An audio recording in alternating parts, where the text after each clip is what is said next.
Hello everyone, how's it going? How you all doing today? Welcome to another live stream with yours truly, Cliff, or Cliff Creates, as you may know me on Twitch, YouTube, Instagram, on all the platforms. We're here by Auckland's Viaduct. Gonna start from this location. If you're new to my streams, I'm an IRL live streamer. I take photos and those photos pop up for you on stream. Well, they should, fingers crossed. Had a problem last week where it wasn't working, but I hopefully got that sorted for today. Today's stream title, I might update it later, but I've got that down as a end of month October recap and review of the IRL live streaming gear that I've used for this past month. It was an idea that I tossed around a little while ago, because my gear has slowly evolved over the months, years that I've been doing this. Actually, I'll just unplug this. And I kind of wish that I had done this regularly so that I'd have a kind of record of where I started from to where I am now. So I'm going to try and do this at the end of every month, maybe every 2-3 months, in case nothing changes between 1 month and the next one. So firstly, just want to say hello to everyone. I'm streaming to both Twitch and YouTube, multi-streaming on both platforms, and I should be able to read chat on both. I think we've got someone in chat there. It is Kawaii Freak. How are you doing? How's things? Kia ora to you. Sup? Yeah, that is a topic that I'm actually going to have in a future video, how I'm able to read chat on both Twitch and YouTube. I'm still putting it together. It's a bit of a delay in things. Is that Ray? Oh, Ray in the chat too. On the Your Chops, how are you doing? Happy Halloween to you. Well, here in New Zealand it is the 1st of November, so we had our Halloween day yesterday. New Zealand's pretty chill on Halloween as a season. We don't really do that much. In fact, I didn't really see many stores or anything with all the Halloween decorations. But we got to enjoy some pumpkin spice latte. So I'm going to keep ordering that until they run out. Okay, let's see what else we got there. So Kawaii Freak, you're good. That's great to hear. You got addicted to StreamLabs? Oh no, oh no. Well, good for you. It is a rabbit hole, one that I very much enjoy. But yeah, there's quite a lot to it. So good for you for getting into it, for enjoying it. There is so much to StreamLabs. Honestly, I couldn't do half what I do without it. All right, let's grab a seat. I actually really like the look of this area that we're in right now. The light is really cool. See, very dramatic light today, and lots of clouds too. Maybe I'll just switch it over. So see that? It's not a big grey thing up there. We've actually got clouds today. Sunny, lovely weather, very lovely. So I'm hoping I'm going to get some really cool photos for today. So Ray should get some pumpkin spice latte creamer. Oh, you should. Yeah, the only place I can buy pumpkin spice latte, or PSL, is from Starbucks. It's the only place that I know of in Auckland where you can get it easily. And they're going to stop selling it soon. Maybe I'll grab a seat over here. Yeah, grab a seat here. There's kind of like a metal thing that I can put the gimbal on. Creamer. Yeah, you, my US friends, you're very blessed because you probably got lots of variations. All the stores sell pumpkin spice latte. Sadly, and I've talked about this, sadly, yeah, we only have Starbucks. So if we didn't have Starbucks here, then there would be no pumpkin spice latte. I'd have to go to the US to enjoy the gloriousness of PSL. Anyway, how's our audio? Are we okay? It sounded like it was all right earlier. I'll just check my preview.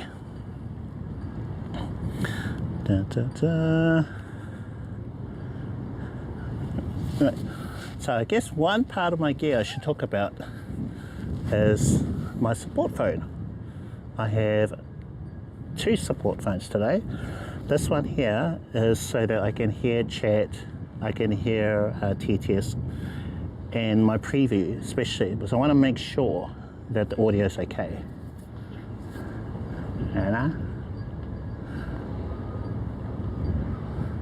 Nice, nice, nice. Ray's jumped over to Twitch, good on ya. Oh no, really?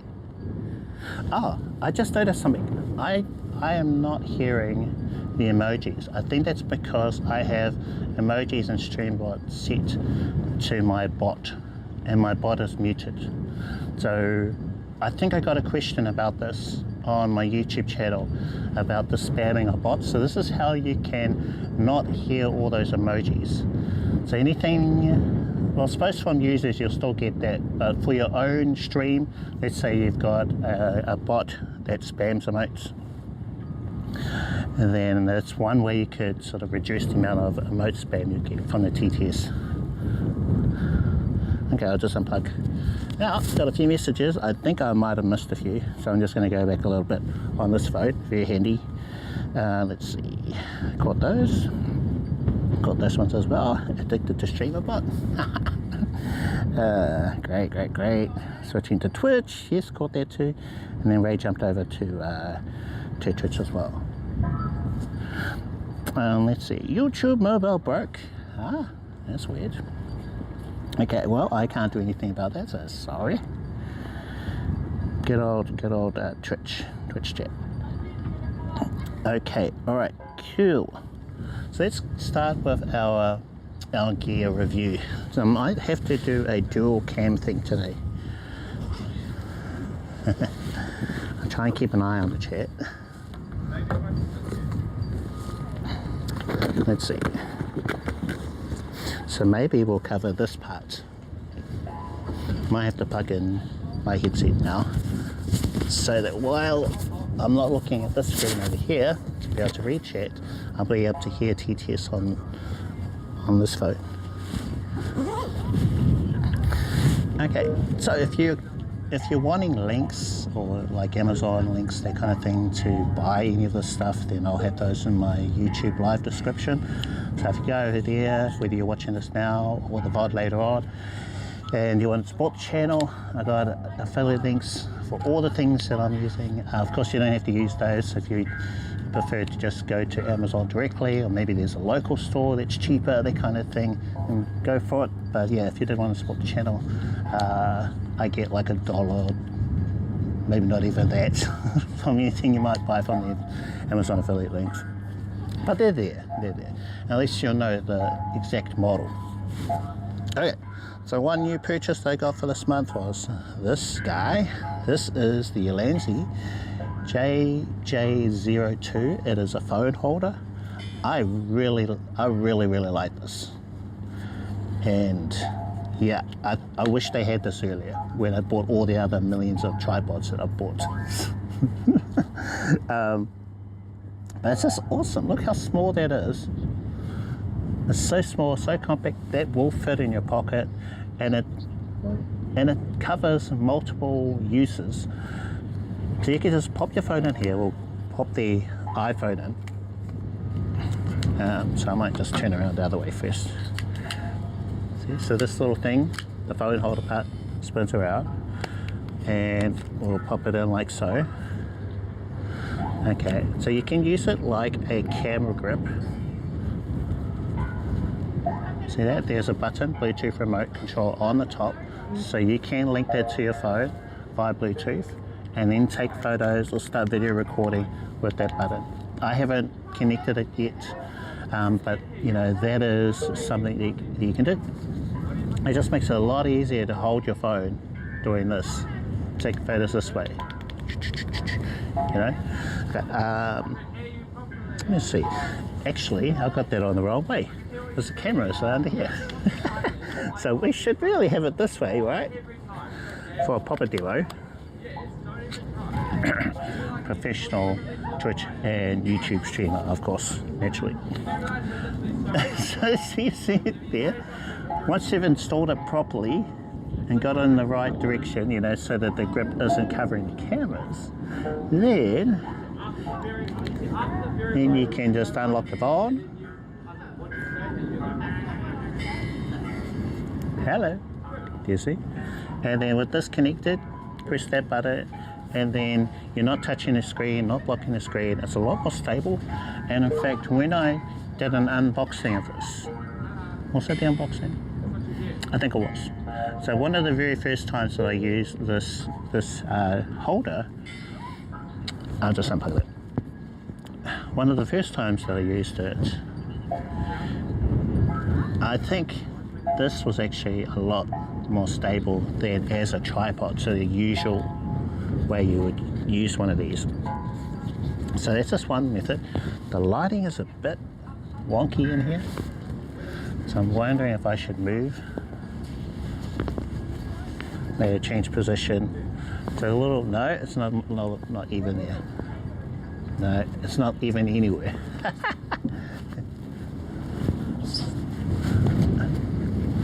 Maybe here? I think, okay, right.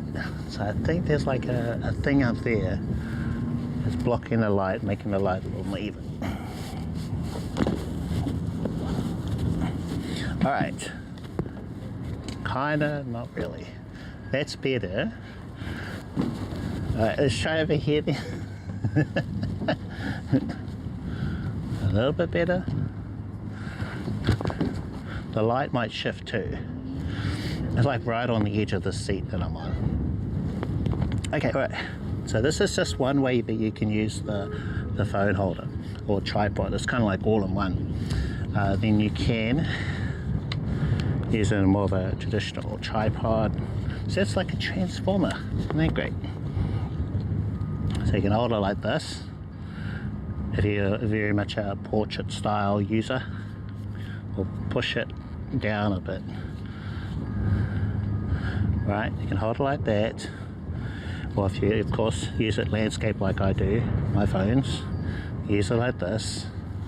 You can extend it, so this I love, and this is taller than the old tripod that I used to use. You can see, so it gives you a little bit of distance, and with your arm extended even more.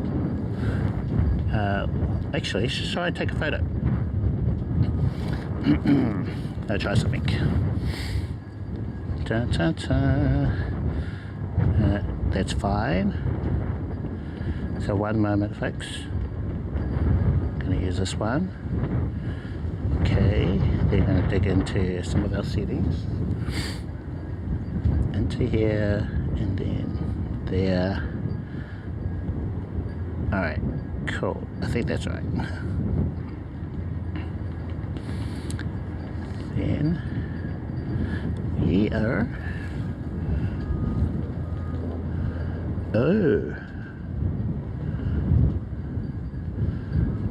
okay, so that's why that didn't work the other day. I was in the wrong mode.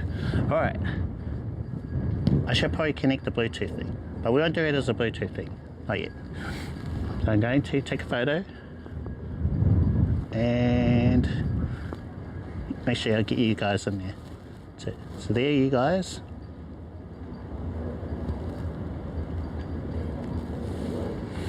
And we'll click done.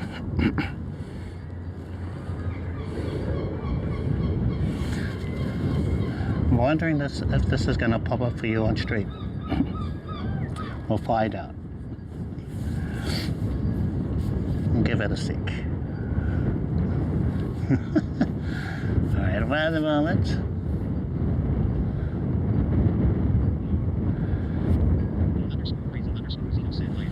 Crazy Zeno, how's it going? How are you doing? Welcome to the stream. Yep, hello, hello.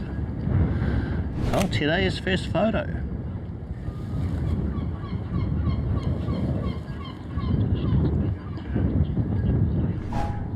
Eh? That might, yeah, I don't think that was going to work. Alright, nah.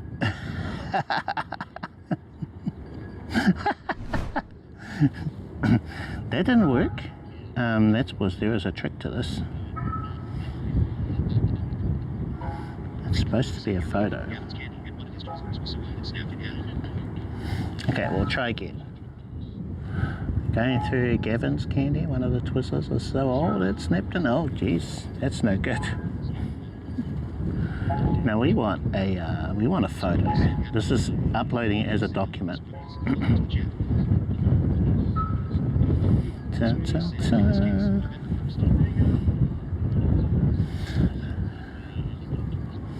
Happy Halloween, so yes, yep, happy Halloween to those who celebrate. Of course, for us it is the day after Halloween, but it's all good. Hey, Kai Snaps, how are you doing? How's things? Welcome everyone to chat. How you all doing?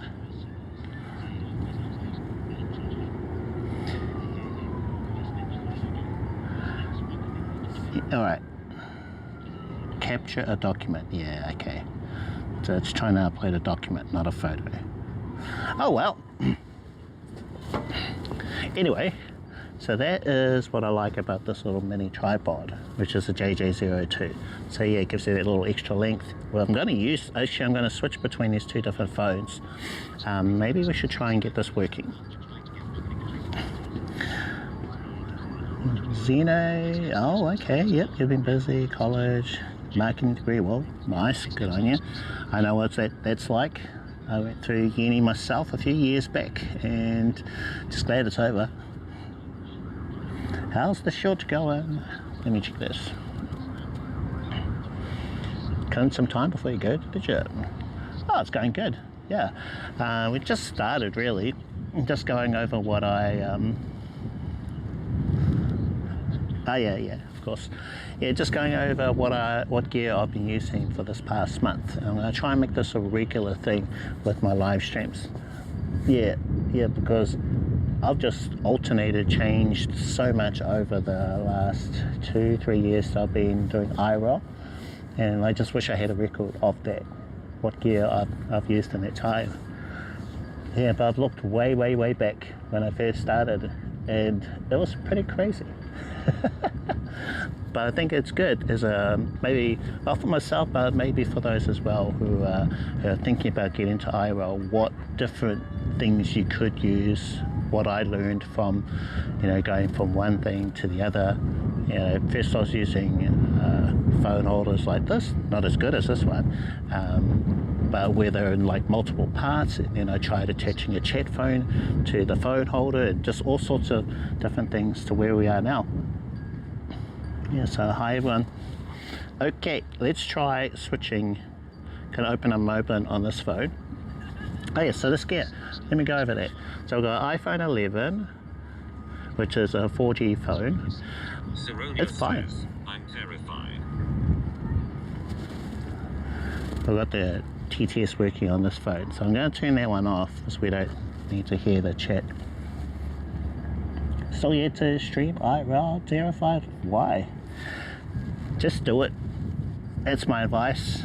Your first stream will probably be bad. And I think that's a big hurdle for a lot of us, as we think it has to be perfect. It's all got to be working right. The overlays need to be just the way that I want them to look and work. Oh, there's a little problem with this thing, I can't stream until I get that sorted. But I think one of the biggest things to IRL is actually your personality and how that comes across to others. There's lots of people who, I might look at their streams and go, wow, that's like super basic, or you might have an opinion of it. We think, this could be so much better, but because of their personalities, how they're able to connect with their audience, I think that's probably the biggest thing. There are big streamers who stream from home, so home streamers, and they had the most basic webcams, no fancy lighting or anything, but they were huge. So yeah, that's probably the biggest thing, Robot voice. HOTSPOT, yeah, I've seen a couple of videos on it. Very interesting stuff. I don't really have an opinion on it. I would like to play with one, and then I could have a proper opinion. But yeah, from afar, it looks interesting. I think I saw a video from Nutty. He had one on it, and there was one other YouTuber who had a video on it too. Yeah, there's various little IRL devices similar to the HOTSPOT. and they're just getting better and better and better. What I'm hoping to see is one with SRT, so the signal goes out from that to wherever via SRT. Most of them stream out at RTMP, so I forget if the HOTSPOT talent did that or not.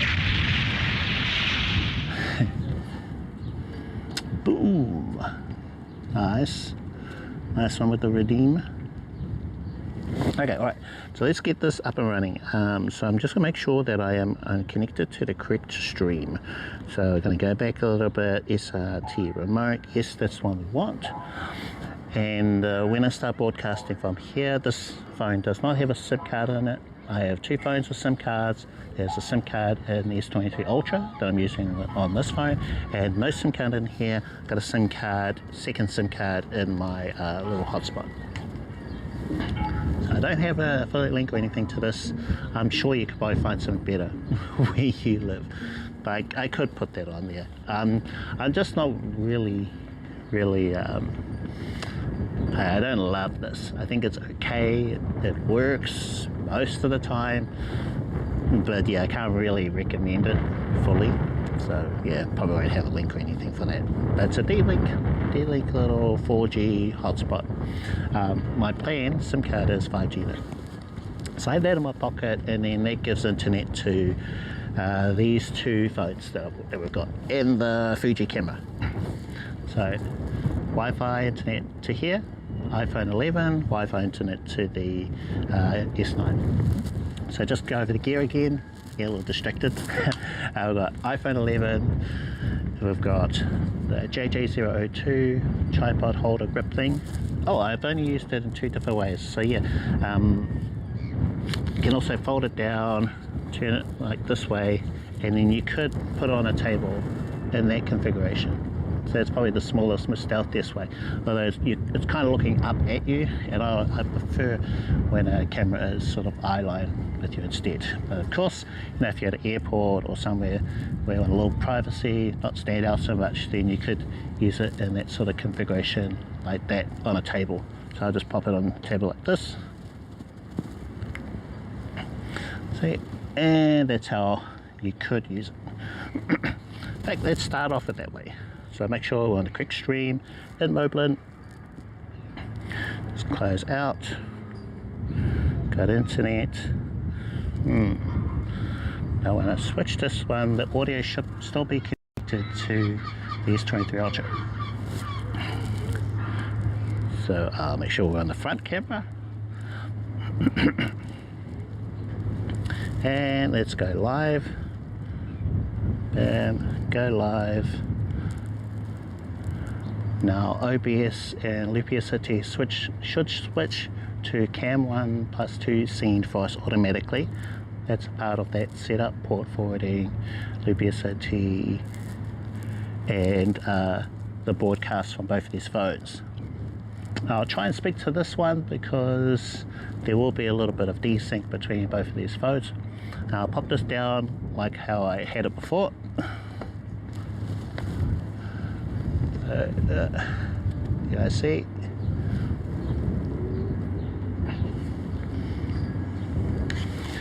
There is our Cam 2 phone on a table like that. Now you might be able to see the chat as well. So let's zoom in.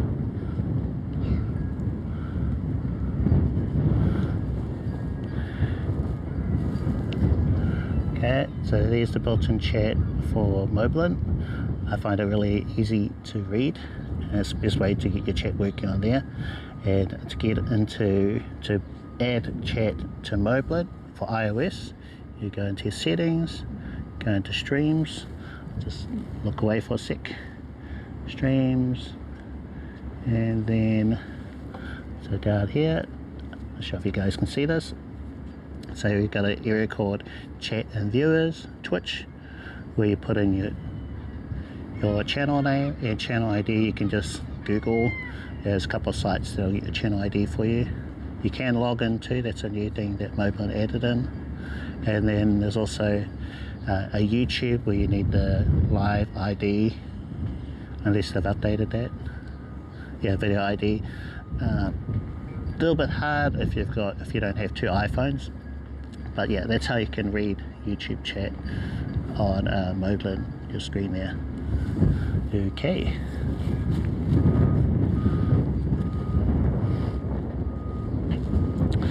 Now, let me check things. Just gonna look at the preview on the S9, see how things look, how we are doing.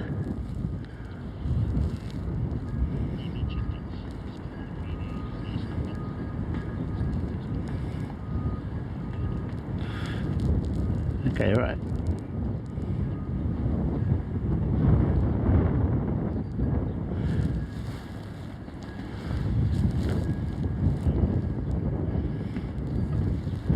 Hello.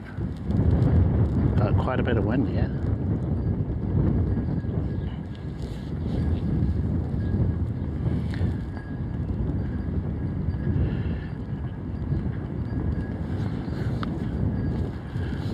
Alright. Now, let's have a look at our other gear. We have S23 Ultra. They're a great phone. This has never overheated on me. It's never shut down from being too hot, even with the case on. So sometimes with the phone, taking the case off can help with overheating, and then they can help the phone cool down. But I've never had to do that.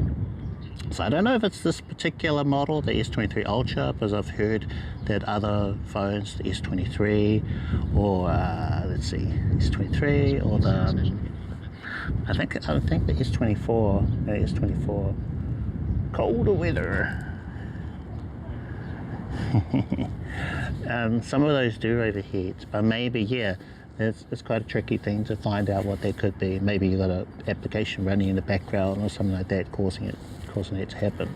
Anyway, let's continue. Right, so this is IRL Pro, and that's how I'm able to read chat.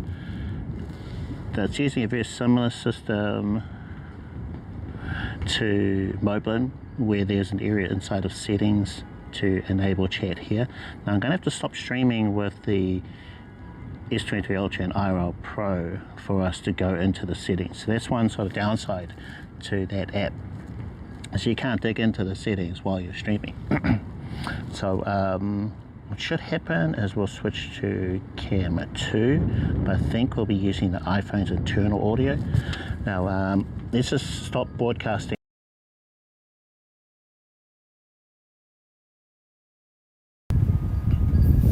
Just waiting for Loop SRT to switch to Cam 2. Now we are on Cam 2 now. Yeah, we should be using the iPhone's internal mic. Hello, 1 2 3 1 2 3. Oh yeah, okay. Now I did bring the iPhone receiver with me. This is the Holiday Lark M2 receiver for lightning devices. Can I plug that in? Let's see what happens. I might break everything.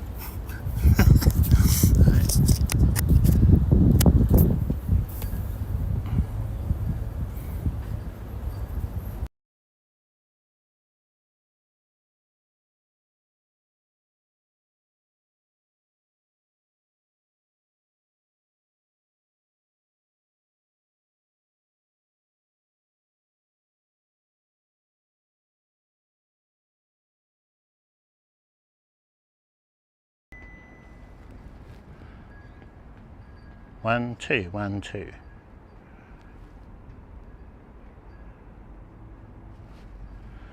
One. Okay, great. That's good. I was wondering if that would break the media source in OBS when I switched from one to the other. But I had to unplug the receiver from the Samsung S23 Ultra. Now let's just check that we are actually using this microphone. Microphone's under here, or transmitter. Yeah, so there's transmitter, got a little solid blue light, meaning we should be good. Okay,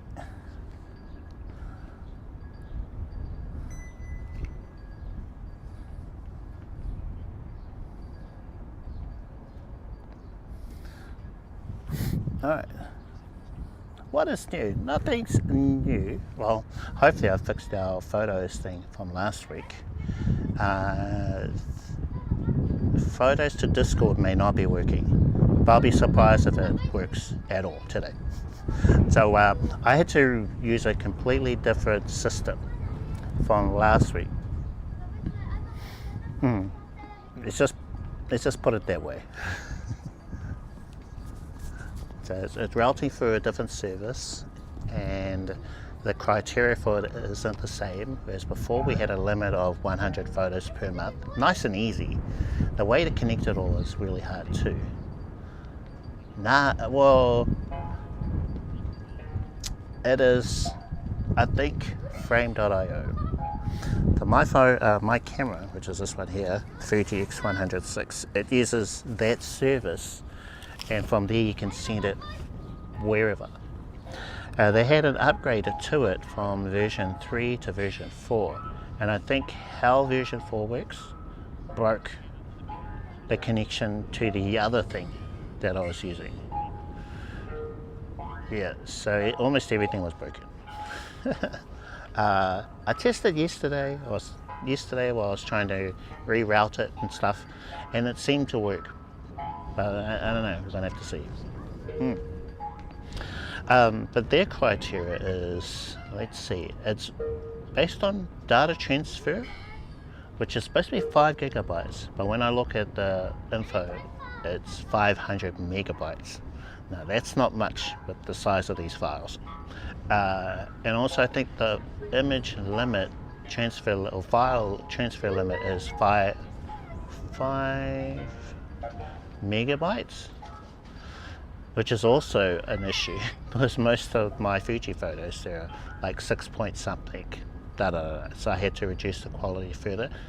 So, and there was another thing, which was how many, what do they call it, transactions, which is 1,000. Sounds like a lot. So I think, oh, 1,000 transactions in a month, that's heaps.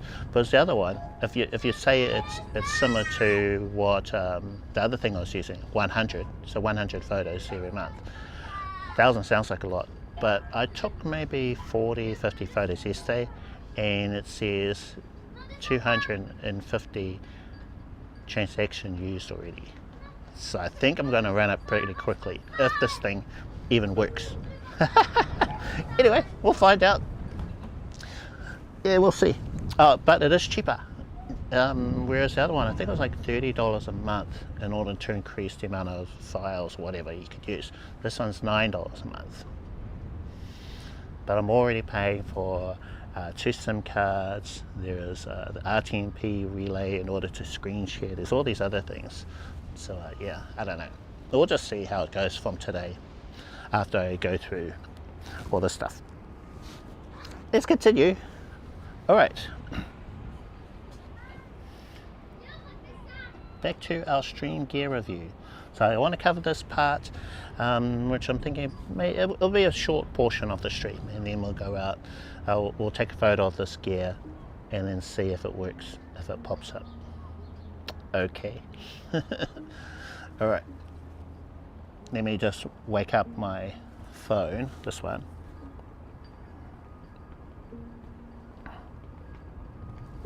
Can't fingerprint unlock. Okay. This is a little mini tripod using the JJ002. iPhone has pretty decent stabilization. I think much better than this guy, the S23 Ultra, with no stabilization on the selfie camera.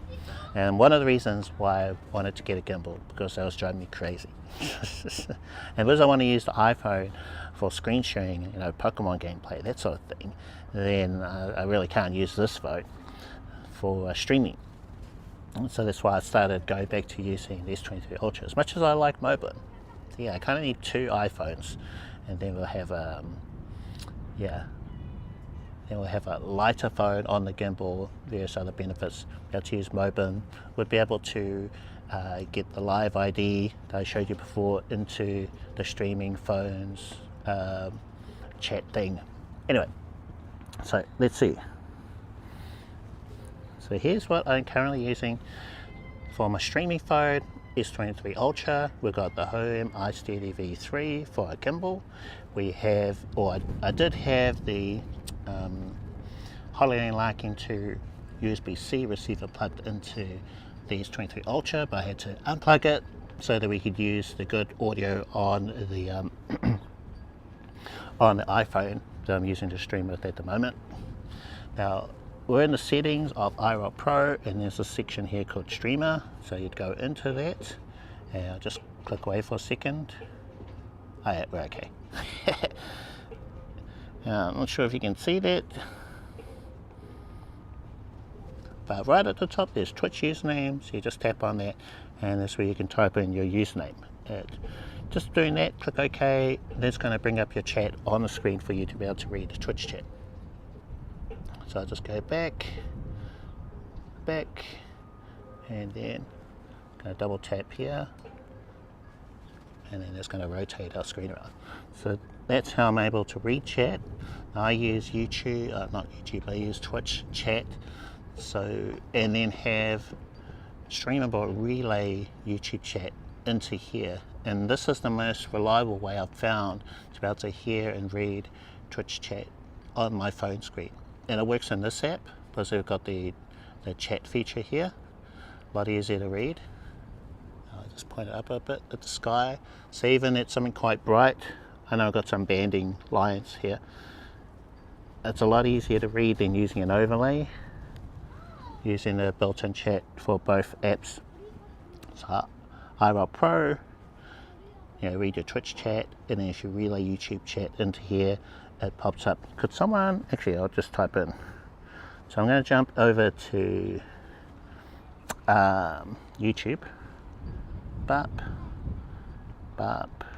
channel, one moment folks. So in YouTube, I'm just going to say hi from YouTube. Hi from YouTube.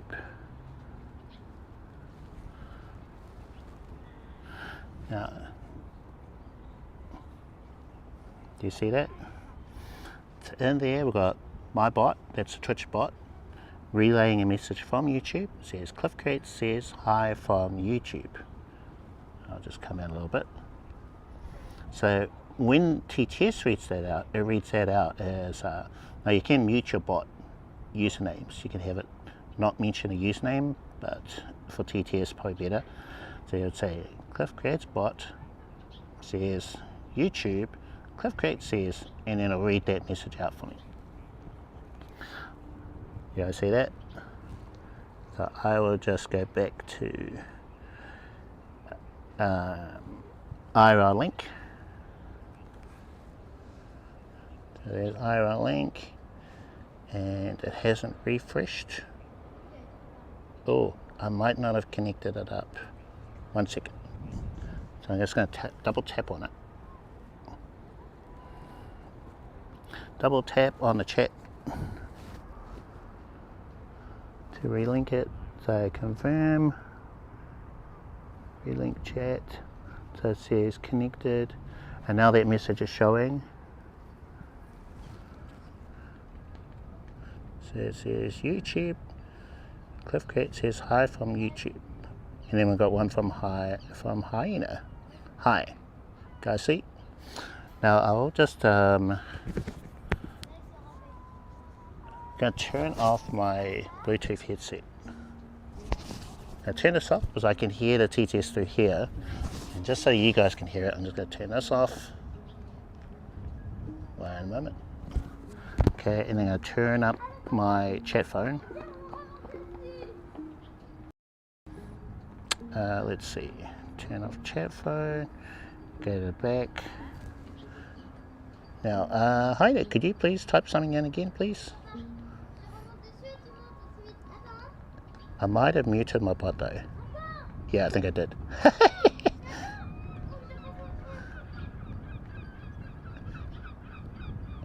Okay.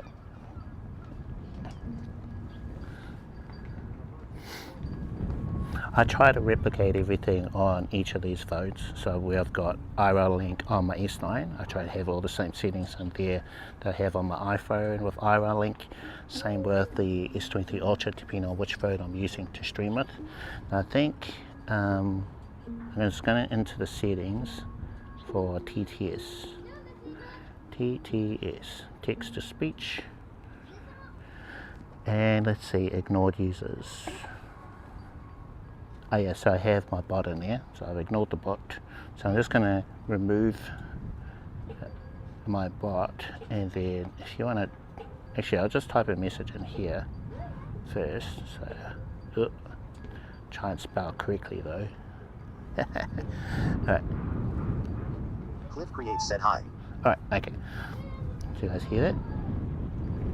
Alright, do I try again, hyena? Give it another go. Say something, anything, that would be awesome. Or anyone on YouTube, if you want to type a message. So this is what I would hear in my headset, any messages. Now what you could do, because I have a bot and I also have myself on YouTube, you could have one muted and the other one not muted. So anything you do want to come through TTS underscore bot said YouTube. FEARLESSHYENA says, say something. Thank you. Yeah, so let's say you have your bot for lots of messages and you don't want to hear the messages, but instead, like for myself, I wouldn't really type so much into YouTube chat all that often.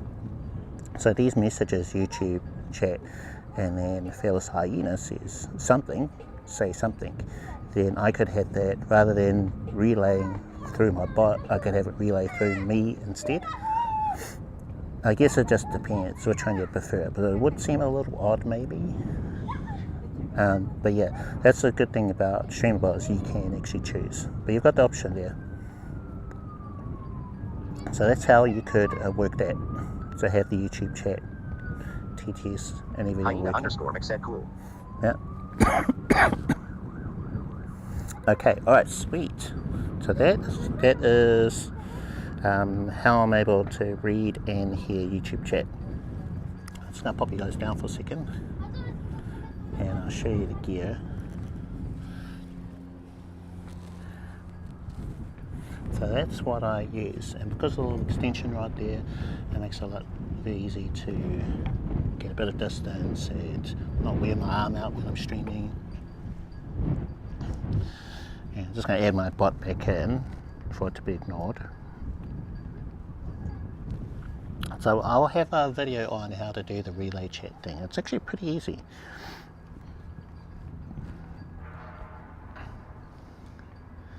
I think they've got code for it already on the Streamlabs Discord. And I first, like I think I was using it, I saw someone else use it, but I suppose the most credit I'd give to the TTS would be our good friend Razorfan, or Ray Cleveland.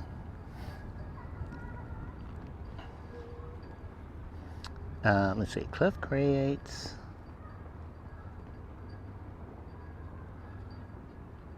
And you can sort of tweak the code and have it. Hyena underscore mix said under underscore score underscore under underscore score.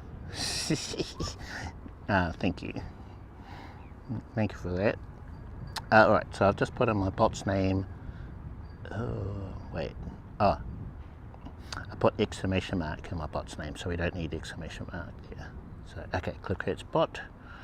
So, could you try that again, a message from YouTube, anyone? So if you just want to say hello, anyone YouTube chat? And I'll just turn this headset back on.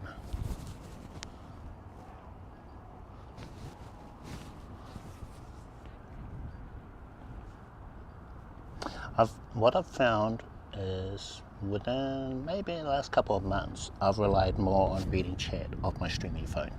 So that's how I've been able to do it. And if I need to check back on a message, I'll go back to my chat phone and then I can scroll up and down and see what someone has typed.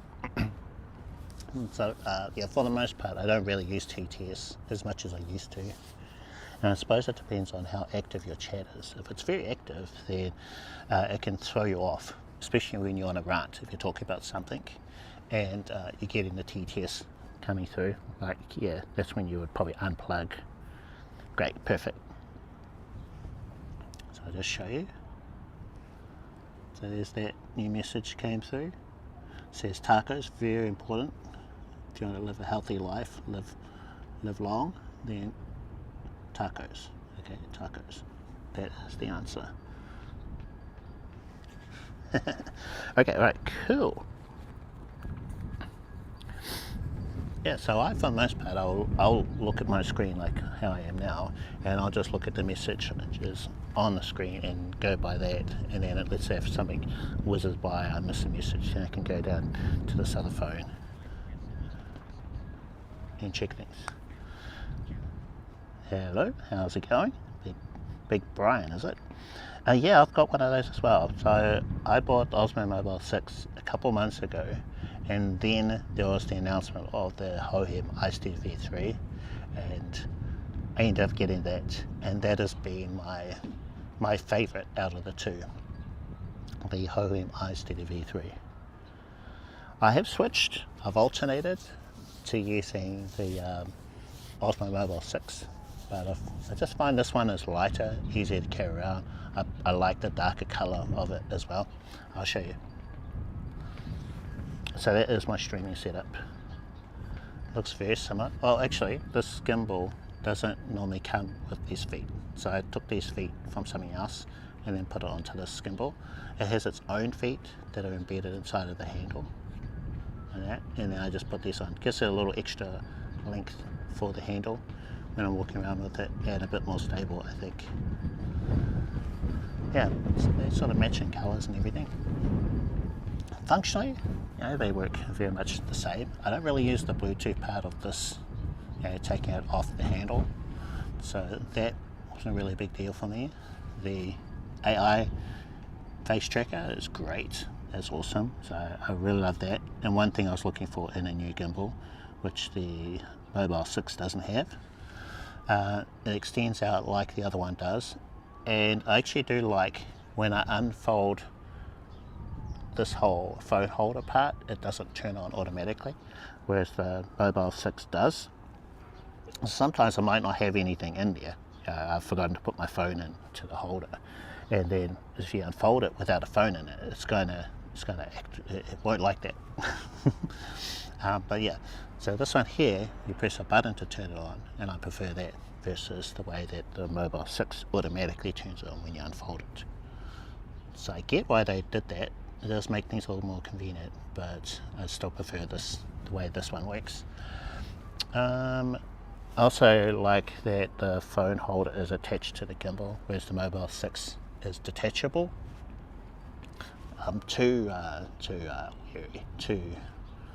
paranoid about that. Someone could run by, grab your phone, because that magnet's strongish. You know, it's not bad, but someone could still do that, you know. It's not that strong. Yeah, Hohem ISTV3, Samsung S23 Ultra. We do, well, I would have the Holiday Lark M2 for the audio, but we're using it now for the iPhone. So I think we might switch back again. I'm going to pop this phone down, iPhone. Oh, actually, I do. So I'll show you how I'd use this gimbal. Okay, I've tried to show it in the past. So, alright, okay. So arm down and elbow bent. Extend the rod out.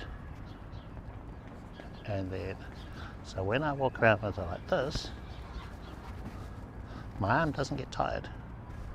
And it's because the extension rod really helps with that.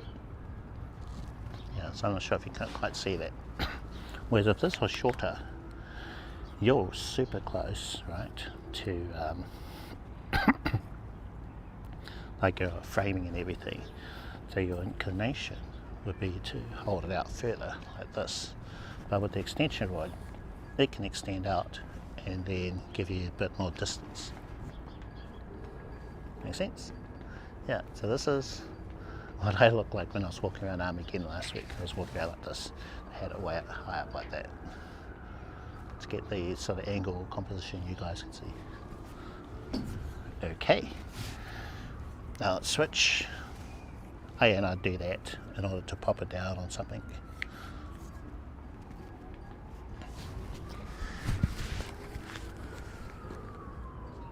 Ba, ba, ba. Oh yeah, I know. Let's grab the Holly and Lark receiver for this phone.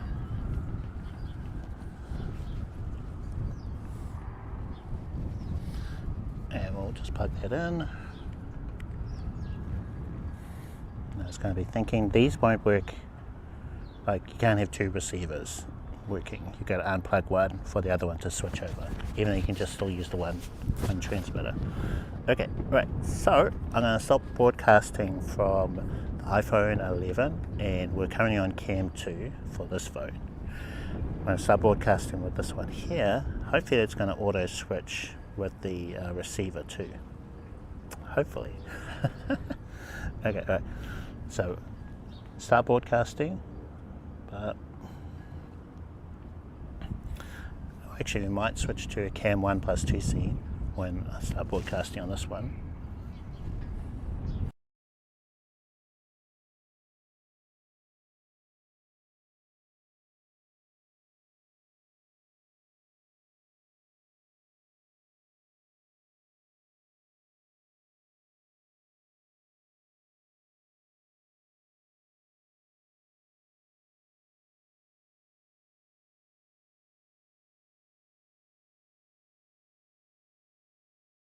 From here.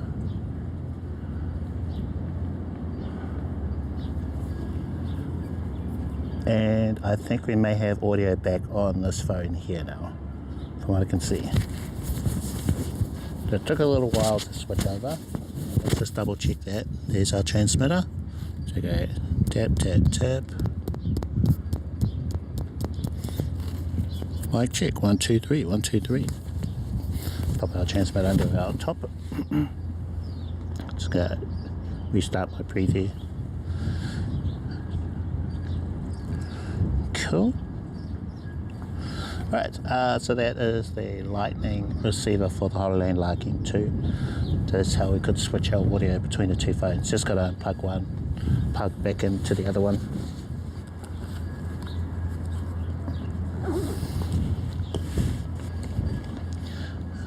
Okay, right. It's a switch phones.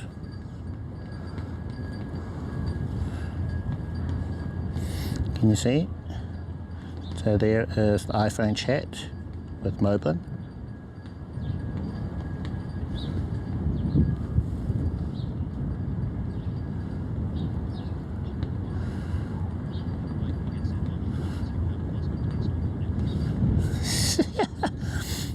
I heard they're one of the big streamers, IRL streamers that happened. I hope not, because that'd be terrible.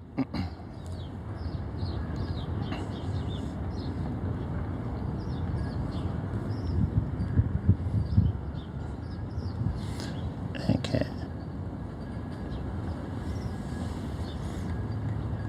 Cam 2. Actually, what happens if we do this? Are we going to get Inception-y? Wait for the preview to catch up. Oh, I know.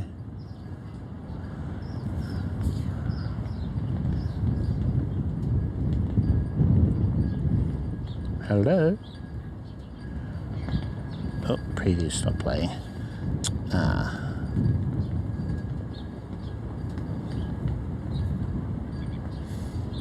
I'm reducing the quality on the preview down to 180p, see if that'll keep the audio going.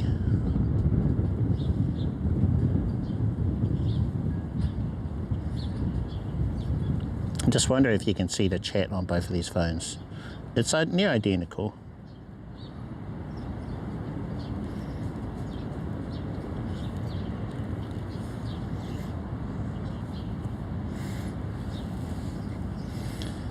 Okay, let's stop broadcasting on this one. So end stream, they call it in mobile. So we're going to end. And now we should be on cam 1. So on cam 1, I really love that about Loop SRT. It just automatically switches between cam 1, cam 2, cam 1 plus 2. Whereas with, let's see, no Alps, at least the last time I checked, they didn't have a way to automatically switch between those scenes. You would actually have to have a button on your Stream Deck or a command or something to change to each one of those different scenes. Whereas it's automatic with Loopy. Okay, alright. Preview paused again.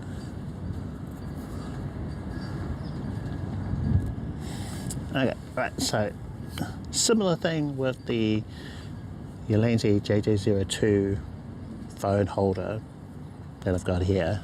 I'd extend this out and then use it like I demonstrated with the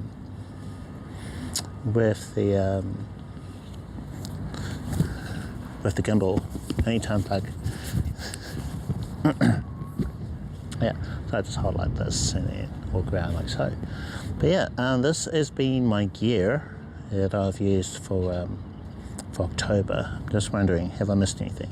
So just to recap on all of that, main streaming phone that we're using right now is the S23 Ultra. We've got the Hohem iSteady V3 for the gimbal, stabilization with the extension rod and everything. We've got the AI tracking. I'll try and demonstrate that. Which has been really, really okay. So I've really, really enjoyed the AI tracking. It's been great. Really like it.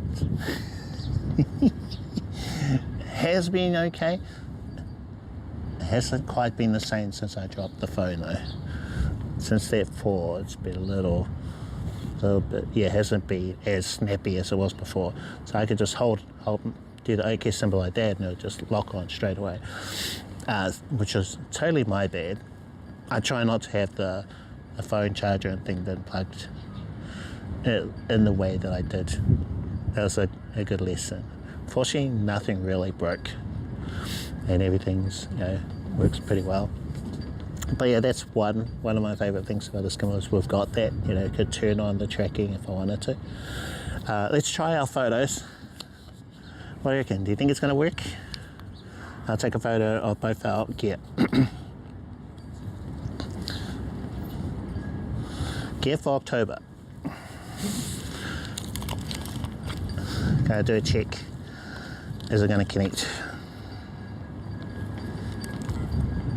Turn on.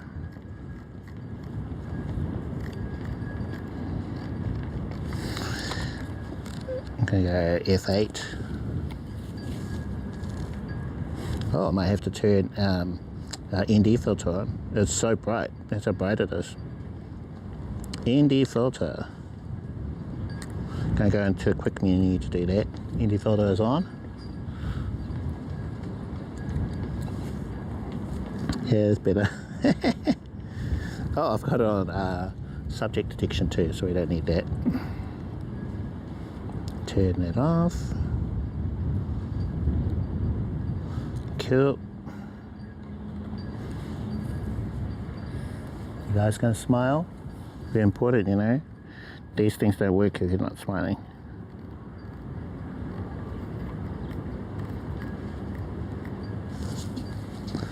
Let's see. Move you a little bit to the side. There's a lighter background if I put you in there, in that position. Okay.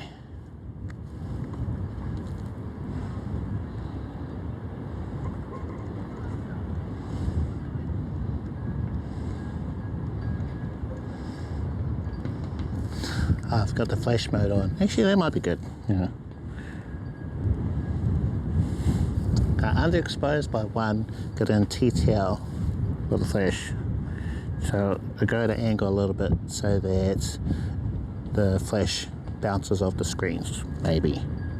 Okay, ready, and smile, cheese. Okay, let's find out. Is it gonna work? Is it gonna work?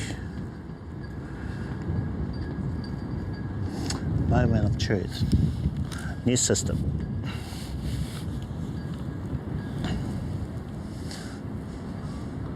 It should have both our gimbal and our little mini tripod thing that we've talked about today.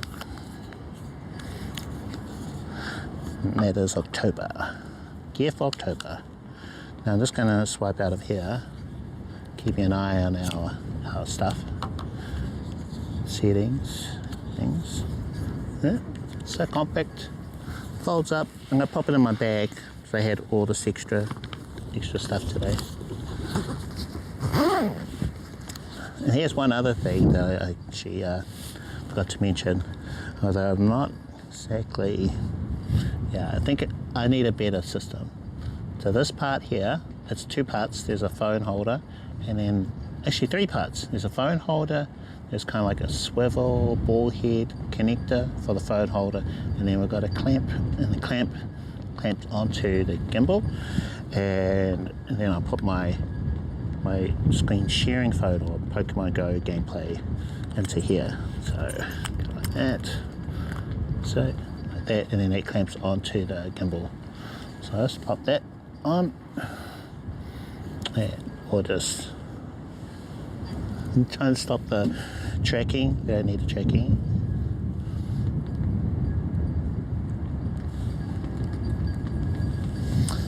Oh, I wonder if I've turned off.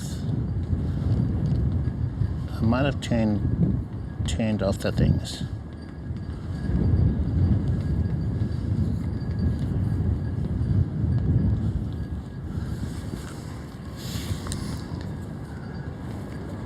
Let's check.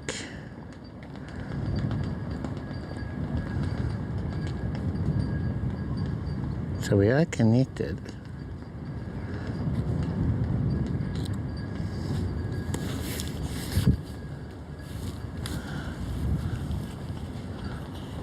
Is connected, so it should be transferring.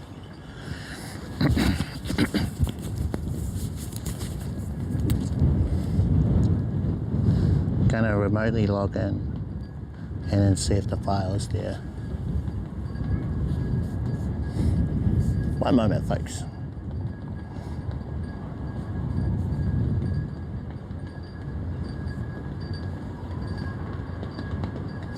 Password is password, most secure password ever.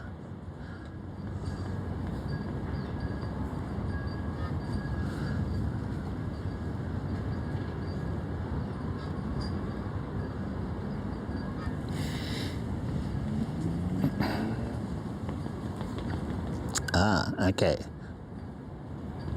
There's one photo. That's from earlier. Okay.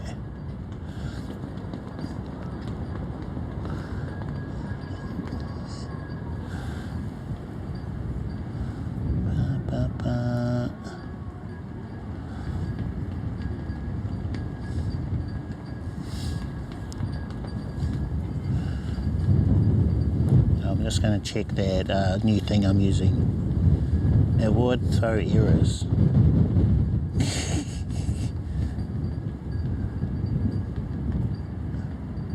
Lots of errors in my tests. Just wondering if there's anything like that this time around. Oop, wrong button.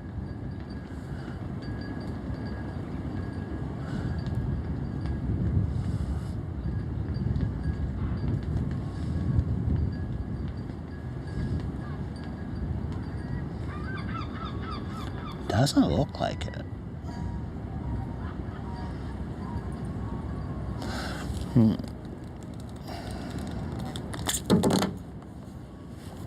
Just rotate my screen.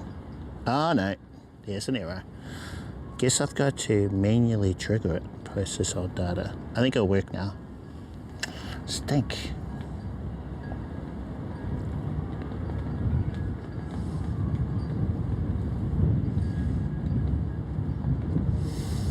The other way was so much better. It worked until it didn't.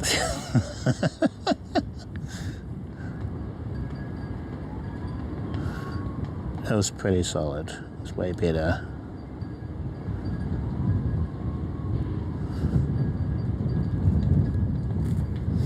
Now, do we have a photo coming through yet? Don't look like it.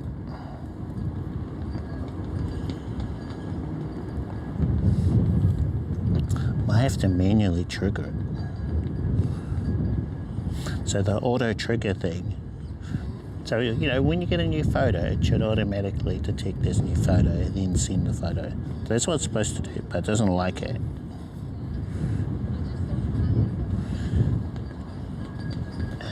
So diagram, options.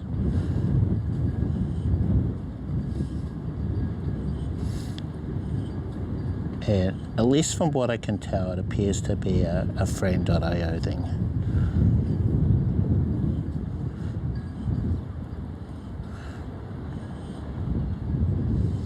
There are 4 records in the queue. Eh? What are you talking about?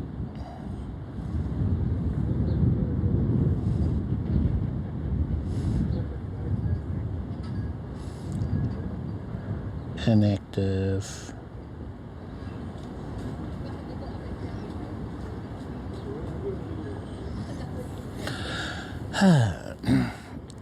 On the fly debugging. Brilliant.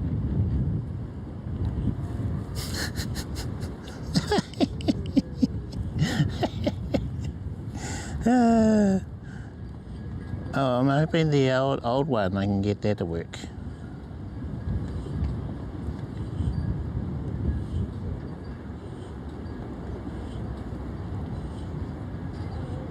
Scheduling.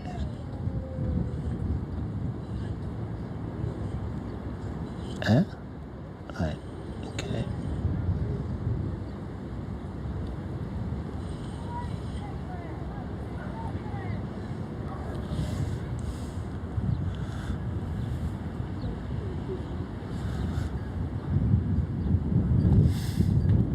So I'll see if I can get this one photo to come through. After which we'll probably have to switch to sending them manually like we did last week.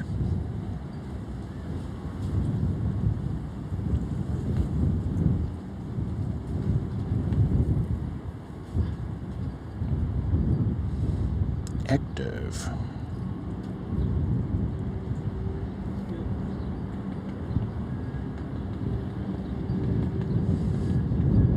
History. So it's deactivated, reactivated. Okay.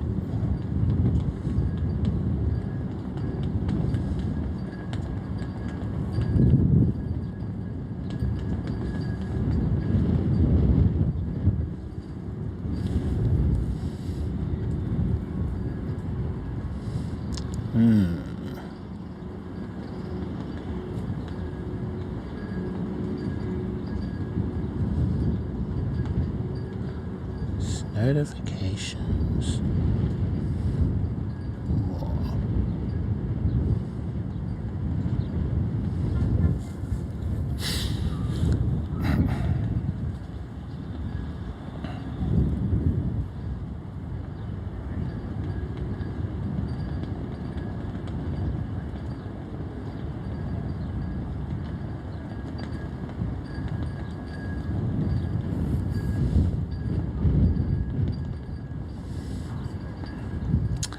Yep, this site wasn't built for phones, unfortunately. Okay, right, we're going to have to leave that. Maybe I'll try and transfer it manually. I'll do that now, actually, while we're at it.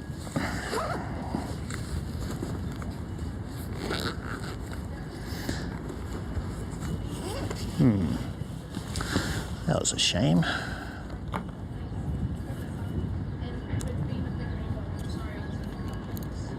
Oh my gosh, they didn't have these last time. That is awesome.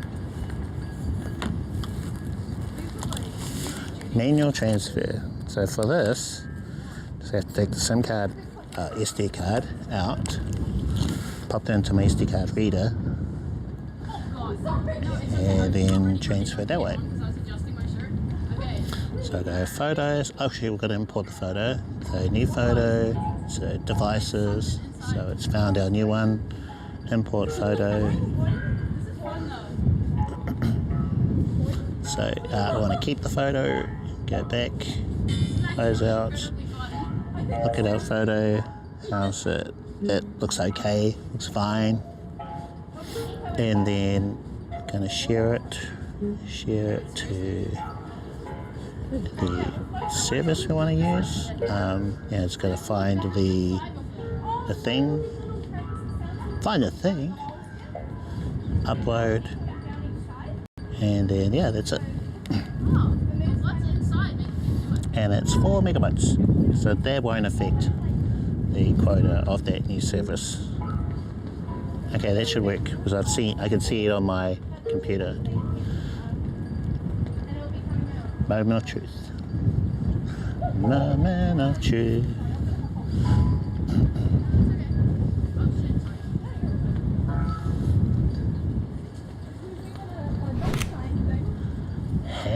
Hot off the press. Okay.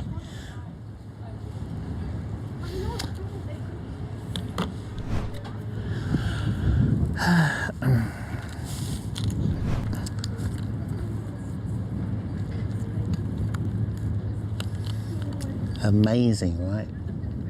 What an amazing photo. Oh, upside down.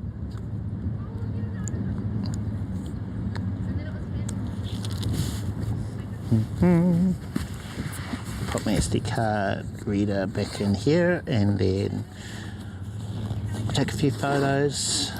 Sadly, they won't pop up on stream. Maybe I should disconnect the thing. Yeah, since it's not going to work.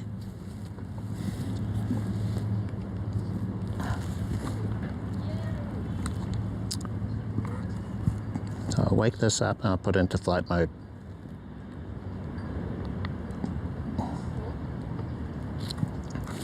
Yeah, I don't want any transferring a photo if it's not going to work.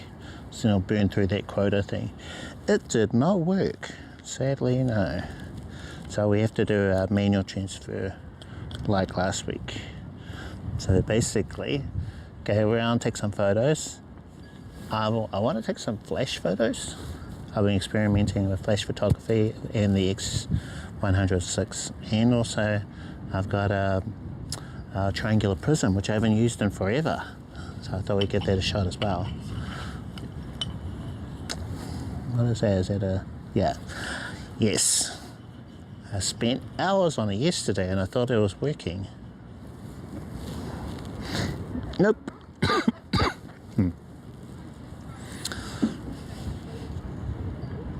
Let's try out our screen share.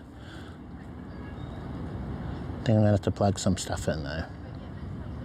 Go live, screen share, custom, screen share, save, go live, broadcast. Cool.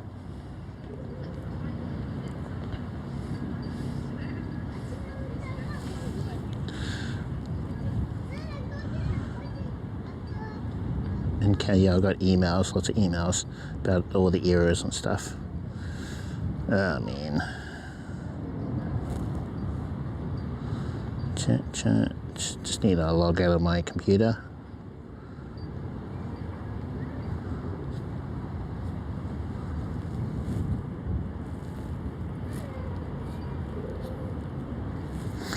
Boy, this screen is so dirty.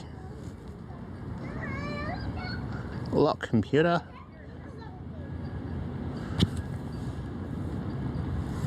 Okay, computer's locked. And close out of that suite. Go back to IRL Link on chat phone.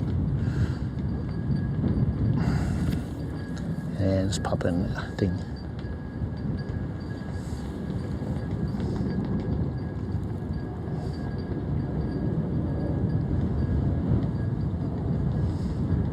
Pop in the thing. Okay. Gotta feed my buddy.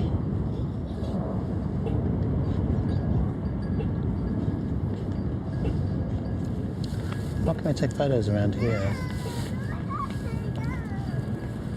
I'll show you where we are.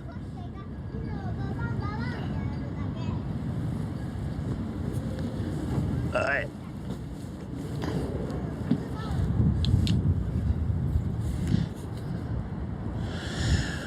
Whew.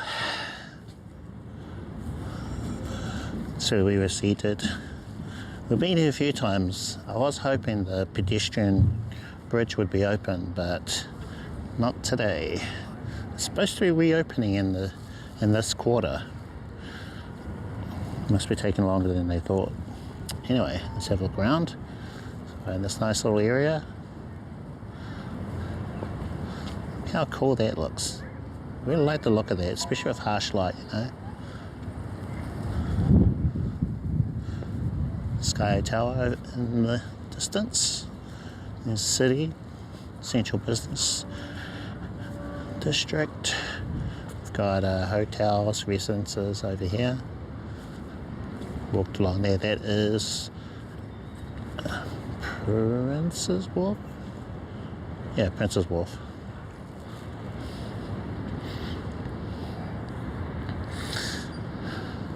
Hey, it's some retro vibes around here, eh?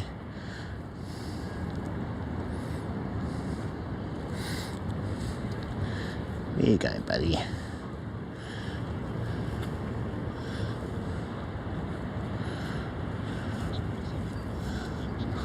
Yeah. Yeah, it's nice, very chill space. Nice and quiet. All the hustle and bustle of the city, you know. But yeah, if the pedestrian crossing or the bridge was open, then we could have walked over to Silo Park and stuff. But you've got to go the long way. You've got to go right around without that bridge.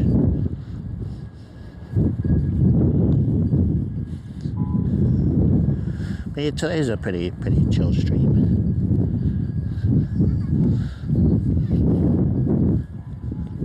Yeah, we had a very big one last week with Armageddon Expo, you know.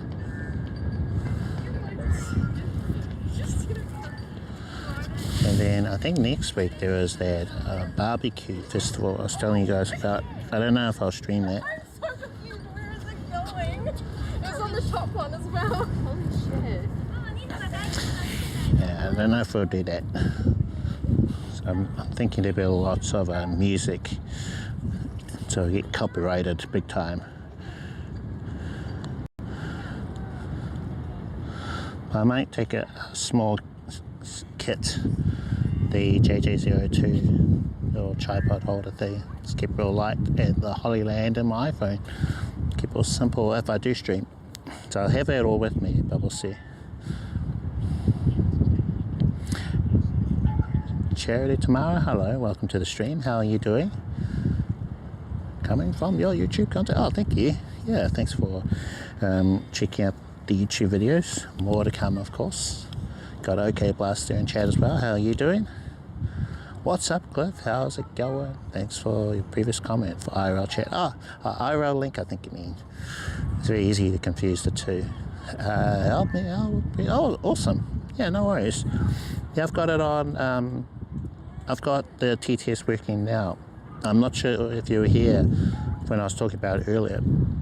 But if you're using StreamerBot, you can have one, like either yourself or your bot muted, so that any like emotes could go through there instead of like the account that's not muted. Oh, nice. Hey, great to hear. Yeah, that's awesome. Yeah, glad to help. Yeah, I've been doing it for about 2 years or so, and thought I could just make some videos on it. Also for myself, because there's so much to it, it's easy to forget. And you know, if you've got a video there, like one of your own videos, then you can just go back to that one. So I'm glad it helps you guys as well. Thank you. Quite like this. I'm going to take a photo of this area. Thinking like a retro film sim on the Fuji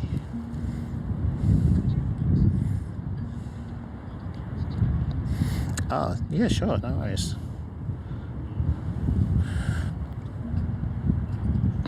Yeah, I've got lots of ideas. I've been writing them down so people might ask me a question, like, okay, blast there, you know.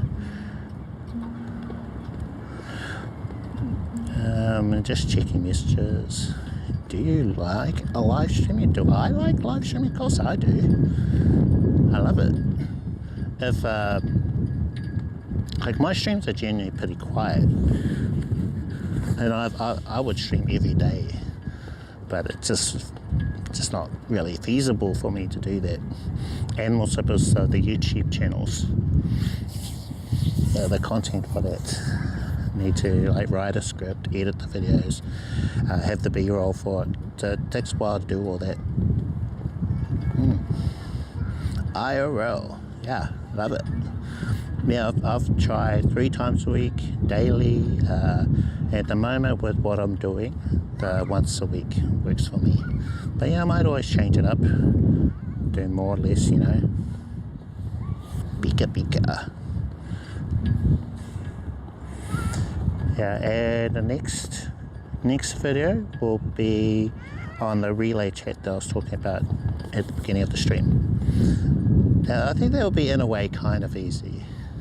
But I'd like to make videos where it's just me talking rather than all the B-roll that I have to put together, because that just takes so long. I think I'm too much of a perfectionist that I would want like B-roll and things in it anyway. But I see people who will have a YouTube video and it's just them just talking. One cut. I think that'd be awesome. One take. No millions of B-roll, no use drone shots or anything fancy, music or whatever, and they're just so engaging with the topic they're talking about. That's it. That's all you need. So that would be fantastic. Yeah, my YouTube videos are like that. That'd be awesome. I could tune them out like every day if I could. I need to get all the heavy stuff out of the way first, though. Let's see. So we're currently on Provia standard. Gonna go for some other relays. Let's try that. Dun, dun, dun. It is so bright. Oops.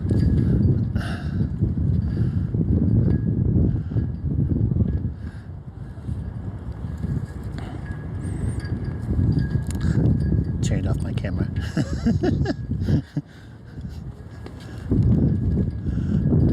Not the button I was hoping to press.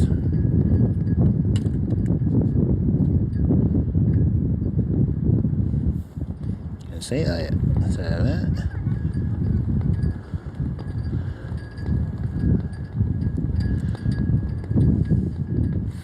Sweet.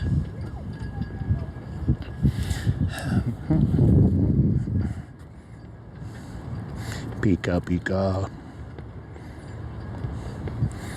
How do you don't have like 1 million of followers? What the heck? I don't know. Who knows?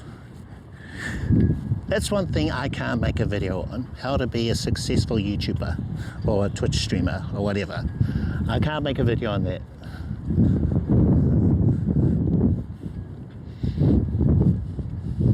Wow, this is a very cool. All I can do is just help you with the technical, all the real hard stuff.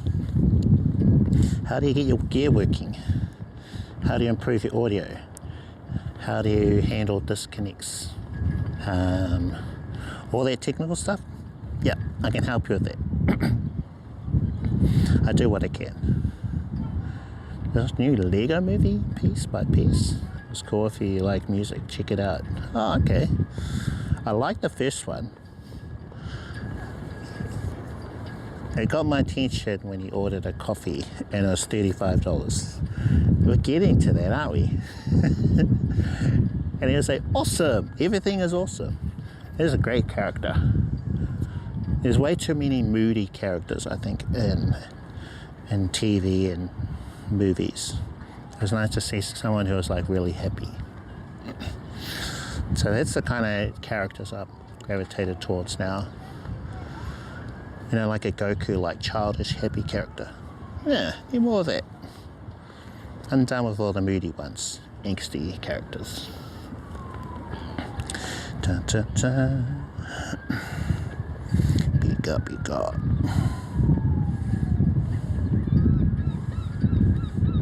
Yeah, I'll have a look. Channel to be more like a tech channel, I suppose so. I think there's more variety. So I have lots of it, yeah. There he is, there's the bro, DJ Reminisce. How you doing, brother? Hopefully you're good.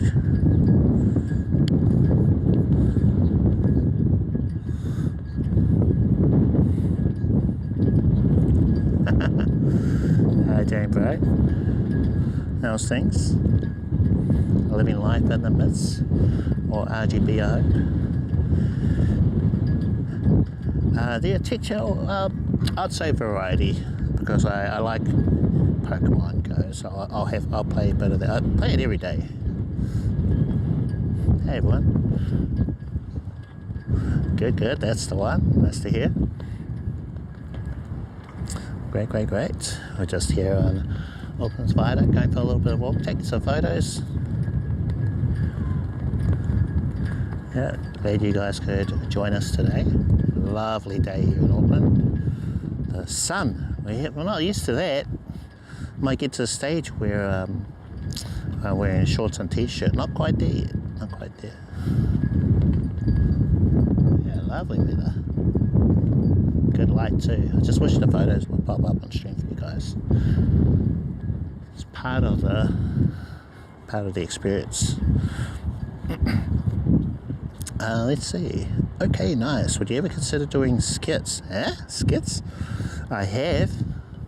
In the past I have. Oh, got some yachts.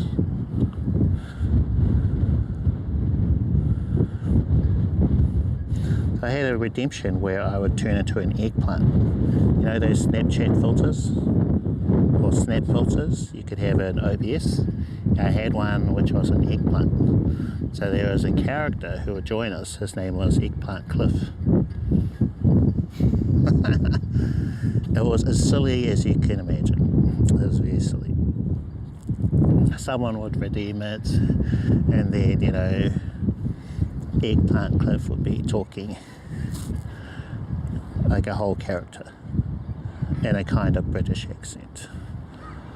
Yeah, that was a skit of sorts. What were we doing? We were still walking, I think.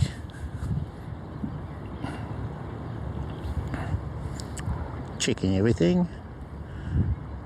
Bitrate is good sometimes, but not always. Yeah. So just a little bit on that. The setup I'm using at the moment with Loop SRT, the way that it does disconnect protection, I should have something for that command, RGB, is it just checks your video. So if the media source is glitching out, it uses that as an indicator to switch scenes. So there is no bitrate or anything that it can check. Well, I believe you can hook into a service like Bellabos Cloud, but I think the default system that Loop SRT uses is fine. But yeah, you can't get bitrate info. It doesn't work. It's mostly a no Alps thing. Yeah, so my bitrate's stealthy as RGB, and in the midst, those should be commands for sure. Say what? You can have Snapchat filters and OBS? Used to. They got rid of it. So Snapchat used to have a desktop app maybe 2-3 years ago. So you could have, you know, your face be an alien head, cat head, do all those sort of things. But they canned it. So there was one which was an eggplant. So you would look like a floppy eggplant. Yeah, that was great. That was the one I used the most. I had others, you know, like Santa Claus and all the things you could think of. And there are ways to be able to get that look again if you wanted those filters. But it was a bit of a hack. It's not supported by them, you know. Yeah. So you could do it. I'm sure there's probably a replacement for it now by now as well.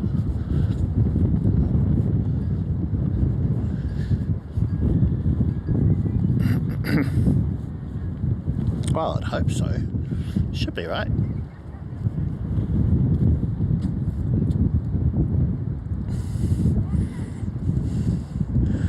How's our stream?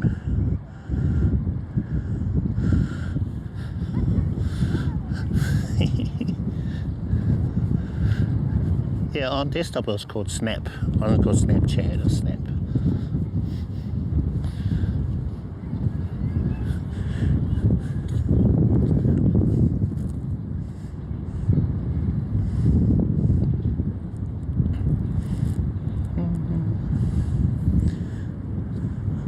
I wonder if there's any routes around here. I don't think so. Eesh.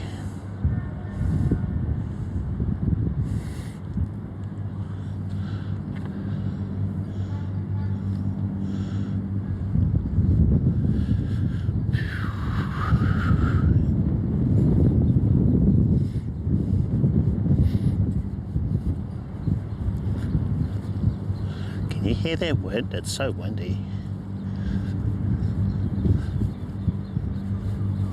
Oh, I've got my little transmitter under here. That's all there is a wind protector, windscreen, just under my top. Ooh, that's a Portugal tree. I think so. Not very common in the city, you know.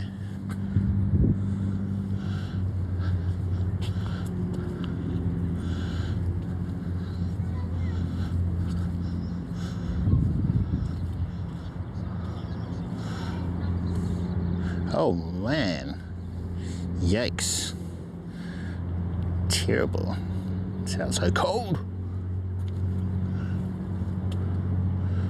Alright, I'll try a flash photo.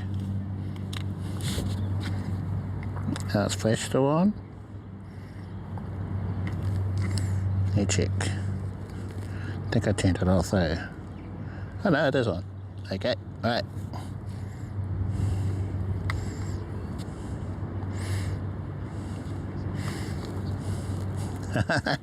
It is, yep, that is correct. I don't think I need an ND filter on now. I'm going to turn it off. That is better.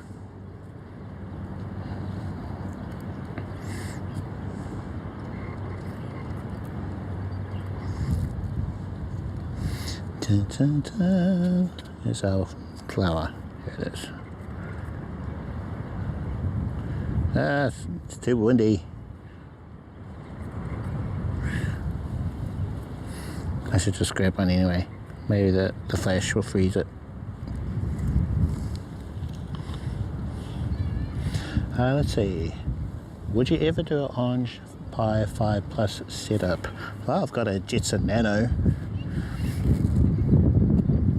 Actually, yeah, and parts of one. I'm supposed to be working on that once I get to most of what I want to cover for phone streaming, which I'm near done actually. So there's overlays I haven't really covered, and some more Streamlabs stuff, which I don't really need for phone streaming. Yeah, Jetson Nano, basically the same. Now a friend MIDDLEMAN 4D has one, and like a million Jetson Nanos. He's got all the Jetson Nanos. I think he got a discount on them, eh?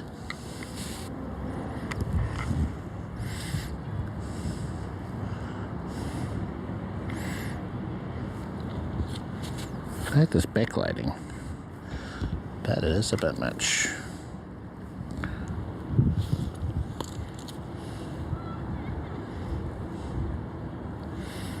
The backlighting of these flowers,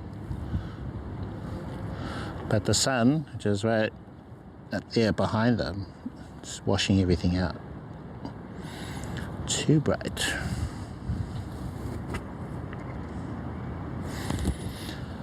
Let's carry on.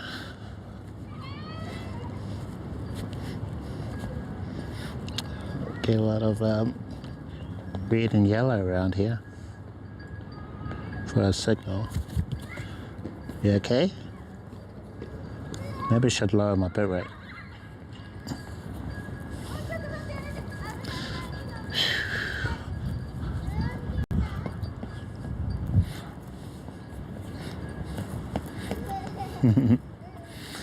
I'm going to try lowering my bitrate.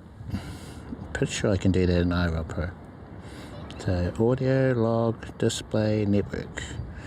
So we're currently at 4. I'm going to lower it down to 3.2. See if that makes our stream a little bit happier. We are bonded as well. Yo. Yeah, hello everyone. Say hi to everyone. Don't be shy, or friends here. Let's see. It's a good system, especially for connection bonding. I mean, Orange Pi 5.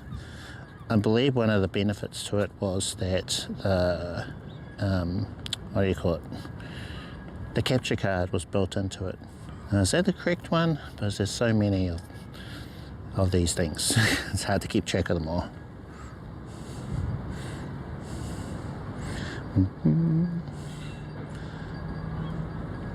Need to find an arlo.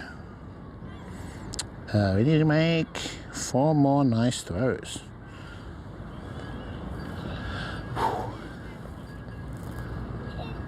Oh, there's the kind of plant I want to find.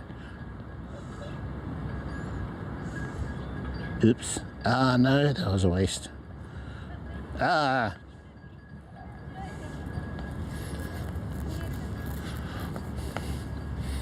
Yeah, hopefully you guys are all good. Gonna have a great weekend. Yeah? Anyone getting up to anything?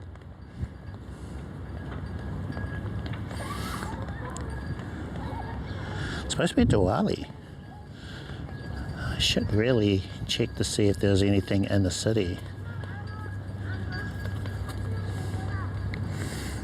So no, but some other celebrations they'll block off Queen Street, and then they'll just have all these food stalls everywhere. So I don't know if it's this one.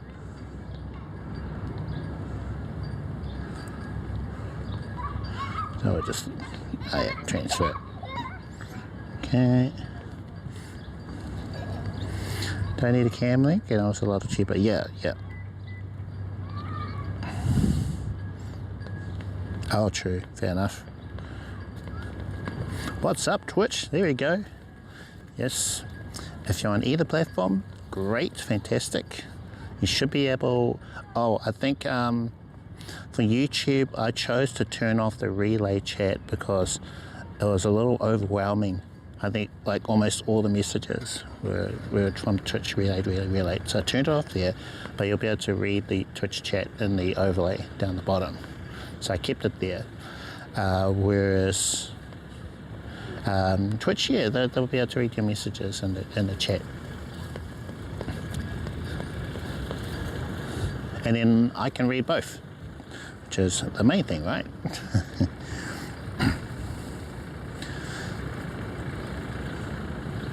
Yeah, and I can hear the TTS. I've got that turned on.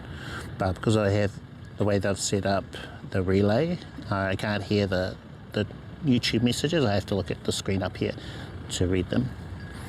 But I'm trying to keep tabs on it. Right, I've got one of these plants here. I find them quite interesting.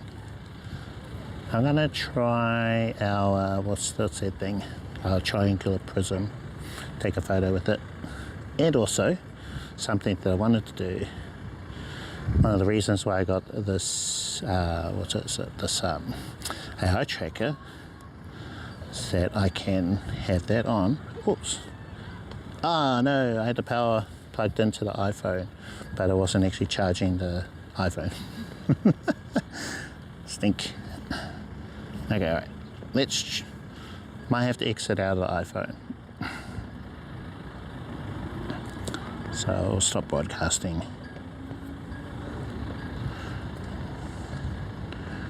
Have a look.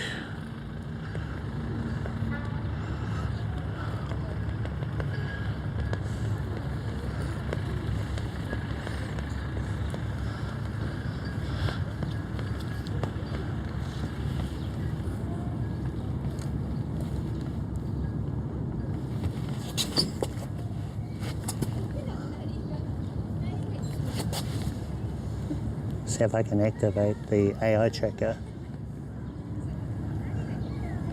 Come on, AI tracker, you can do it. Come on, come on. There we go. Okay. Hopefully, I'm over here, tracker.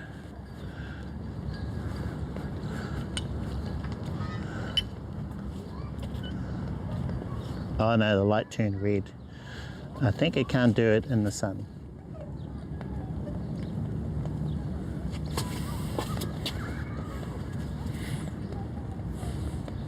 This way. Alright. Now I can't read the chat anymore. But I've got my chat phone on my wrist. So I'll just check that. Okay. Are we good? Ah, our plant that we want is over here though. Alright, let's try our triangular prism. Don't understand bitrate.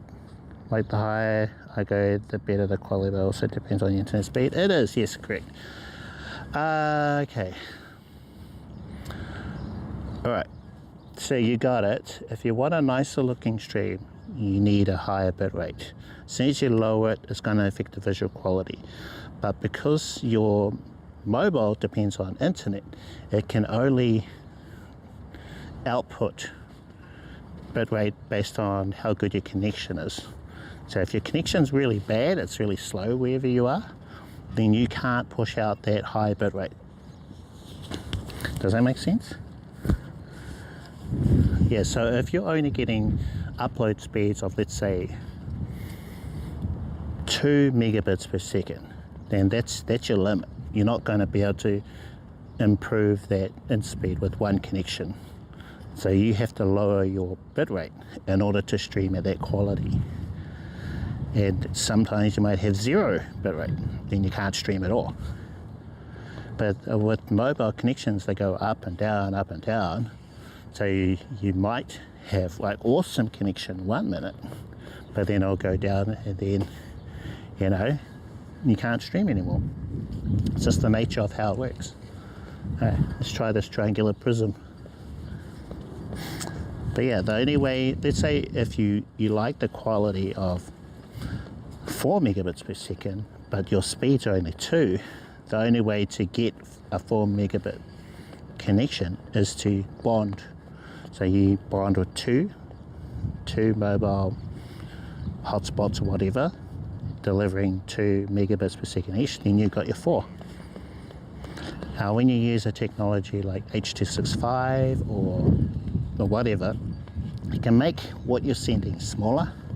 So one thing I like about Larks is you're able to broadcast at really crazy low bit rates. Nilo, how's it going? How are you doing?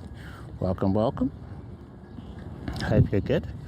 Yeah, so when I compare Larks and all the apps based on Larks code, I can do a 1080p 30 stream at 1.5 megabits per second.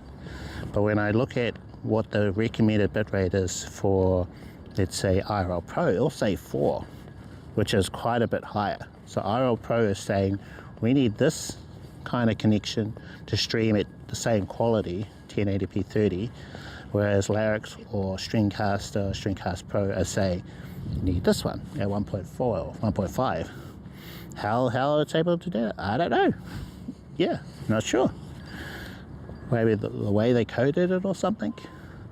Because I'm trying to figure out what Mobile's recommended bitrate is for theirs, and I think it's similar to IRL Pro, maybe 3.5 or something. Because as soon as you try and do similar numbers as a Larks app, it don't look too good.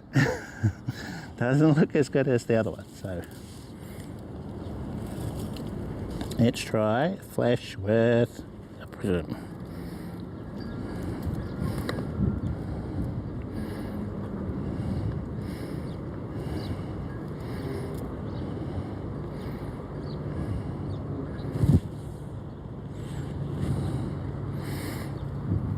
Well, we could try it.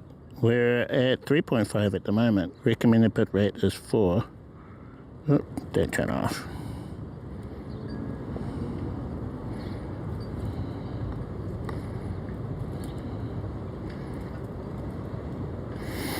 But if you just go by what they recommend a bitrate, which they all tend to have,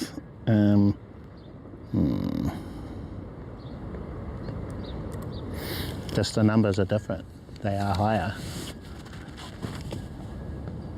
Let's grab you.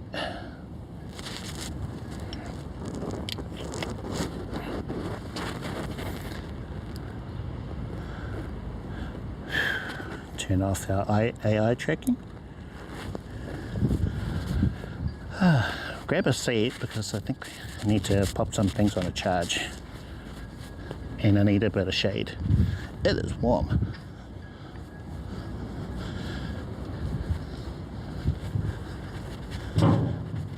I'm using IRL Pro at the moment. Maybe we'd have to do a dual stream thing again to show you.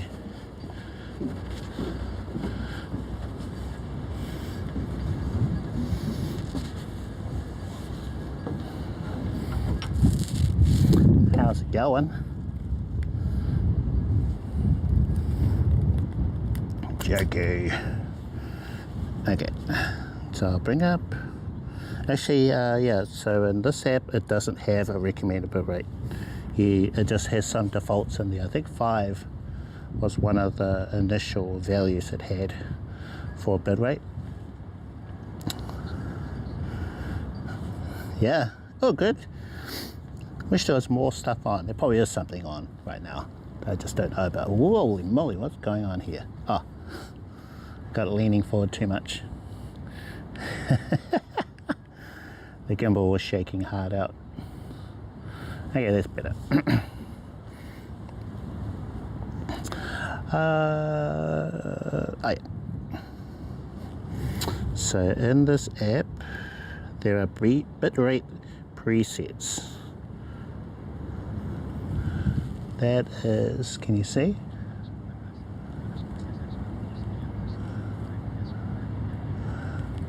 So those are some of the defaults, and I've added my own.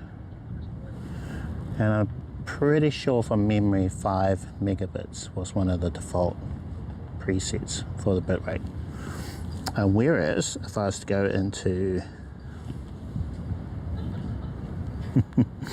let's see, I'll close out of that, and so Streamcaster, from what I can tell, was pulled from the marketplace, or maybe it's just available in certain areas of the world, so I can't access it. Well, if you were to try and download it new to your iPhone or whatever, then yeah, you can't get to it. Yeah, I wonder why that is. So it's a pretty good app, Streamcaster. Whereas I think Streamcast Pro is still available. I just don't like what they did to their overlay, their main screen. It's a way cluttered. Can you see that? See all those buttons down the bottom? They got rid of the burger menu, which is on the side. Perhaps, yeah. Maybe that's what happened. So maybe they used nefarious ways of getting the code. I don't know. Okay.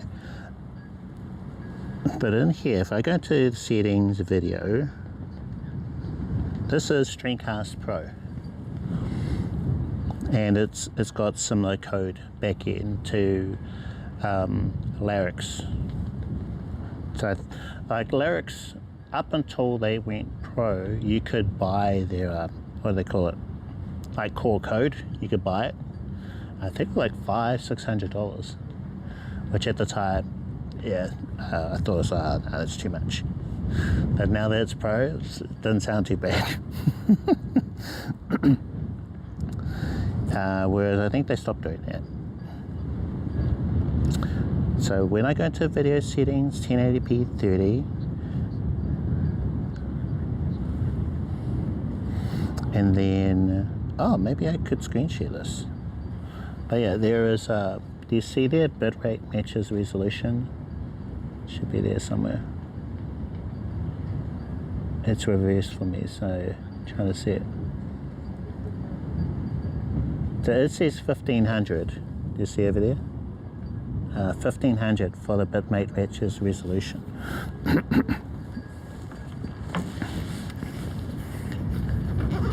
It is a little buggy. Let me try and give this a charge. Hopefully they're going to iron out some of those bugs.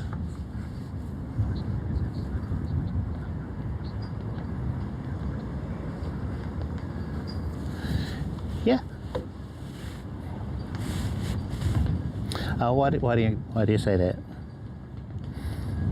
So it's kind of like a combo. The combo you want is SRT and H.265. If you've got both of those, it's going to give you a much more streamlined broadcast to send to your wherever, your self-hosted OBS, or maybe if you've got it all in the cloud. So that's what you'd want to use. But I think H.265 suffers from a lot of grey screen. So if you're in an area where you're going to get a lot of that, it might help if you switch to H.264. Because from what I can tell, H.264 doesn't suffer so much from that grey screen that can happen.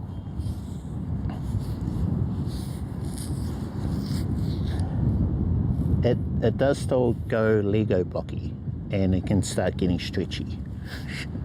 So it has issues too, but I don't think grey screen though.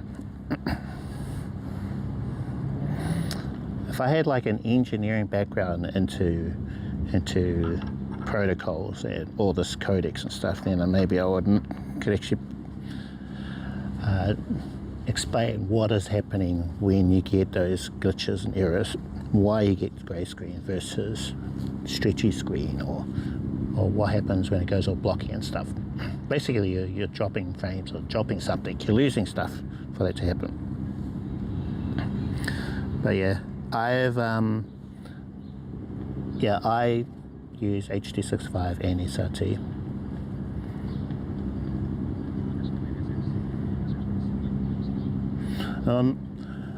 I've researched it, but sometimes it depends on where you get your info from. There may be conflicting info. So yeah, I've heard it explained in one way, and then I've heard it explained a different way. And a lot of it is through practice and seeing what I see when I use one versus the other. So yeah, I'm as research as I can be. I try. And I'm sure there probably are some engineering guys who specialize in this. So they actually handle the code, and they'll probably go, oh no, this Cliff guy is completely wrong. I don't know where he's getting this info from. But yeah, I try. I have no qualms about correcting myself of any previous info as well. Yeah. Let's see. No.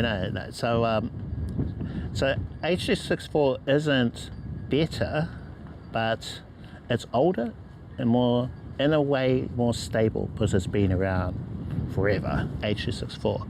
And I think when it handles certain situations better than H.265. But in general, I would use H.265 because it's lighter. Elting, how's it going? How are you doing? Welcome to the stream. Welcome everyone. Hope you're good. Man, see it good. Yeah, so I try.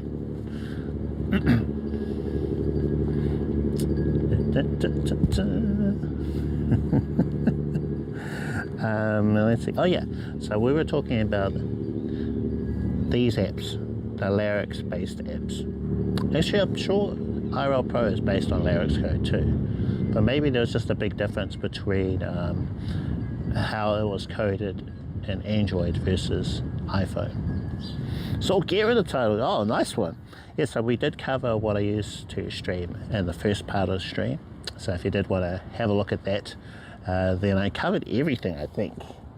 Gimbals, audio, stabilization, AI tracking, the phones I use, 3 phones I'm using today. Thank you for welcoming everyone in, bro, DJ Reminisce. Thank you for that. Appreciate you.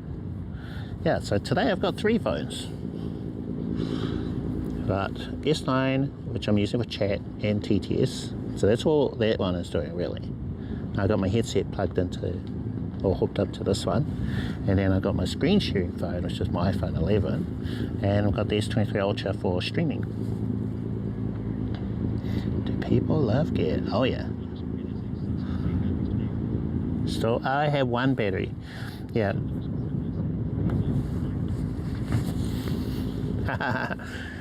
We are live from Auckland, New Zealand. So just the one. When I do these streams, they're generally shorter, so I don't need the 2-3 batteries I had for Armageddon Expo, which was 3 something odd hours. What mic am I using? I'm using the Holyland Lark M2. I've been using that, I think, all of this month since I got it. It's just a far better microphone and system. Like when we went to Armageddon Expo last week, there were like thousands of people there.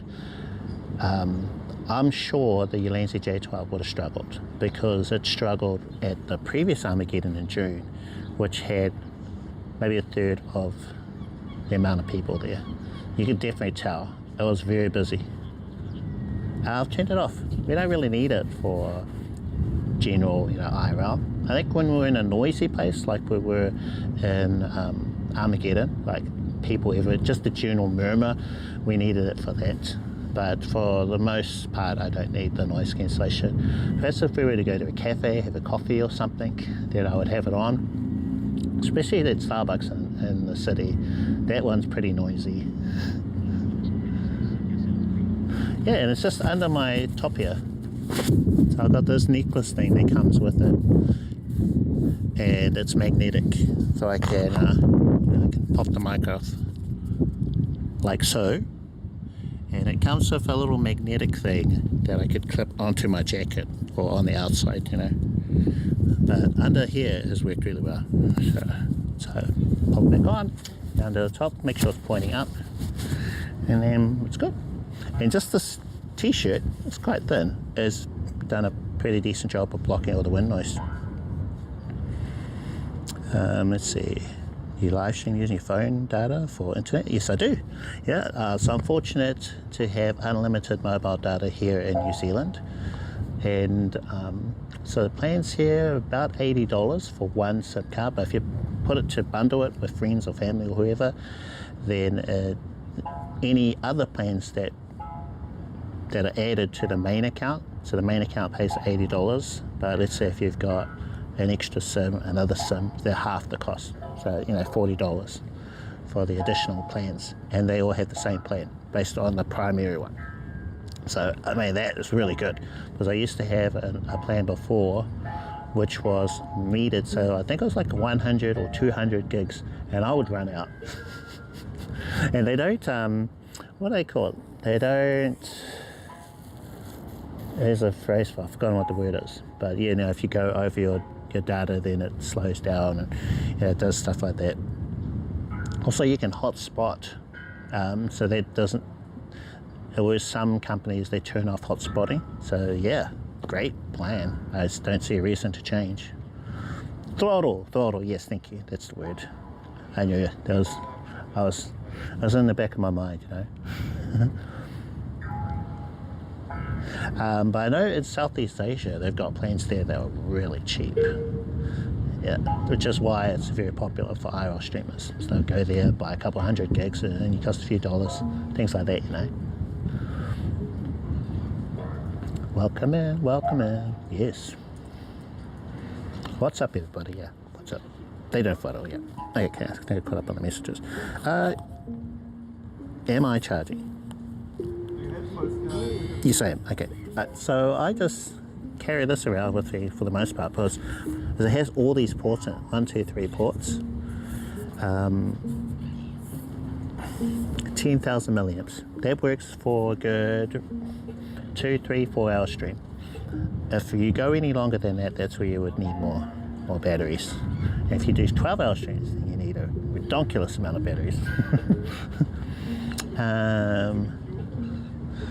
Make sure you have unlimited data plan. Well, yes, if you can get it, go for unlimited data. Check to see if they throttle your speeds at all, but some will, even if it's unlimited. Check to see if they do HOTSPOT is effective. Sometimes they won't let you use a HOTSPOT, so it just depends on your provider. You got to look at all those things, all the options, see who has what. There we go. Oh, yeah, nice. I need more 90-degree angle things. I don't have enough of them. And you have Wi-Fi turned off while streaming. Make sure you use your data. Well, the streaming phone that I'm using right now, I am hotspotting, so I have the Wi-Fi turned on. Yeah, so both IRL Pro and MIDDLEMAN. So IRL Pro is Android, MIDDLEMAN is iPhone. They both support bonding. Now with IRL Pro, you can bond without a special plan. So for example, with MIDDLEMAN for iOS, you need to broadcast to a service that provides what they call SRTLA, like BellAbox Cloud. So if you stream to that, whatever magic they do in the background, it provides bonding just using that kind of broadcast or setup. So that's how you get bonding on an iPhone, using MIDDLEMAN and an SRTLA service like BellAbox Cloud. Whereas IRL Pro, which is what I'm using now, I've got it bonded to my hotspot, which is in my pocket. So I've got Wi-Fi turned on for that. And IRL Pro gives you bonding without using a service like BellAbox Cloud. So yeah, it's kind of like a no-brainer to use that.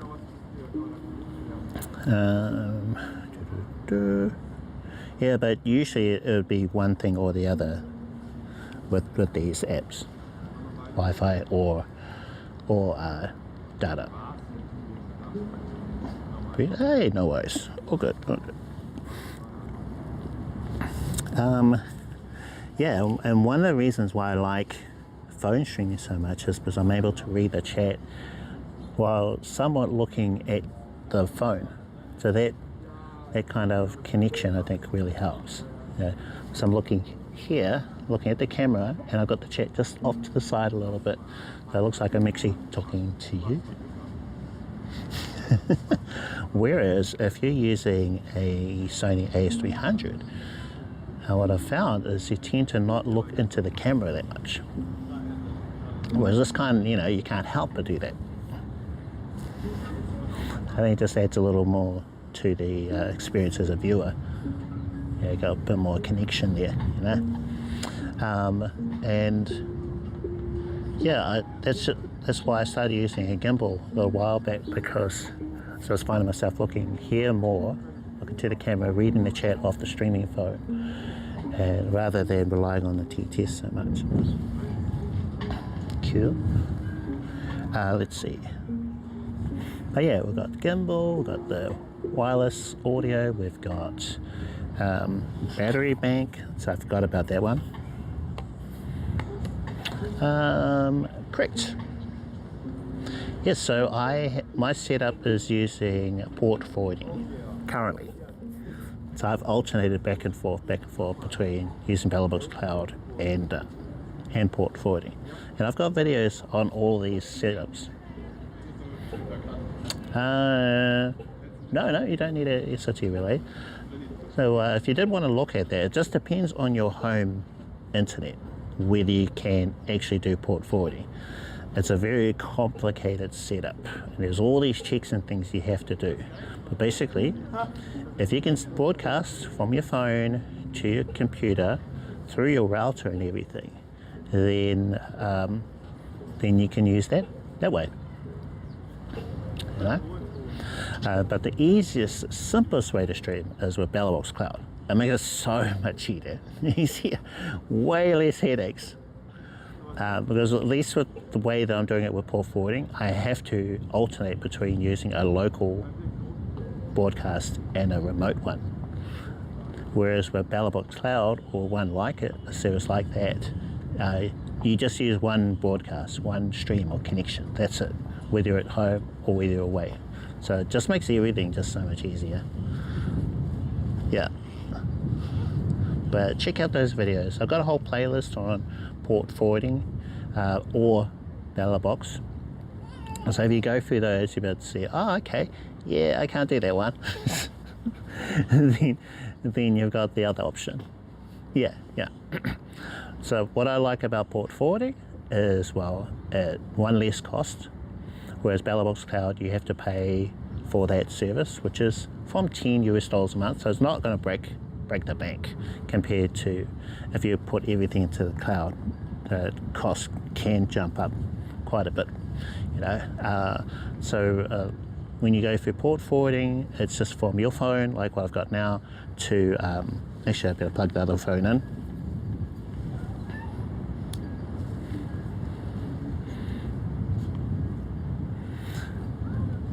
Audio cuts out for a few seconds while I plug in the external power.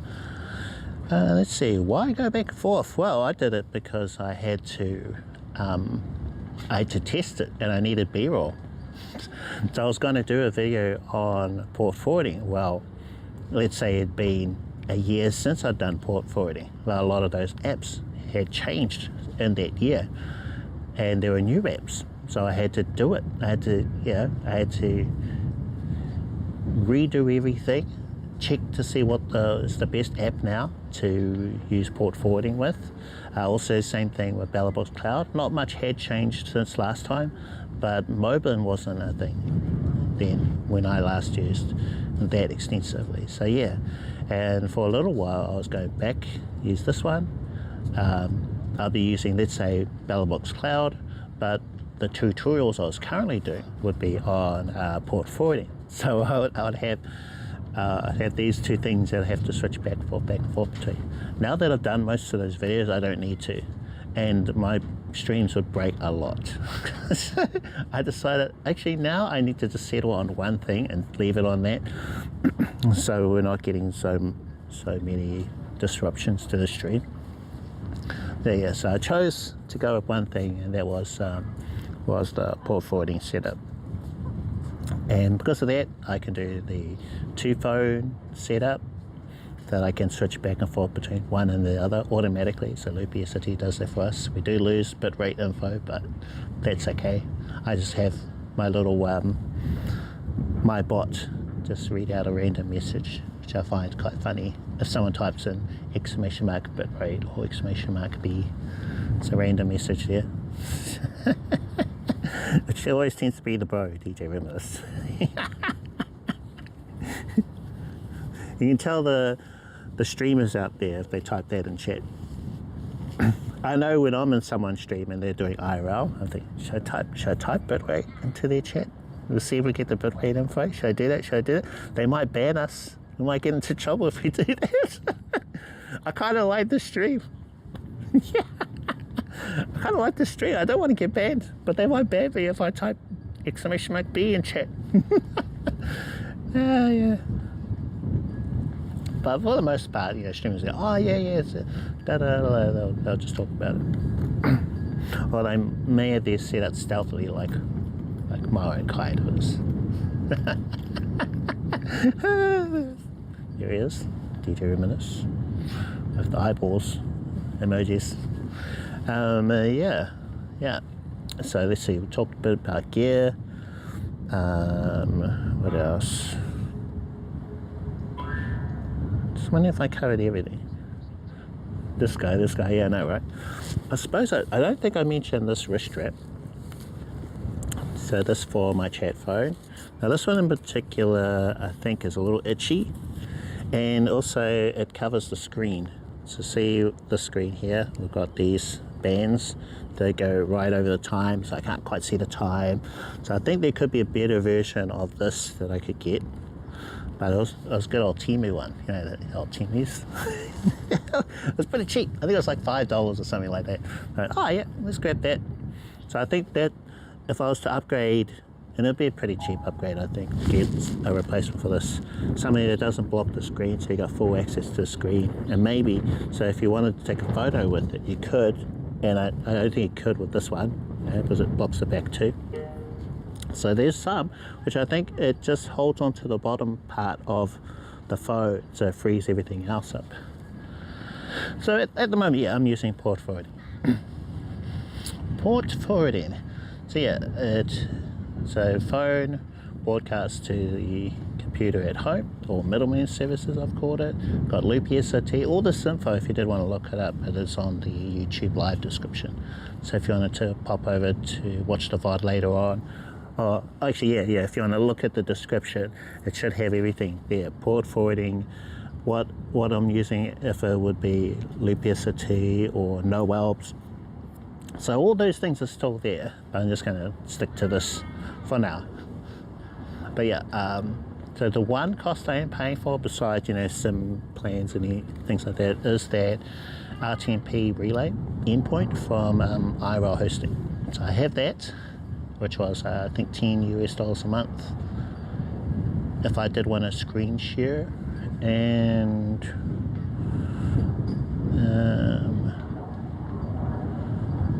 yeah, I think that's it. So other than that, it would be my SIM plan. Yeah, so I've got 2 SIM cards.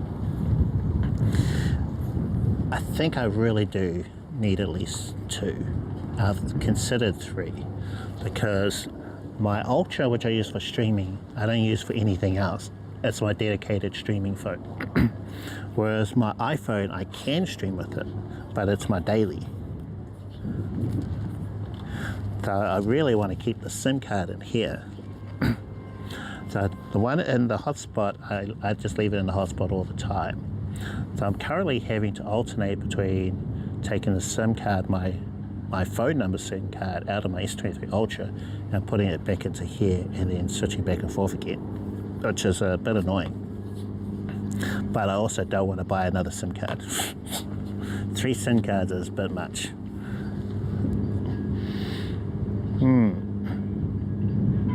And I tried a single SIM card setup when I first got into this, but I just don't think I can,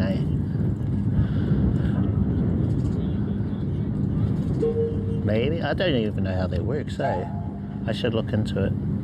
Is it something where you can switch back and forth easier? Don't know. On both phones? Huh. Maybe I'll go ask the... Oh, really? Huh. Okay. Maybe look at that. Yeah, so I guess if I could get that to work, I'd have an eSIM for my S23 Ultra when I'm streaming, and then when I switch to using this as my daily after streaming, then the number switches back to here. Yeah, I've heard of eSIMs, but I haven't actually used it before. And I believe, well, this one for sure should be able to. Don't know about this phone, the 11. I'll have a look. There is, do you need access to your account to do that? I'm not the primary account holder. It could be, yeah, that could be problematic, right? Because I used to be on another provider, and then when I moved to the current place, it just changed everything over. I put it on someone else's account. So I don't know, we'll see. I'll try and figure everything out. Let's see. Let's go over gear. So other gear that I've used, we've got this wrist holder, I like. We've got the lanyard. I really like the lanyard. The lanyard is fantastic. So I've currently got my camera connected to it, like here, but I usually have my phone connected to it.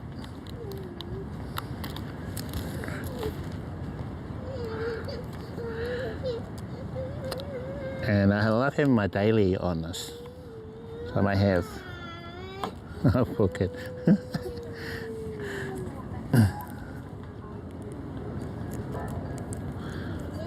Let me show you. Boing. Now this was a cheapie buy from a good old Tina as well. So this, you get a little phone holder thing that goes inside of your case. I'll show you. I think these are pretty common now. They're not as rare as they used to be. But yeah, that's what it looks like. Ghost Pants. Thank you for the follow. Welcome to the stream.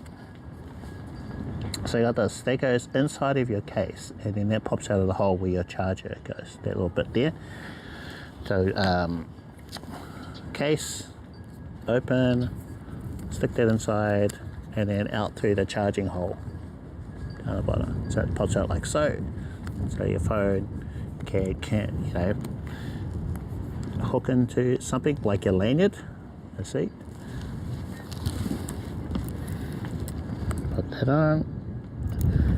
And this is awesome. I love this. This is probably my favorite thing that I bought this year. Probably that was really super cheap, like under $10. But yeah, I would just walk around with it just hanging out like so. If I'm playing like Pokemon Go or whatever, I could just grab my phone, have a quick look, you know, do whatever, chick, and then if I need to do something else, I can just drop it and then do that thing and grab the phone again and continue. So it's such a great little thing, this lanyard. So that is definite buy. Another thing that I bought was a chest mount, which I haven't used in forever. I think when I streamed with my phone on the chest mount, it was fun because I could go around on an e-scooter and thing. It'd be like, you guys want an e-scooter with me. But I found chat was very quiet. It got super quiet on those things. And there's more engagement when you have it in selfie view like now. Yeah, so I really haven't done the chest mount thing, even though it's easier to take photos. So I could hold camera all the way out like this, do this, more stable for photos, probably check the settings and things a little bit better, that kind of thing. But in terms of like the chat, and if you do want that engagement going, then I think having a selfie camera on all the time has been better, I think. Yeah, and for the most part, most of Armageddon Expo last week, we had it in selfie cam mode. You could see people around in the background, people waving and stuff. I considered making a video using a what theme was I going to use? I think it was In the Hall of the Mountain King. Yeah, I was going to use that.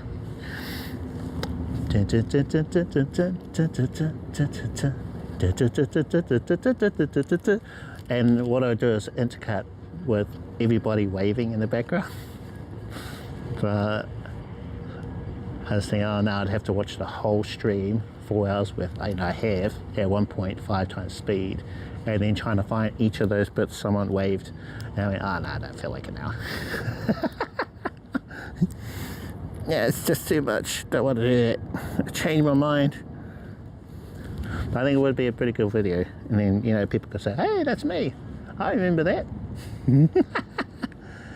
On your audience and the people messing with you, in my opinion. That would be really, yeah, true. Oh, good. Yeah, but I thought that would be pretty cool. Dun, dun, dun, dun, dun, dun, dun.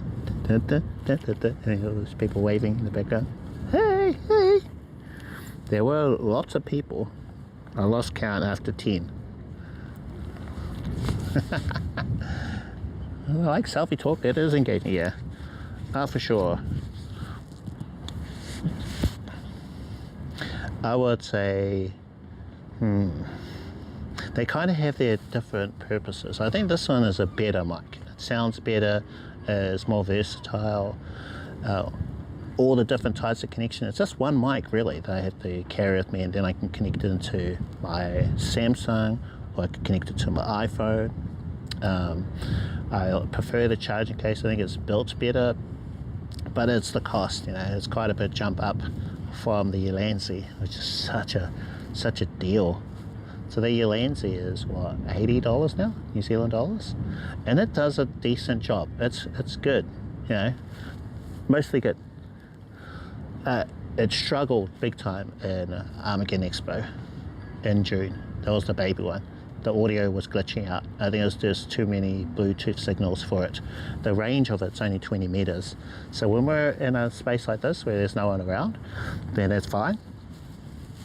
But in the Armageddon Expo, oh man, red card. I was dying hard. Got smashed. Couldn't handle it. So yeah, I think this is the best mic out of the ones that I've bought.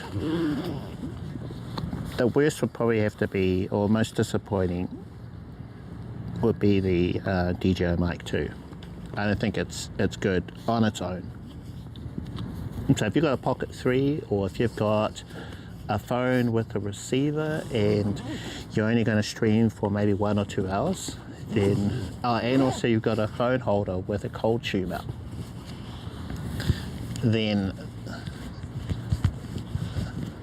yeah, we're on the Holy Land. I try to have my Ulanzi with me as a backup, so it's always good to have some kind of backup plan, but I keep forgetting to do that. But yeah, we're on the Holy Land. Oh, you know, and because usually with the Ulanzi I have to have it plugged on the outside, but it's got that clip thing, whereas this one, Holy Land,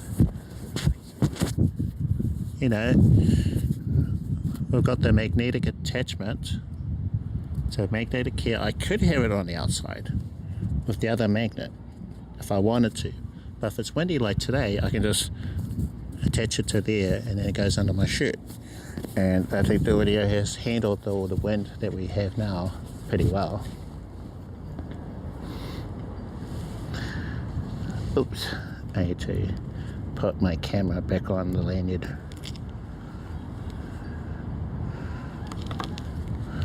Yeah, so this would be, I would say, the best favorite mic out of all the mics I've got. I've got Ulanzi J12, that would be second. Best value for sure, $80. Whereas the Holy Land for the full kit that I got was about $270, although I think the recommended retail price is $350 New Zealand dollars for these prices, so just half that for US pricing, if you're wondering. It should give you a rough idea. And let's see, what else.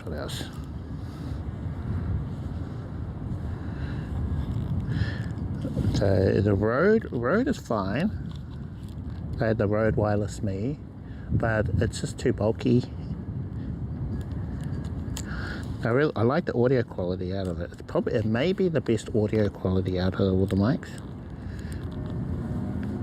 I really haven't done a comparison between this one and the Rode. But because of that big bulky receiver, and it doesn't have pass-through charging, that's why I've looked away for anything using that design. So for IRL, I really think you need pass-through charging. So just to explain, because you don't know what that means, I got the lightning receiver in my bag. Yeah, right, so iPhone, Holy Land Lark M2, lightning receiver, so it plugs in like so. KJ02 phone holder, pop that in. Okay. Right, so in order for me to charge my phone with this receiver, you've got a USB-C in the bottom. So, you know, if I just plug a USB cable into the bottom of the Holy Land Lark M2, it keeps the phone charged, which in turn keeps the receiver charged. Now with the DJI mic 1 to the Rode wireless mic system, so all of those, they've got a rather large square receiver, and you can't charge your phone through that receiver. You need a splitter or adapter of some kind to keep your phone charged and also the receiver charged. So that's 2 cables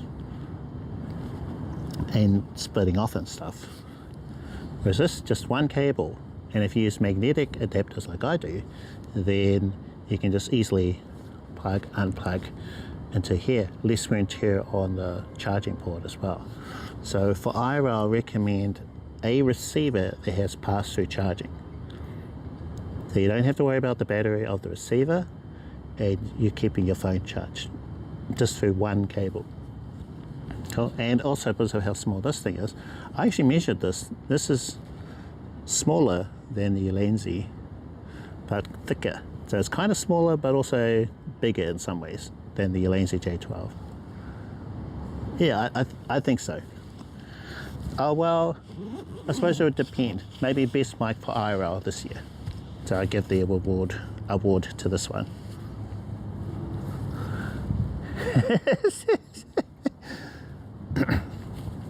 Yeah, so anything that adopts this design, I'm going to be like, yes, thumbs up. Perhaps what they could do is have a cable that runs from a phone, so that this receiver, I just feel like it's fragile here. I think the Hollyland is more sturdy, better made than the Ulanzi. So I don't have to worry about this one as much as the Ulanzi. Because I've gone through a couple where that port that plugs into the phone has gotten weak or started to lose its, I don't know, you know. Also with the charging port as well. So that it's just made with the pricing, the materials. Whereas this thing is so good, made really well. Still want to be careful with everything though, you know. Let's see. Yeah, so where's the Rode, the DJI, I think they just basically copied the same sort of shape design. You need a cold shoe like this phone holder does for them to slot into, which is kind of a setback as well. See that? It's just there. No, if you're a gimbal, most gimbals don't have a cold shoe in them. They, like this one here, the iSteady V3, no cold shoe for it. So if you had a Rode mic, you really couldn't connect it to the gimbal, you know. Yeah. So that is a must, I think, for IRL.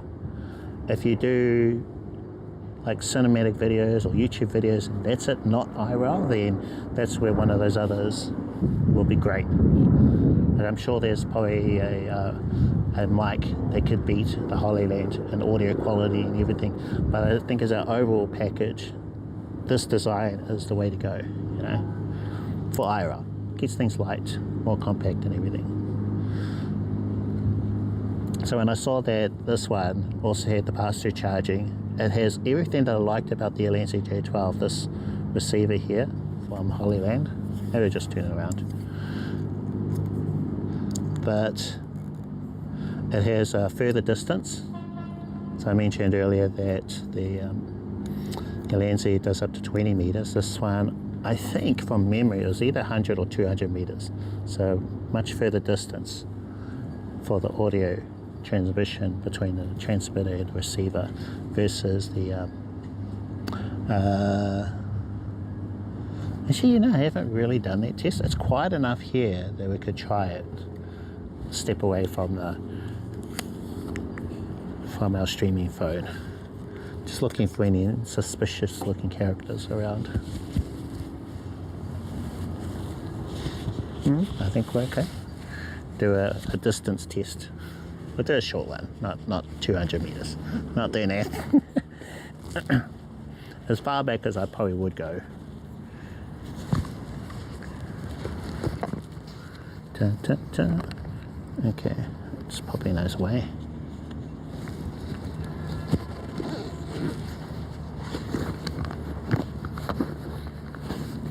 One moment, folks, one moment.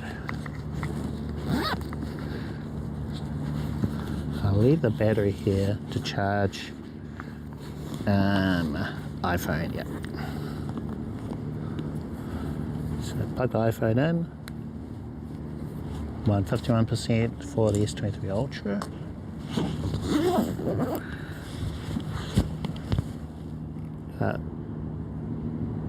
Turn our preview on. Test, test, test. 1, 2, 1, 2, 1, 2. Okay, all right.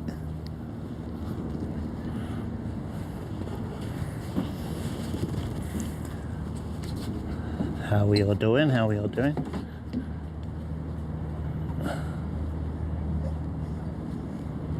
Making sure that that is stable.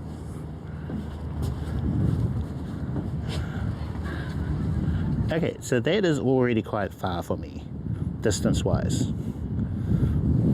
That's as close, as far away as I would probably be with my my streaming phone. But we're going to go right back to where that fence is and see if our connection gets interrupted at all. What do you think? Okay, that's stepping back. Testing 1, 2, 3, 1, 2, 3. How are we all doing? How is our audio? 1, 2, 3, 1, 2, 3.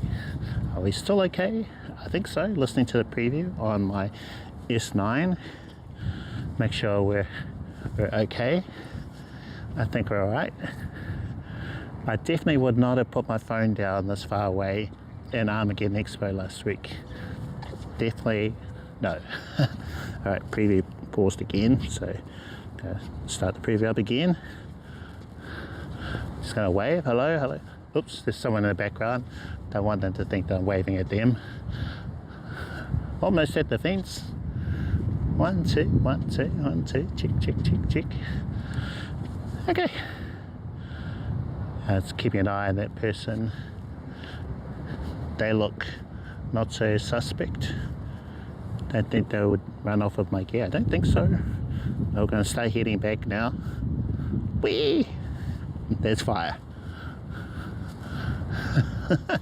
Alright, heading back. How far is that? That's more than 10 meters, I think. Heading back, heading back.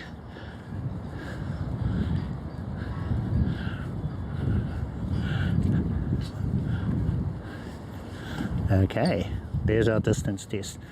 Yeah, so that's as far as back as I would go. Definitely not any further. I'm way too paranoid.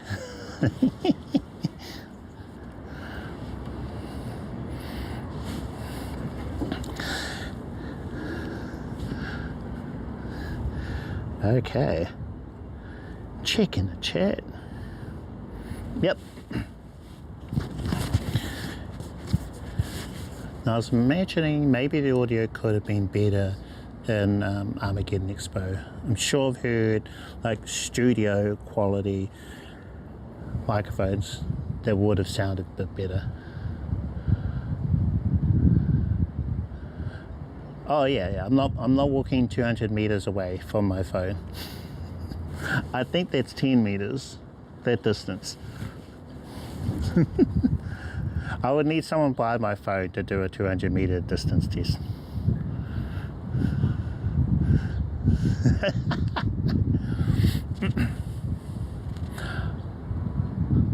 Actually, I'm sure with the Atlantic J12, if I turned my back, it would have glitched out. I think so. But it's pretty normal with like a wireless setup like this. As soon as you turn your back, then, you know, you got a break.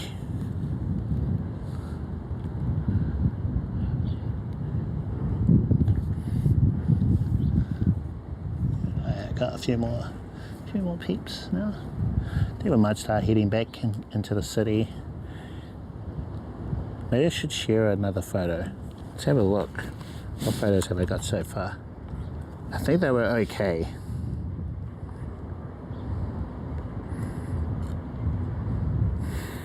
Yeah, no, I don't like that one. That one's not great. That one's fine. Yeah, let's not worry about those ones. Don't need to share those.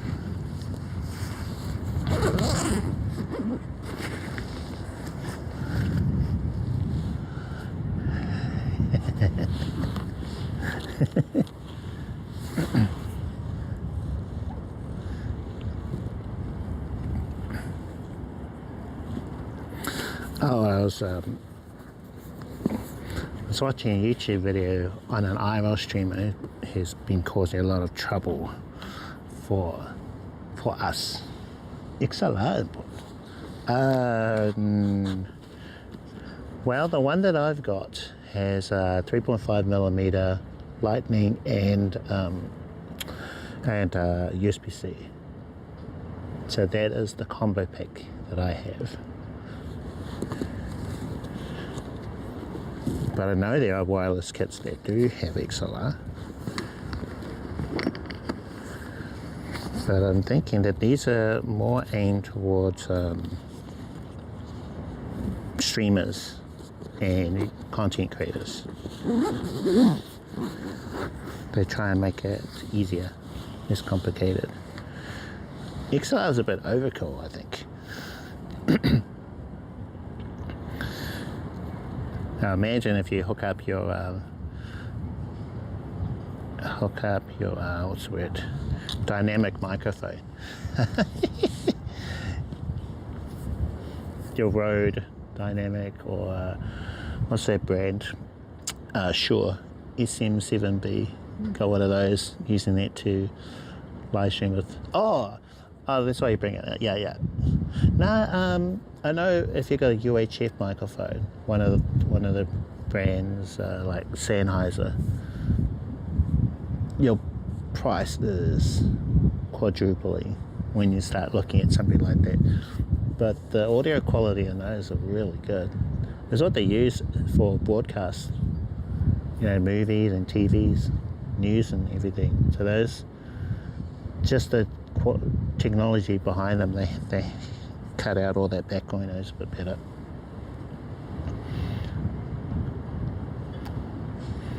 Why they cause trouble? Oh yeah, there's a stream. I don't want to bring attention to them, but they're just rowdy. I guess that's just the style of IRL that they do, and being really disrespectful, and like Japan and South Korea, places like that, where even it's like a cultural protocol of keeping to yourself in those places, and this guy has been being a real jerk.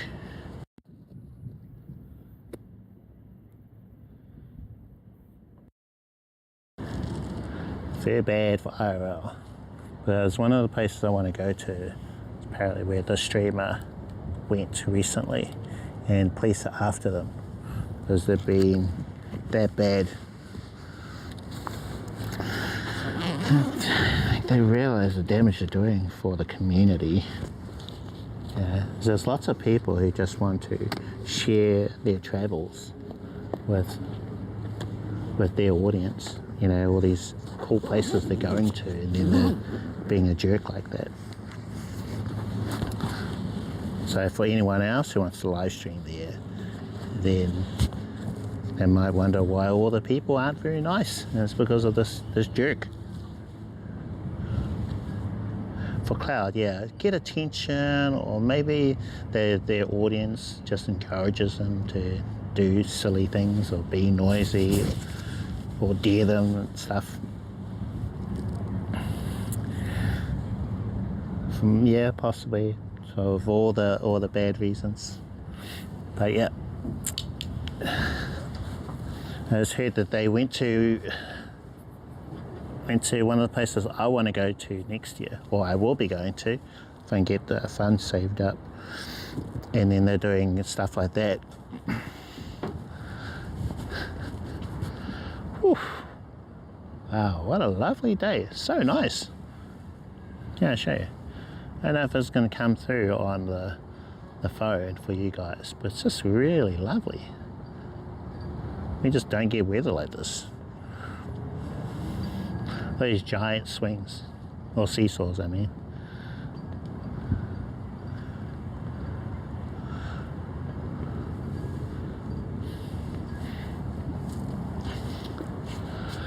Okay.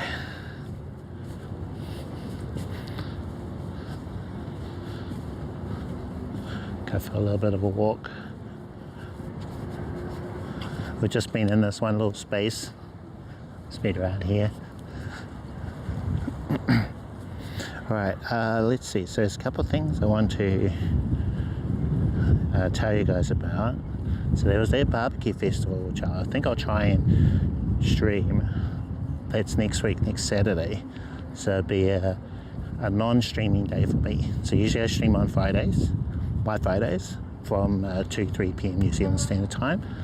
But there's that on. I can't guarantee that I will stream it or not, but I'm going to bring a pretty stealthy kit with me so that I can, if I think I can. But yeah, barbecue food, they're going to have music, hopefully live bands, so I won't get YouTube bots after me. And there was another thing on as well. There's a couple of things on this month. Oh, there's a retro event. I need to find out when that was again. We heard about that at last week's Armageddon Expo. So I think it'll be like a baby version of that, because that's the big one, Armageddon Expo in October. It's one everyone goes to. And if they're working on cosplay, they work on it for that one. Stealth kit. Well, it was basically what I showed you earlier. The JJ02, that little mini tripod, and my iPhone with the Holyland Lark M2. So that kit is really small.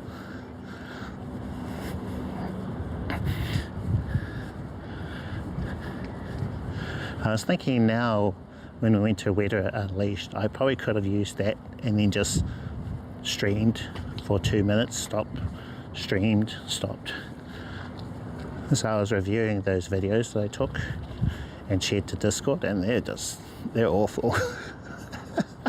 I used the Discord app to record the videos, and it defaulted down to like 480p or something. Should have just used my phone to record and then upload to Discord. Then it wouldn't have, crunched them down so much.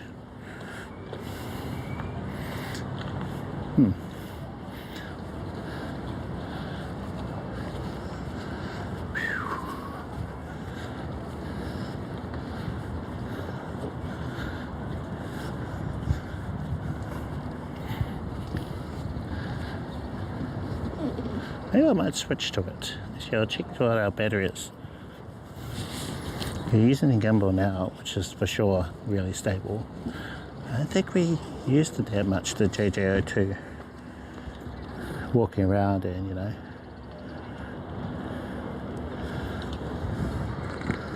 Oh, not that one.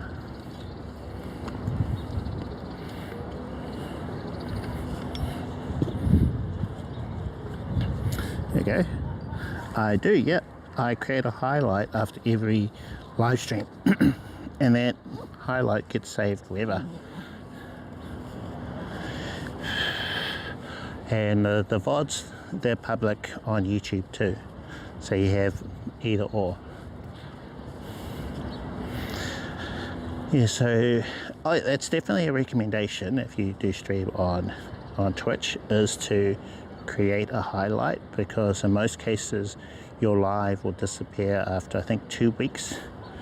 I think for a while mine were up for about 2 months, but they'll be gone. So if you have like a big trip, like to Vegas or Paris or wherever, then create a VOD or a highlight of your entire stream, and then they'll stay there forever, or until Twitch changed their mind.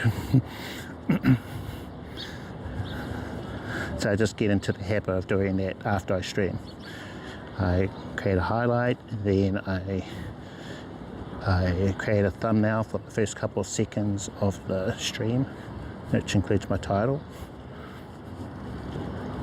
and then I upload that to my YouTube live as well. Yeah, looks pretty well.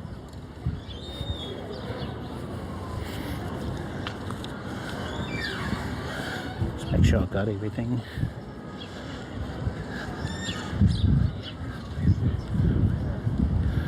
What connections? Very red and yellow. 1.73.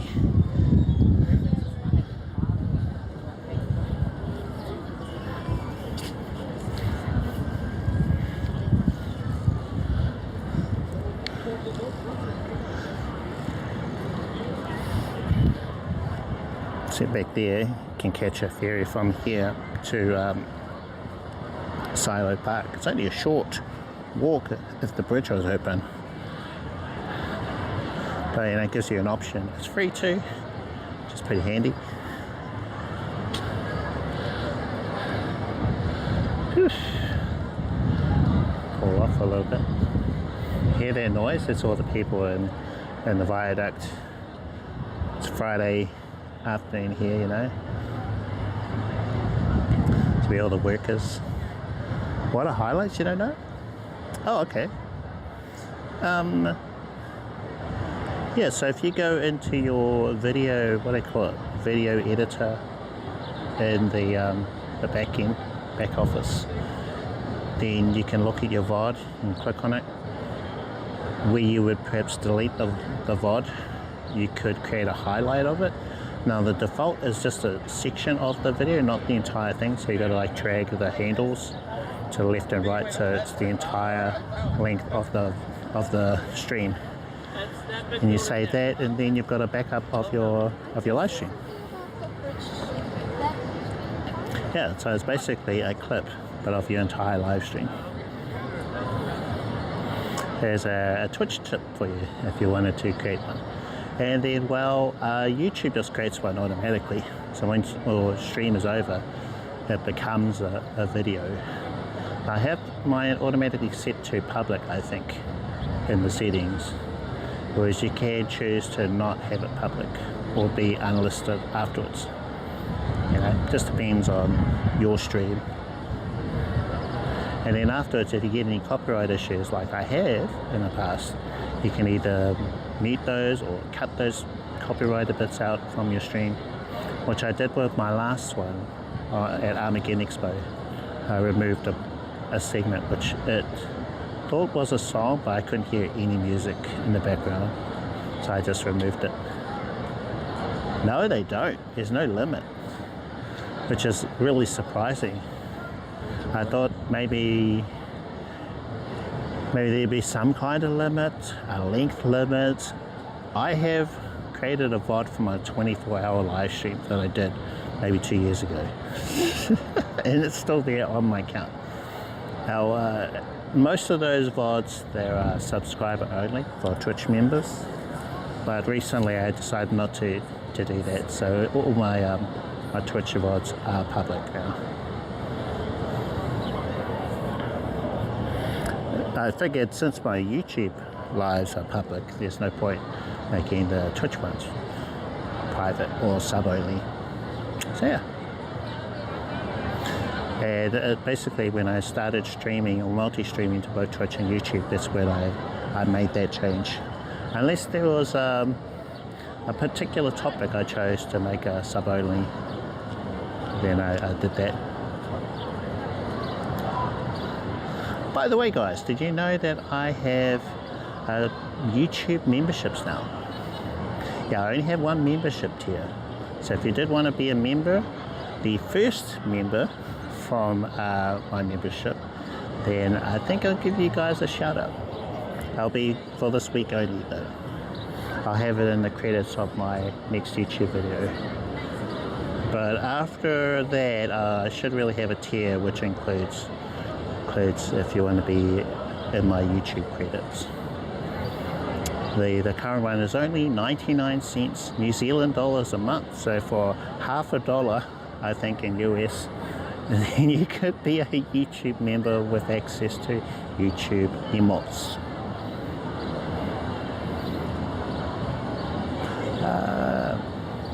Why you changed your mind? What do you mean? Why did I? Oh, okay, with the VODs. I don't know. I don't know why I made them sub-only. Maybe it was just maybe it was embarrassed, self-conscious, something like that. I don't really know. But I figured I'm gonna start multi-streaming to Twitch and YouTube, and I didn't have a way to do sub-only for YouTube VODs. I said, oh well, since it's public on my YouTube channel, then let's make it public on my Twitch as well. So all my VODs from when I started doing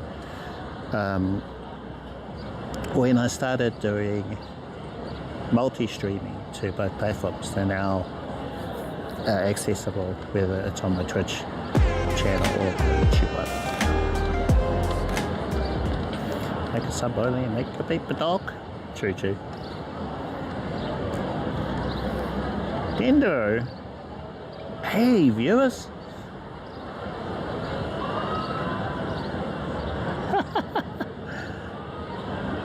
How's it going, guys? How you doing? Welcome, readers. How are you? Thank you for the follows. How was the stream? Great. Oh my gosh, TT is going crazy.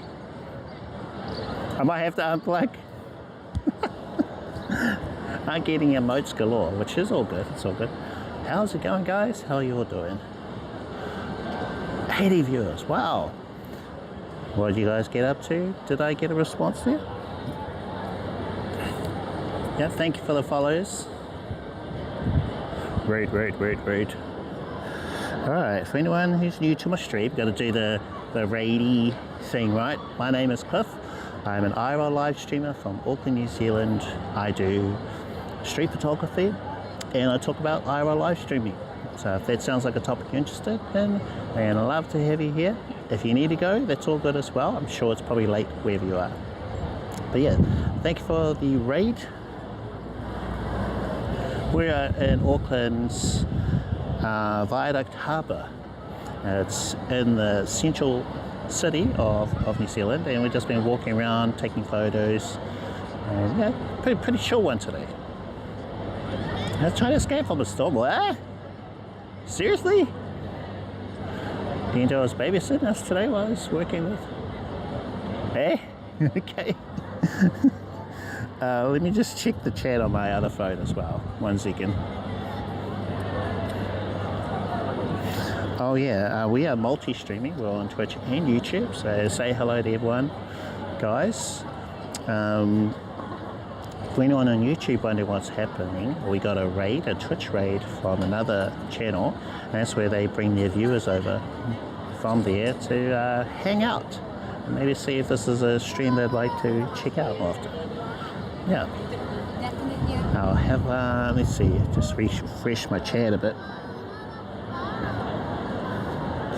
First message. Awesome. Alright, I'll show you guys around where I am now. So this is Auckland Viaduct. Very pretty. Very pretty. Let's see, I'll change our camera a little bit wider. So if you're ever to come here, this is where you might go to get yourself a feed or have a few drinks, you know, that kind of thing. There's boats, you can go on these boats out to sea. Some of them will do whale cruises and get to meet whales and dolphins, like this one over here. So it's a dolphin wildlife cruise. No, well, there's not really much fishing in the city. So this is ocean. It's the ocean here, and their water's super deep. But not many people catch fish in the city. I think you got to go out a little bit. But you know, that doesn't stop people. You know, get some folks with the fishing lines, and they'll try. But I don't see much in the way of catches, big catches here. But yeah, lovely day today here in Auckland. That big building there, that is Auckland Sky Tower. That we've done a stream from up there. It's quite the view. You can see all of Auckland. And it's just like one small part of it, you know. So oh yes, some real good seafood, fresh too. There's, while you know the fishing here, maybe it's just too busy, too much light, too much activity, and the fish is just, you know, scared away from it. But you know, the fisher boats, they'll go out, and when you eat them here, oh, so good. So if you love your seafood, definitely Auckland, surrounded by 2 oceans, it's the place to go. Yeah.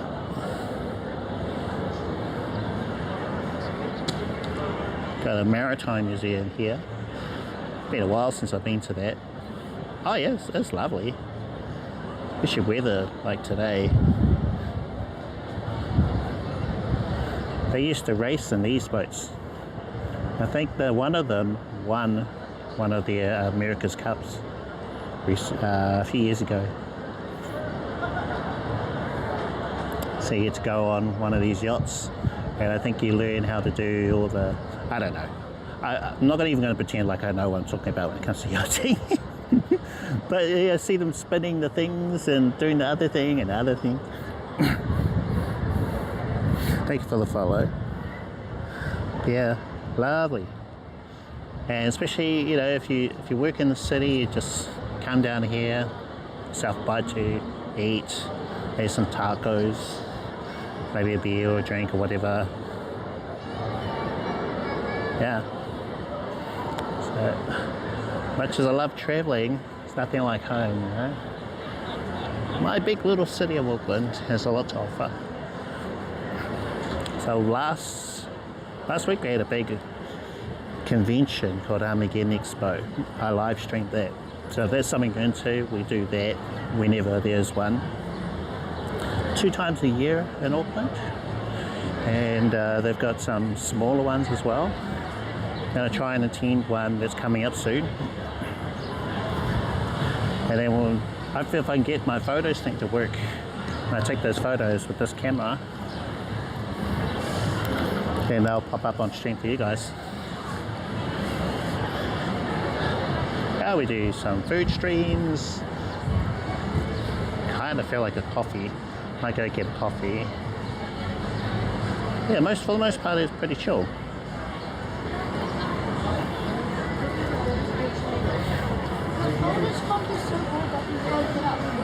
Show you a bit around.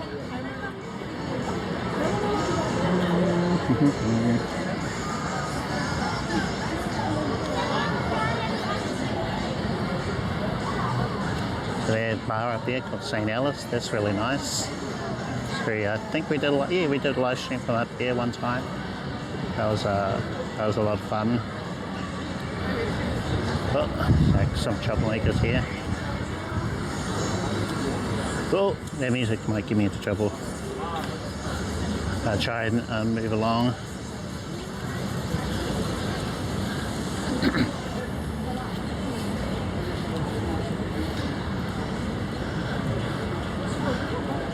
See, if you're getting taken away by one of those, you've been very naughty.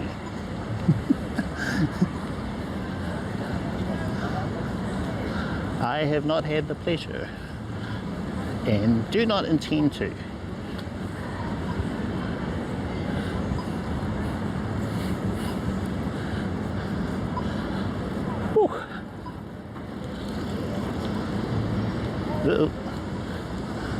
Also, don't want to get run over by traffic too. That's very important.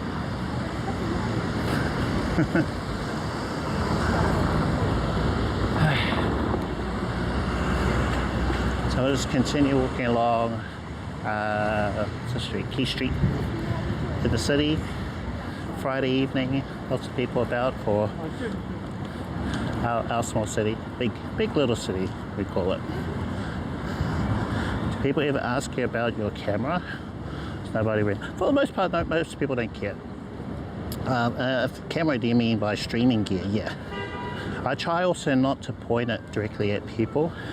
So the way I'm holding it is, so the footpath is directly that way, so you guys are off to the side.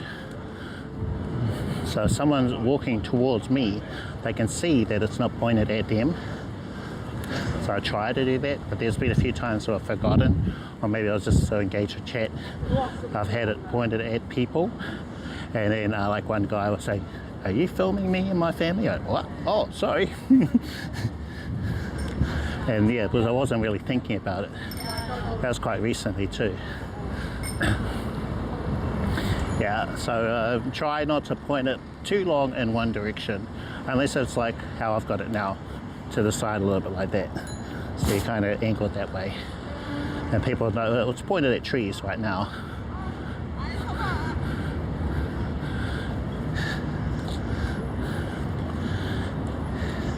But at least in Auckland, I don't know if it's the same for everywhere. Most people have their own lives to think about, you know, their own issues, kind of, you know, in your own head, like you would normally do. So not really thinking, yeah, don't really care, like you said there, yeah.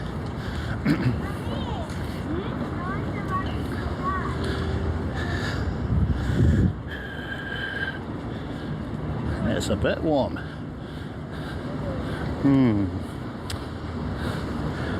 I don't think it's warm enough where I'd want a cold drink. I think we need to be in proper summer for me to order a cold coffee. I just like my hot coffees too much, you know.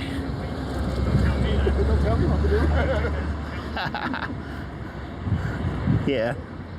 Oh yeah. I suppose it depends. Like if you've got a Bella box setup like a Sony A300 or 3000, you know, that's clearly camera, and when it's pointed at yourself, people know it's pointed away from them.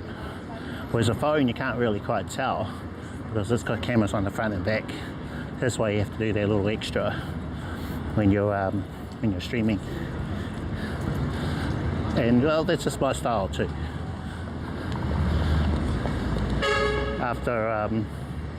After streaming for 20-something odd years, that's what I've learned.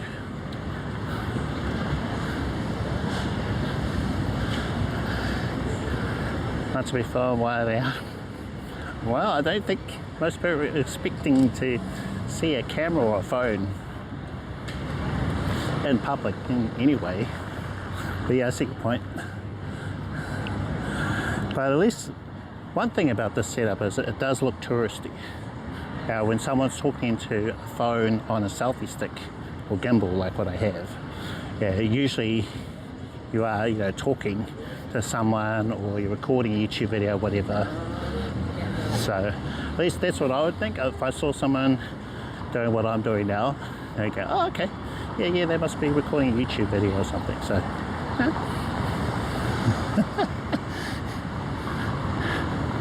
whereas I think that's one thing about a Bella box, is they are very different.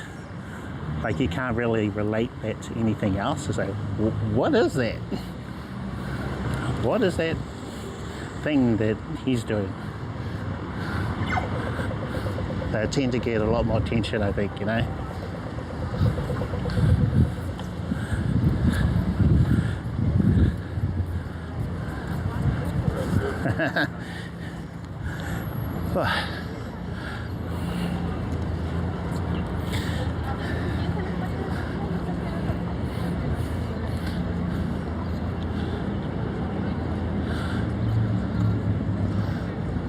My gimbal doesn't feel like it's on the correct mode. That should be better. I think it was still in AI tracking mode.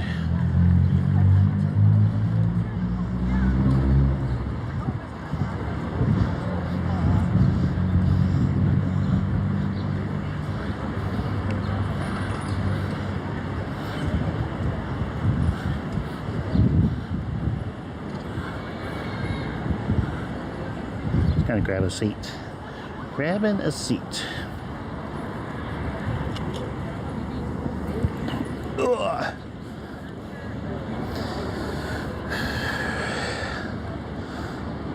Okay, so you feel more comfortable with the backpack than a phone. Fair enough. I've used one. Yeah, maybe a year ago. Yeah, I was Lenta Loner, I call it, and I took that with me to one of the Armageddon Expos. Boy, that was something. It was quite the kit. The backpack, Sony, I think I had the 3000 with me on that one. It wasn't complete, so there were still some things I needed, because the cables, you had to really, like, there's no secure way with the cables in the back. And I still want to live stream with the one I have. Yeah, that's coming.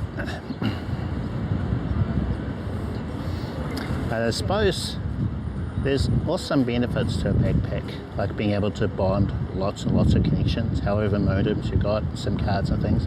So just having that. Whereas with a phone, you're kind of limited to 1 or 2. Now, if you need more than 2 connections, that's where a Bella box or a backpack would give you those extra options. Also, when you're phone streaming, you know, you're burning through your battery. The stream is quite a lot for a phone to do. So that's why with my streaming phone, I keep it strictly to streaming and try not to use it for anything else. Just so I give it a little more longevity with the battery life on it.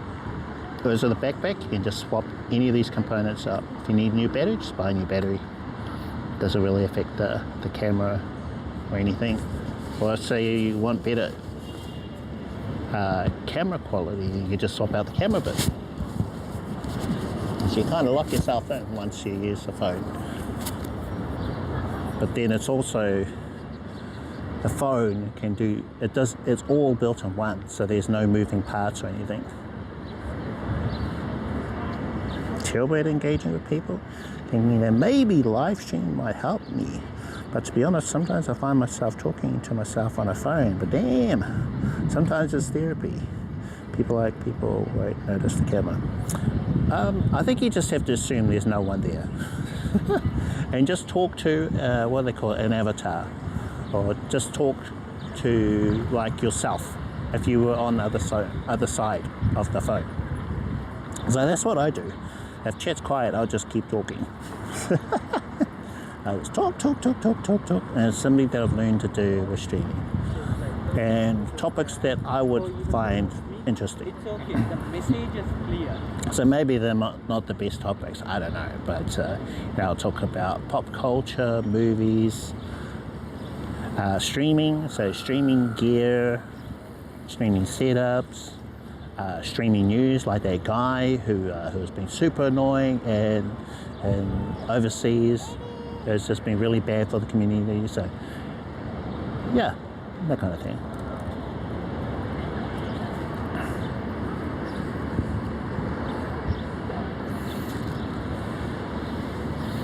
Yeah, and it takes a bit of, oh, cute. I think I've taken a photo of that little doggo. See, it's like a doggo. Oopsies. Where'd you go, the doggo? There you go.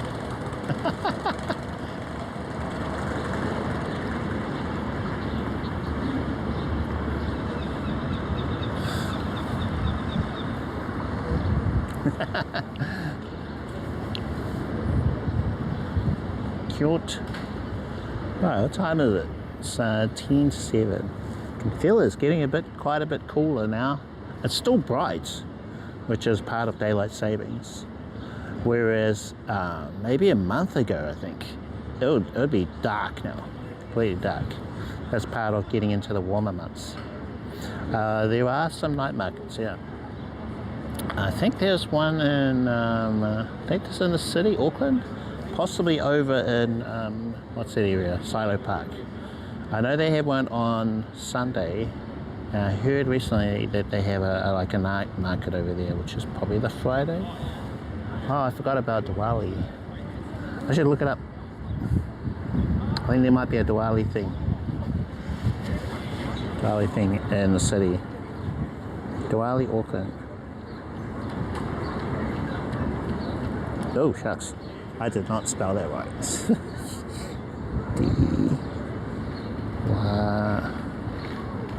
Diwali 2024. Auckland. Are they doing anything?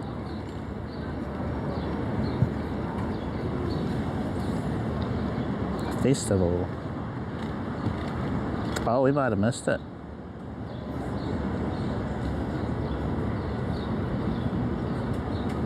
Yeah, I think we missed it. It was last week when Armageddon Expo was on. Can I get some rest? Okay, Blast? Okay. All good, no worries. Thank you for tuning in. Thank you for the convo and keeping our YouTube chat going. Oops. Yeah? Was that a typo or wrong emote? Sweet ass. But yeah, I think we missed the Diwali. The one in the city. When I came back in, oh no, Saturday. So we went to Armageddon Expo on a Saturday, and we went past there. I'm sure we would have seen it if there was something on in the city last week. So yeah, maybe they didn't do anything. Sandringham, Bollywood night, Diwali celebration tomorrow. November the 11th for 1 hour. That's somewhere else. Yeah, okay. Might hit him up and go with him. Oh, okay. Oh, sweet. Yes. Where is MIDDLEMAN now? Because he's just traveling all over. Can't keep track of him.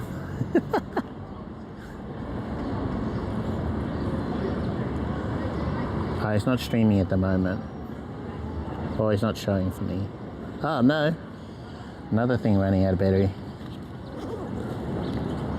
I think we might have to wrap up, folks, because we're running out of juice on all the things now. So my support phone is running out of battery, and oh, this one, streaming phone's okay.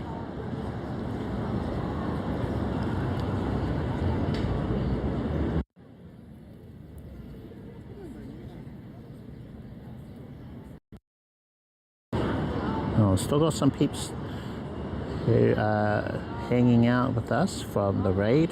So thank you guys. I appreciate that. Yeah, so today's stream, just really a chill one. We went over IRL live streaming gear.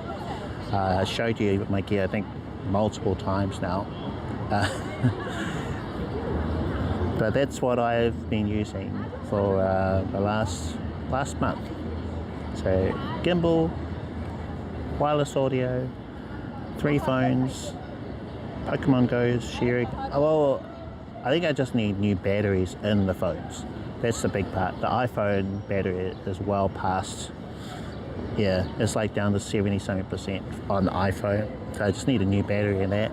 And then the S9 that I've got is just old. I think the guy said it'd be cheaper to buy a new phone for the rather than try and replace the battery in the S9. Oh, okay. Thing is, I like the size of the S9. It's nice and small. See, that goes on my wrist really well. Now my Ultra can't fit in this phone holder. Yeah, and it's a bit much for a phone holder, you know, on the wrist. But yeah, that's the big issue. New batteries in the phones. And let's see. Oh, whereas the battery bank is fine. I think we've still got quite a bit of charge on the bank. I believe the way that I've got my thing hooked up, it's not fast charging on the these 23 Ultra. So maybe if I had the other phone, other battery, then it would give us the proper fast charging. Yo, Lilo, Amossi. Yeah, so most of my streams are only about 2-3 hours. So we had a long one for us at Armageddon Expo. That was 4 something hours, and yeah, not really much happening today, I think. Whereas yeah, coming up there'll be quite a few things on. But I think probably the biggest event of the year was Armageddon. That was too big. I think I'll just stick to the June ones. I won't go to the October one. That was a very overwhelming. I gave it like a 7 out of 10, but I think that's part of it. It was like too much. It was so, yeah, there was like so much happening. So I like the more low-key thing for me, anyway. I didn't realize last week how many guests there were that I probably would have liked to have checked out. But it would have been better, I think, if I was just there as myself rather than streaming it. So I could just sit in, watch some of the panels. I don't think that's interesting as a stream though, for a viewer. Yeah, busy, heaps of people, just so many things. It was like, yeah, overwhelming in that way. Thousands of people, thousands of people. Overall, it was cool. Yeah, I didn't mind too much. Yeah. But for sure, I enjoyed the June one more. So I might just stick to that one. It's a 1 day, yeah, fair enough, yeah. I've done the long, I did 3 days of streaming for the last one. 3 days? 2? Yeah, I streamed most of the last one in June. And this one I was okay with just doing the one. Yeah, I need something quite a bit different. So I think once you've been to one convention, there's not too much variation with others. Yeah, so it wasn't too different from TwitchCon or Armageddon, the smaller Armageddon. I need something, yeah, really different.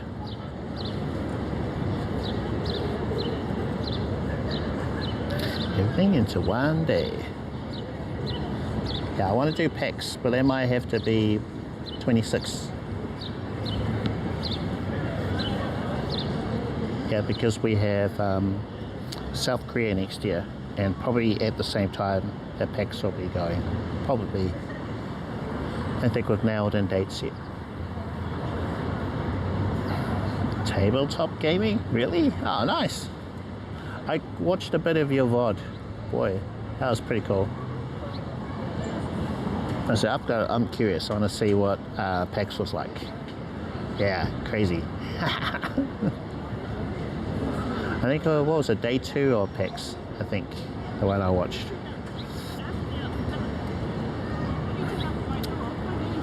Yeah, I want to do one. So last year I couldn't do it because I was at, I think I was at TwitchCon. SK? Point Bench, where? What is SK?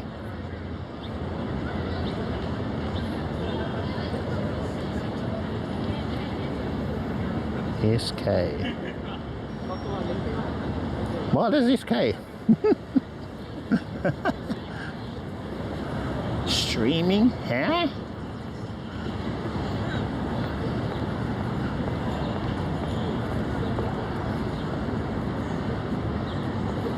Most of the time it's just me trying to win prizes. Nice. Oh yes, okay, thank you. South Korea, SK. Oh God, hope not. I know there are lots of people that go around and they'll just do walking. They'll just walk around the city, different areas. Oh wow, that's a great idea. I wish I could stream like that. But what they call a walking tour. So I've seen a few like that in South Korea. I think this Starbucks is closed. Might have missed it. Yeah, 7 o'clock now. Ah, stink.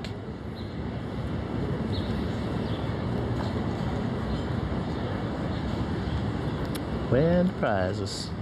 Yeah, hopefully that jerk didn't ruin it for everybody. I'll be like a year later. Hope, yeah, things have calmed down by then. I don't just get funny looks or anything from that. But yeah. Fingers crossed. Wouldn't that be bad for travel though? But it's people who are like recording YouTube videos and stuff. I think they should just ban jerks. There you go. Ban that guy. Don't ever allow him back into the country.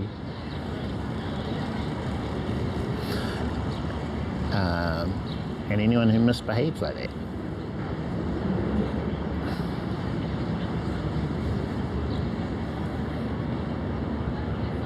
Yeah, don't be that guy.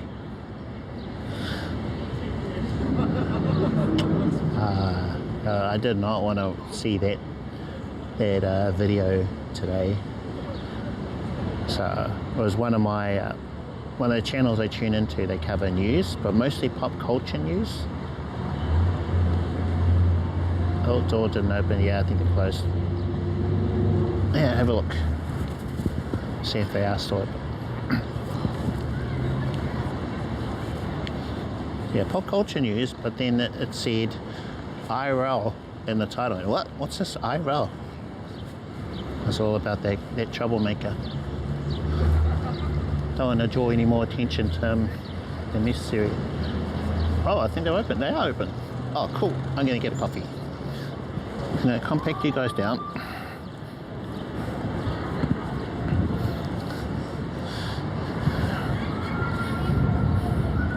Compact you guys down. And, oh, we're upside down. It's not good. IRL Pro does not flip us around.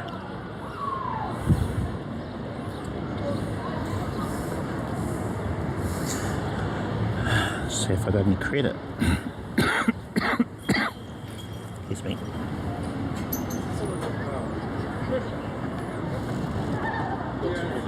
Coffee, coffee.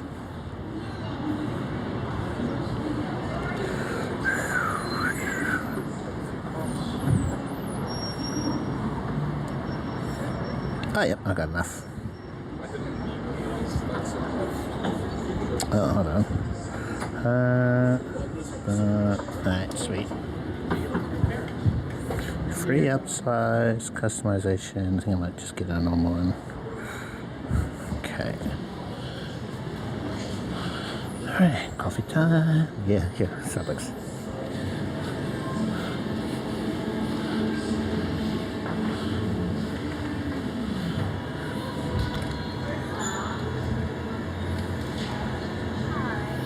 Hi, okay. Do you have pumpkin spice latte? In what size? Grande, hot. Anything else? That's all. Got my. Are you using any voucher today? Not today.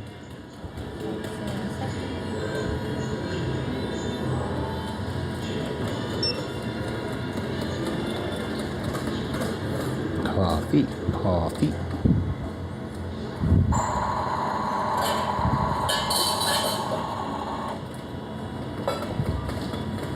Hi.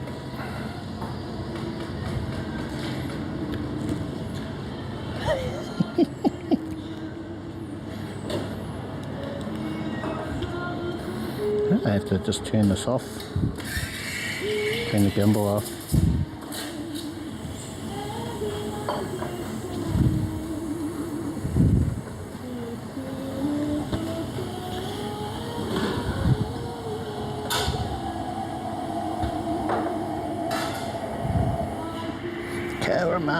Caramel macchiato, yum. Yum, yum, yum.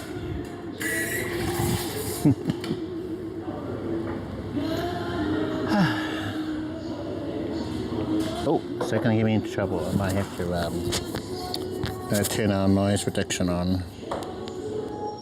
Okay, noise reduction is on. Hopefully that sounds okay.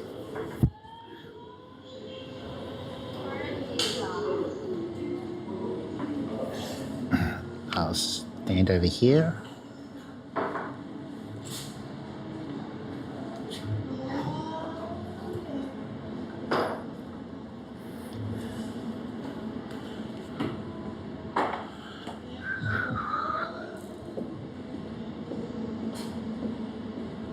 What time does this one close? So till 8 o'clock. Ah, thank you.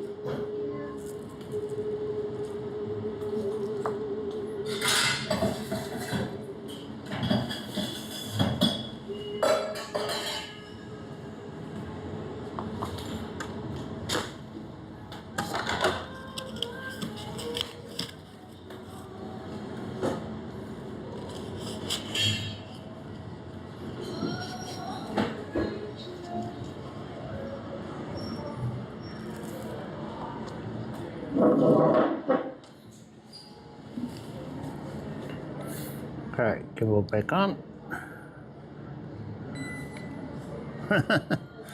Alright. See. Starbucks, Starbucks.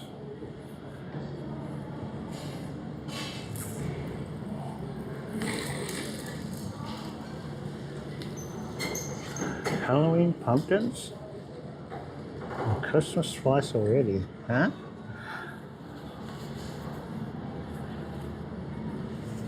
Coggers. Is that poggers? Alright. So this one, pumpkin spice latte, they have given away little biscuit things to go with it, but they might have run out. And they started selling the Christmas drinks too, like a toffee nut latte. What's the other one? Gingerbread latte. I'm going to assume that they have these at all the Starbucks globally. Cheers, guys. Oh my God. I wish this was a year-round drink. I would order it all the time. I know they're going to stop selling this soon. That's why I've been coming here almost every day. I remember liking the toffee nut latte. Like, I thought that was my favorite one. But last year, I was like, oh, it's not all that great. And so once they stop selling this, I'll order one. See if I change my mind. Cheers, cheers, cheers. So yeah, today a bit of a bust on the, what? Hold on, did I miss something?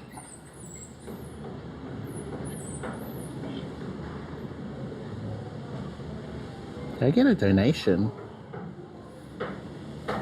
Did I miss a notification? Thank you for the donation. Not sure if it was done through, so that it'll pop up on stream. Cheers, cheers, cheers.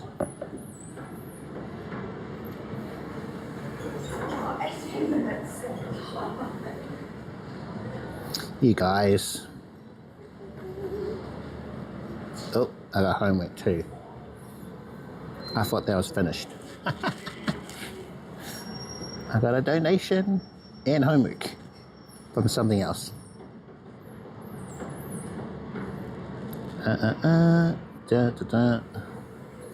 So that basically covers the coffee. Thank you.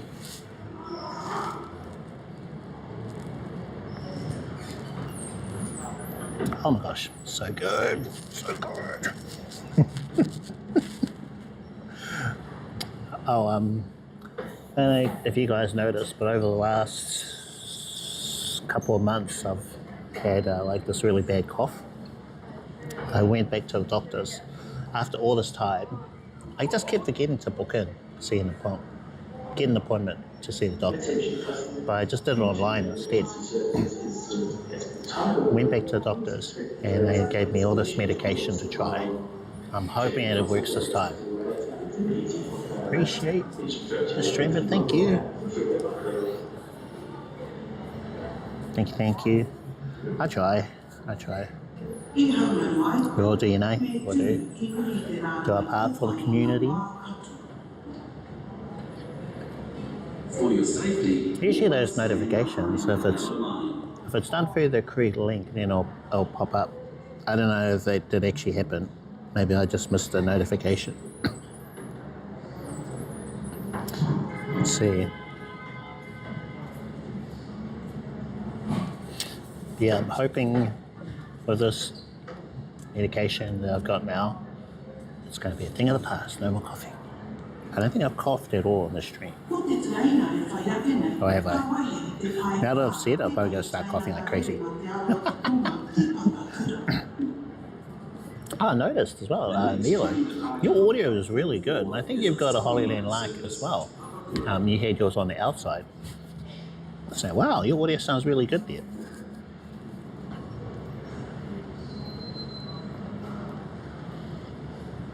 Maybe it's because it was outside, because I tend to just put mine under my top to cut out wind noise. But You don't really have to worry about that inside a venue, you know, when you're inside. Yeah, great audio. So I probably didn't need to have it under my top and everything. And then that would have helped the audio be a bit more clearer. Oh, I can turn off the noise reduction. So that's one real good thing, is I can see on the receiver that it's a green color, meaning noise reduction is on. And if you forget, you can see the color and go, oh, okay, it's still on green, so let's just turn the noise reduction off. So it's a blue color now, I can switch that. Whereas with the Lancy J12s, it's a press of the button on the transmitter and it just blinks a couple times. That tells you what level of noise reduction you're on. So you actually have to tap that button. So one, it'll give you one blink, two blinks, another one, 3 blinks. But it's the only way you know if whatever mode you're in. It was weird. Twitch didn't mind the VODs even with the background music. YT can get the, oh yeah, for sure. Like the last couple of streams, there was music in the background, but I got one of them completely wrong. And there's no way to dispute it. You can say, actually, this music is from something else. It's not Dolly Parton or whatever. But, let's see, for one, I thought it was Dolly Parton's Island in the Stream. I couldn't hear that at all. It was mostly just people talking. I said, huh? No, I can't hear it, but I just cut it out of the VOD. And I don't think you'd really notice if you're not fully paying attention to the VOD that there was a cut.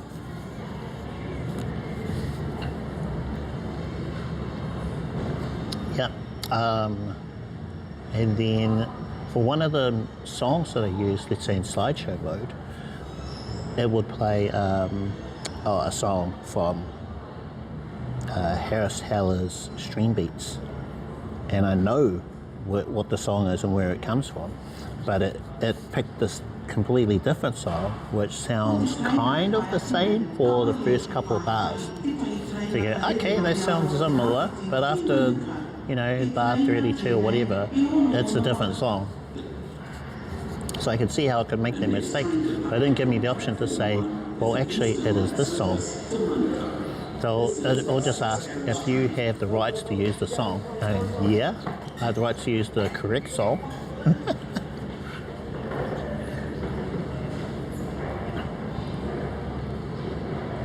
Oh, wow, yeah, okay. Yeah, it depends on the rights. That's right. Music, copyright laws are all very complicated. Doesn't do anything. Ah, okay. Well, I am a YouTube partner now. I haven't earned anything from YouTube partnership because, well, when you're in the first tier, you know, you just need 500 members, subscribers, and what was the other criteria? Well, there's a criteria for the first tier, but you only get like memberships or super thanks and a couple other things where you can earn income from them. But you know, the one that everyone wants is the ad revenue. So I'm short on my live, what do you call it, my video views, watch time. So I have currently about 3,700 hours of watch time for the last year, and you need 4,000 hours. So I was just like, this much. All I need, just that little extra to get the YouTube ad monetization. But I think based on how slow my watch time comes through, it's going to be pennies. I don't have these huge viral videos with hundreds of thousands of views or anything like that. I've got good numbers. I'm really happy that people are watching my videos. They're getting a lot out of them. But yeah, it's not going to be like a big thing, I think. Who knows, you never know. But I know there's lots of videos that are evergreen, so things that you can go back to months from now, and then you'll find value in those videos. That's the main thing, you know. YouTube marathon stream? You mean like a 24-hour stream? I've done I've done a 24-hour live stream. Yeah, first and last time, I told myself. The last place I lived in was better for that kind of thing. The current place isn't really suited for it. And so I haven't done a live stream from there. It's so much smaller. I had my own private space I could live stream, do everything in. Now even just recording videos in there is kind of hard. Yeah, I don't know. It was awesome to say that I did it. A 24-hour live stream. And my one, I didn't sleep. Yeah, I stayed up for the full 24 hours, and I was pretty crazy afterwards. I was a bit lippy. Woo. I did a full 24 hours. Had some guest speakers on. I don't think I knew Midnight then. Yeah, whole different group of people. I think that was 2 years ago. First year I got into IRL, and back then I was doing home streams and IRL, or I'd do IRL and then a home stream, editing the photos and everything.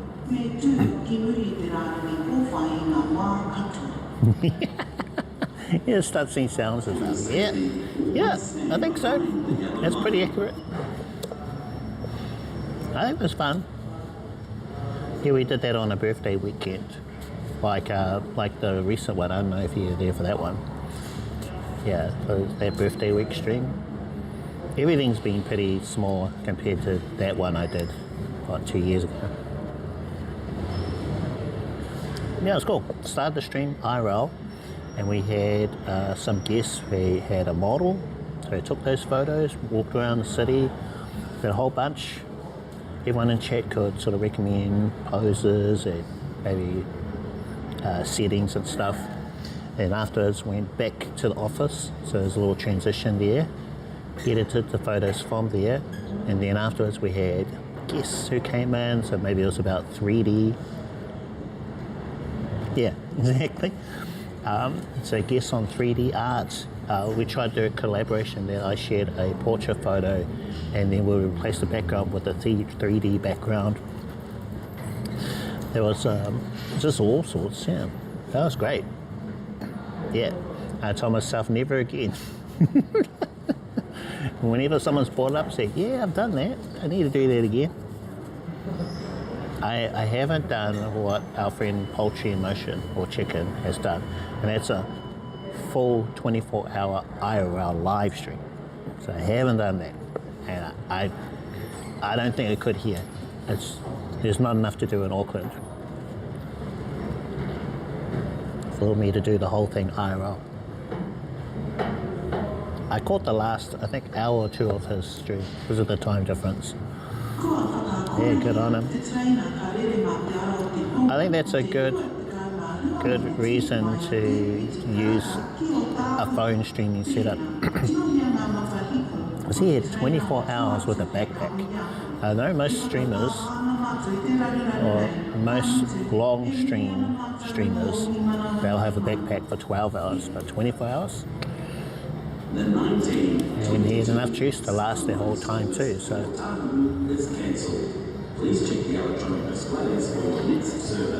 Cheers, guys.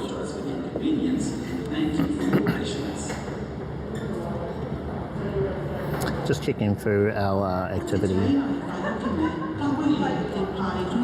Now it's gotten a bit quieter. So Vapor followed, 26 centimeters. I don't know what, I'm not sure I want to ask what that's in reference to. He followed as well. Dragons 20A followed. Dead Pen followed. And we had that raid of 80 viewers from Denduro. Check out your stream. Thank you again for that raid. Ghost Pants 99 followed. We had a couple of redemptions. Actually, I need to change this filter. So we don't need challenges, charity donations, followers. Yep, that's good.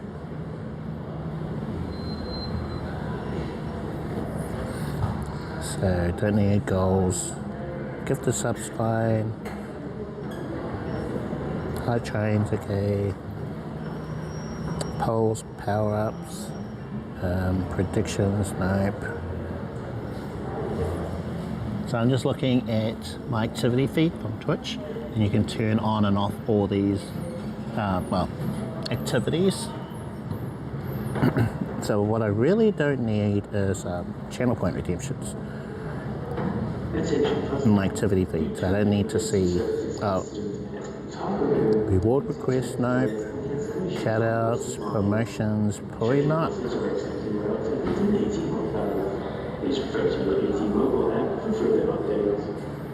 Subs, shoutouts, okay. I can't scroll up. I can't move that up and down.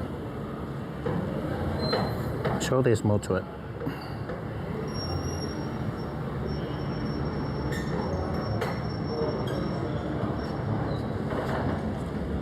Okay, refresh.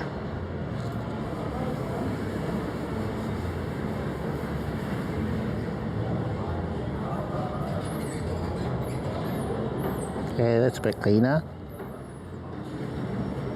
That's where from a few days ago. Right, sweet.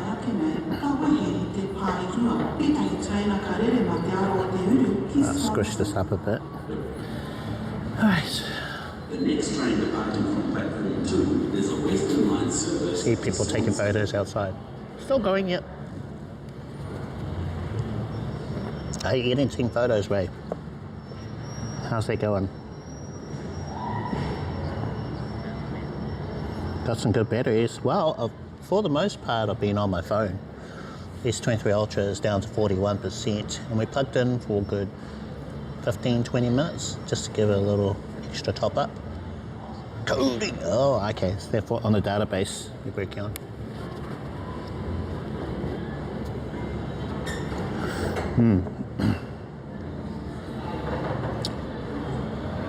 Nice one, nice one. Let's see. Thinking going back to gear. Streams. I suppose there was this bag as well. I don't know if that's something I really... Yeah, it's not a huge part of my streaming setup. At least I need to carry lots of stuff. Phone holder, battery banks.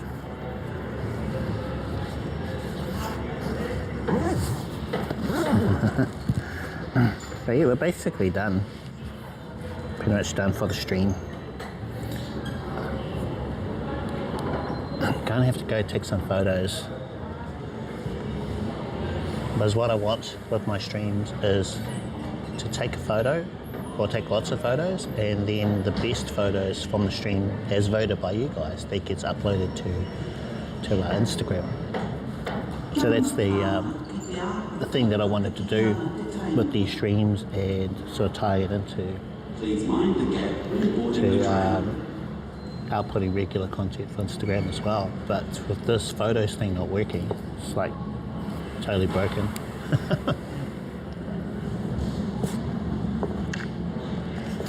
Yeah, can't put a damper on that. I might share what I have shared in it, what I have used in the past, and like those graffiti photos. Those ones. Yeah, go through a couple of the street photos from, I think, September and before then. You just grab some random photos. Yeah, there's today's ones, they're not great. See if we have our photo pop up.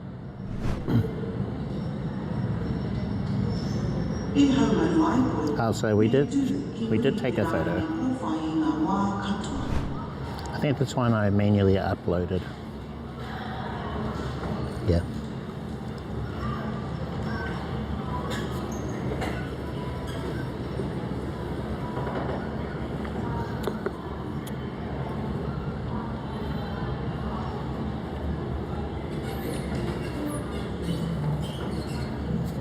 Oh, gonna miss this. missed this drink. Okay. Pop this away.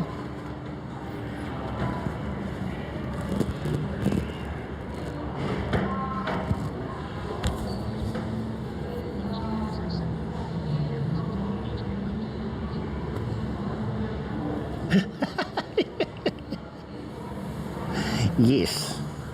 So the idea is that I actually have a record of my gear that I have used.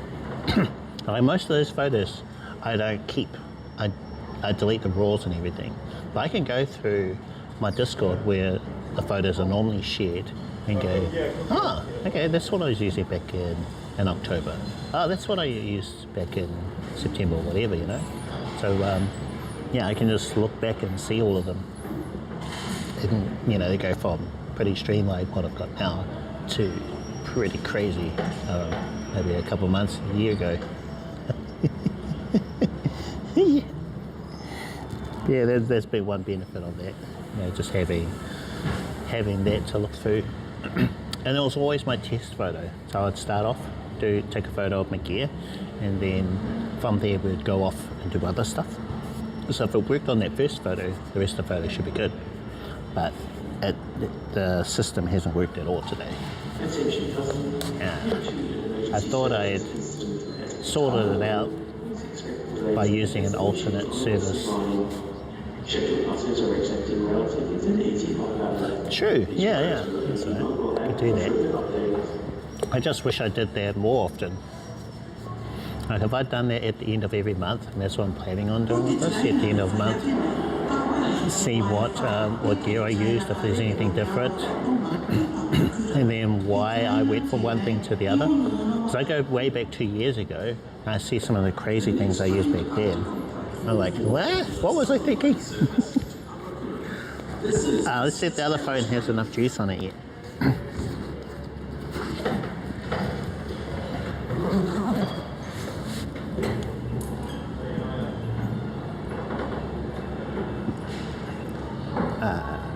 Channel. Do I have that in here? Wonder if I've still got that video public. One of my earliest gear videos. Let's have a look.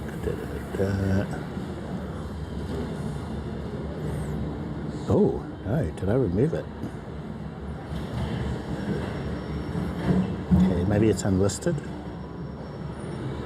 So I don't delete my videos, I keep them. To private.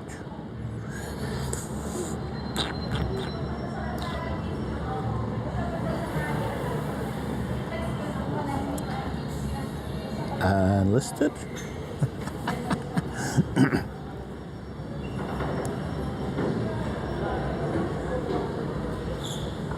But it could be better. Is that the video? This may be the goat. Oh yeah, that was one video.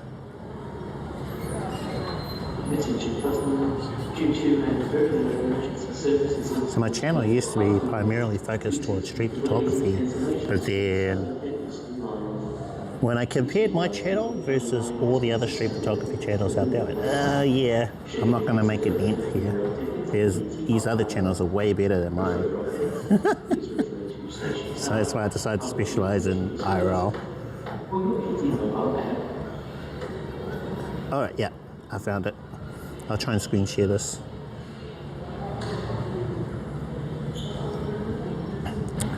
Dun, dun, dun.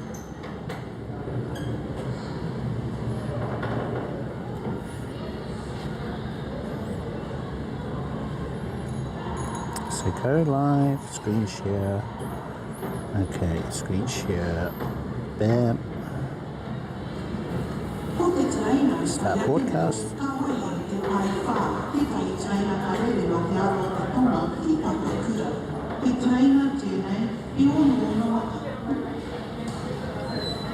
The next train departure from platform 4 is a supplemental service to Auckland. This is a 6-carriage train. Okay, sidebar open. Is that open? Should be over here if it's working.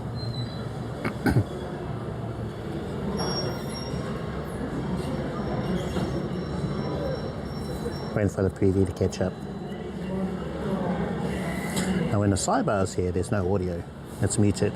I have to switch to the screen share scene.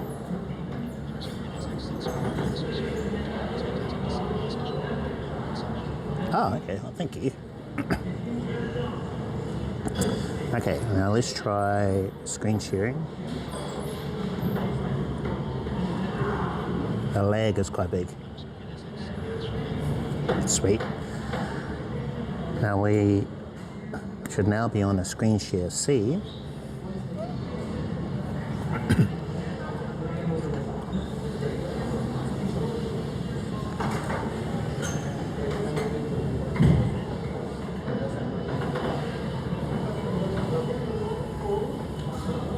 Come on, preview, catch up.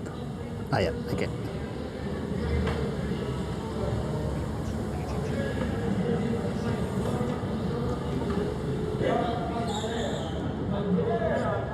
Oh Jesus, oops, I turned the screen off. It was supposed to be the volume. Wrong button.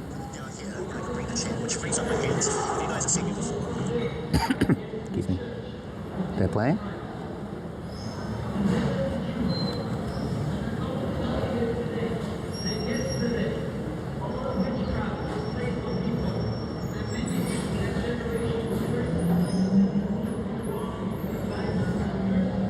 I need my mic.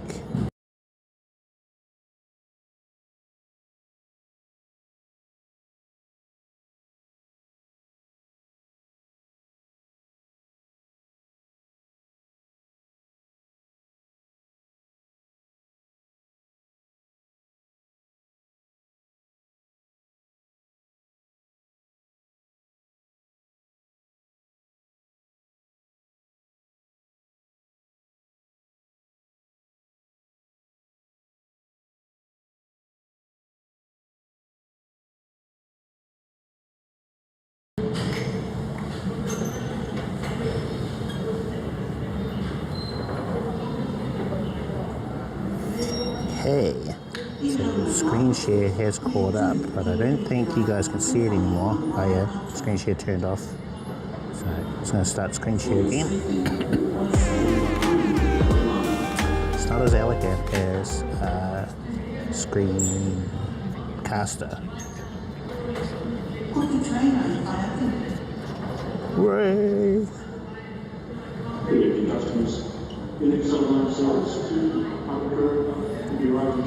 Thank you, Ray. Thank you for the Prime sub. Appreciate it. Bless, bless, bless.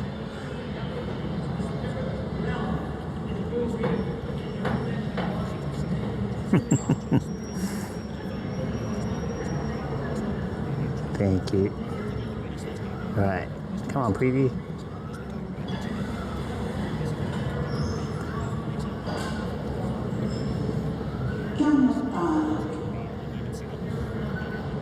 Good evening, customers. The next online service to Upper will be arriving shortly on platform 4. The service will stop all stops to Upper.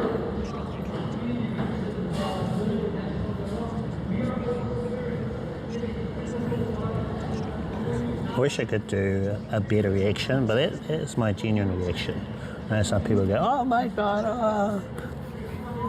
It's just not me.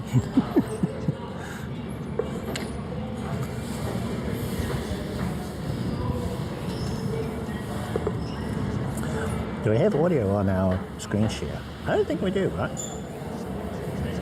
I'll try muting our thing. Thank you, Ray.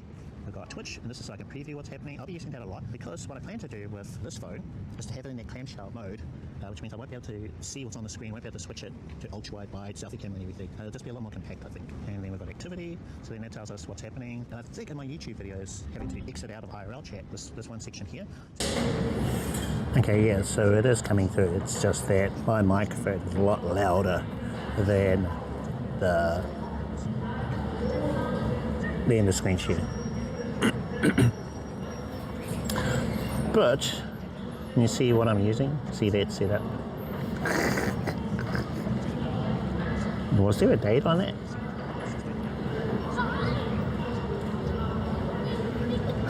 It's like crazy. We've got a separate battery bank attached to the tripod. It's a large tripod too. It's not a little mini one or like the gimbal. Got all those cables and wires. That thing was heavy. I think I weighed it. I was like 3 kgs or something. Got the magnetic mount. Oh, quick release mount. That's good.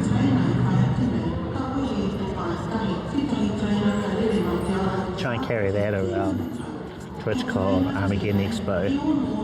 You get a lot of weird looks.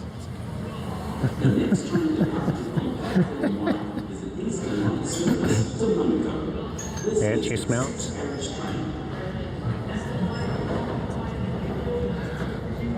There's one thing it's not stealthy, that's for sure. I look like I was a Ghostbuster. Hi. Hello. Oh, okay. Good on you, good on you. Don't cross the streams, guys. Don't cross the streams. Yeah, I've gradually gotten smaller and smaller with the setup. And this one being the smallest version of everything so far.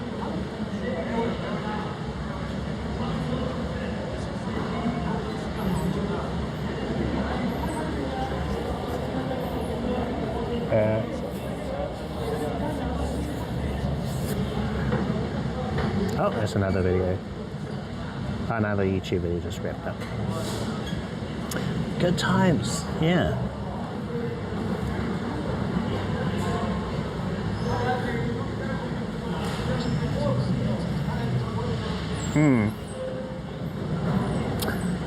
So you just got to think about what works for you.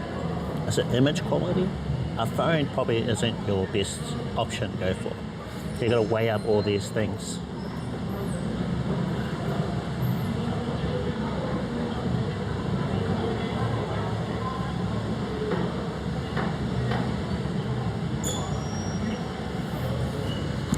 Yeah, so you got to balance image quality, image stabilization, good audio. A lot of that you can get from like AS300. Battery life. What else was there? Battery life, audio, stabilization. Yeah, all these things. And you know, if you use a phone, you're not going to have the battery life of a backpack. So what do you use to sort of help a phone with its shortcomings? Yeah, I would too.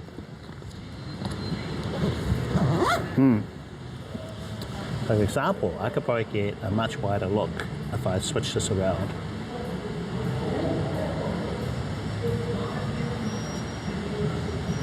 Now I can't see. I have to totally guess that our composition is good. But that's probably a lot wider, right?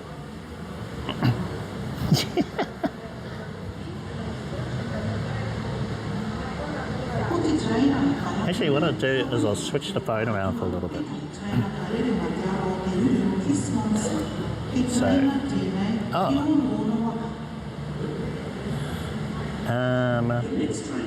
now there is a button. So 1, 2, 3.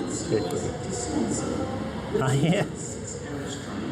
So I've spun it completely around. Now I'm going to turn off the screen on the back. I can't do it.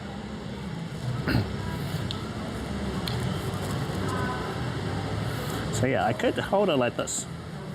And then the middle camera is the one that, I think, no, is it the middle one? So basically where the cameras are on this phone, if I point it to my left shoulder, then it should be composed correctly. So I think that's the idea. So I try and do that. Cameras pointed to the shoulder, and I should be in the middle-ish. Maybe. But one thing I'm missing with this is being able to read the chat. I think we're in the middle.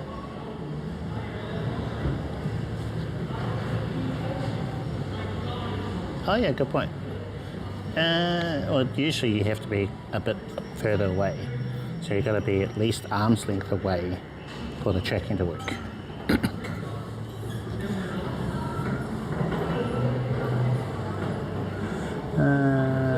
Let's see, let's try that. Checking. Popped it back on.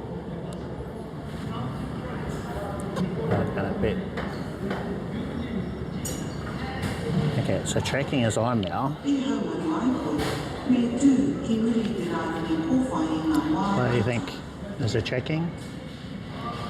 For your safety, always stand behind the yellow line.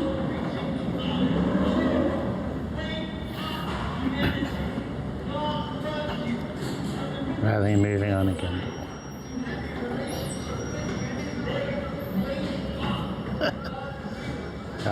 Put it this way and then back that way. Oh, it is. Oh, okay. There.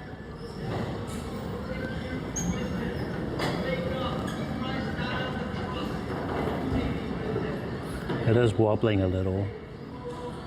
So when it's not quite in the correct position, it starts wobbling. If it's leaning forward too much, or yeah, if it's not quite correct.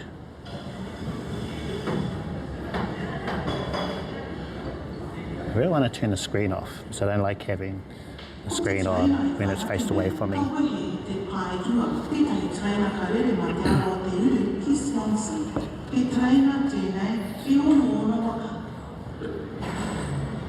1, 2, 3. The next train departing from platform 2 is a Western Line service to Swanson. This is Yeah. a 6-carriage train. So I'm going to move the phone over a little bit so I can have access to the power button. Alright, actually I'm just going to turn the gimbal off for a sec. Hi guys. Turn the screen off. Come on. Okay, screen is off. Turn the gimbal back on. Whoops, now I've got to recenter it.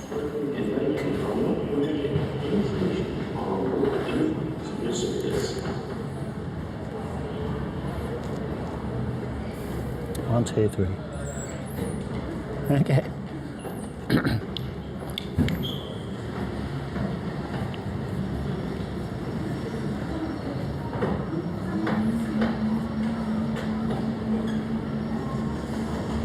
Gee, I might move from here. We'll leave Starbucks because this one will be closing soon, I think.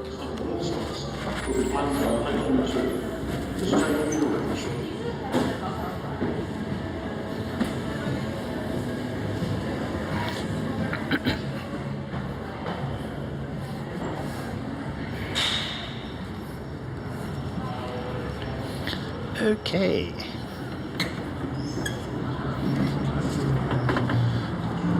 Whew.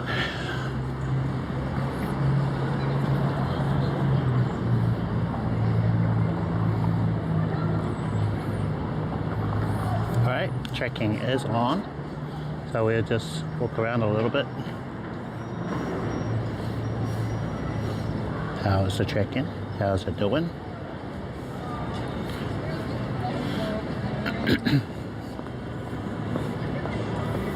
Oh, it's on the wrong camera, isn't it? It's not on the back camera.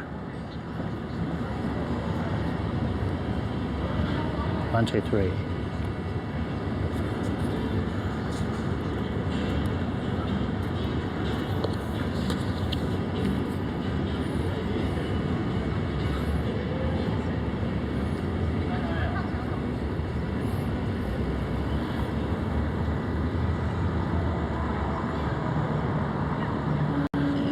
Here we go. Okay, so it was not on the ultra wide back camera. So now it is. On the back camera, I'm just going to leave the back screen on. 1, 2, 3. Spin it around.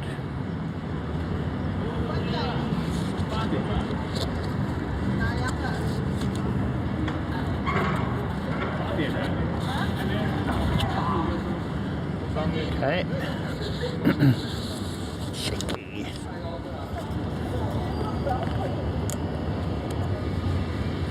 Okay, 1 second, guys. 1 second. Just need to put some stuff away. It's not going to help if my hands are full. Yeah, you prefer the look. Yeah, I do too. But it was also not as good in low light versus the other one. So what I really want is the normal lens. Hello, aperture quality.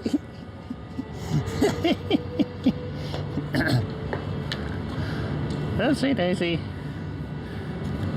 I was leaning forward. Caught it this time.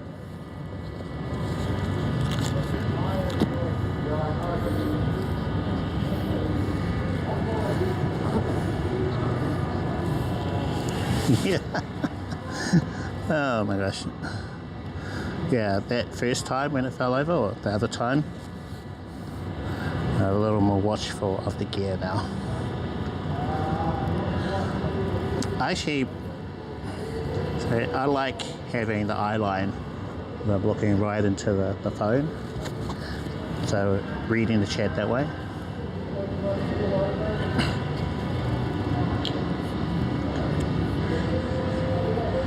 Alright, let's try that again.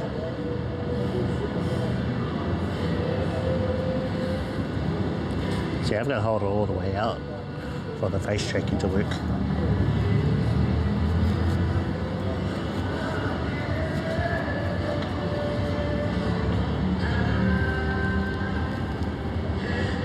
Turn the light on too.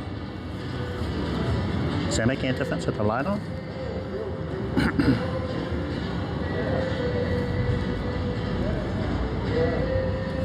I don't think so.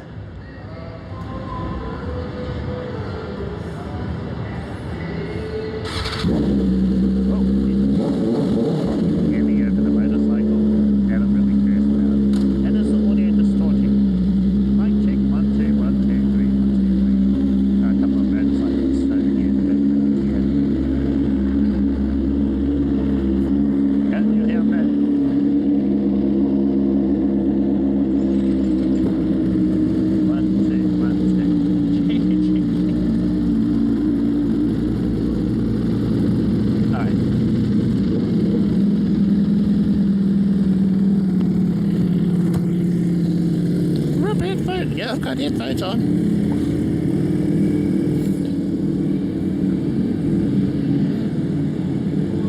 Wait.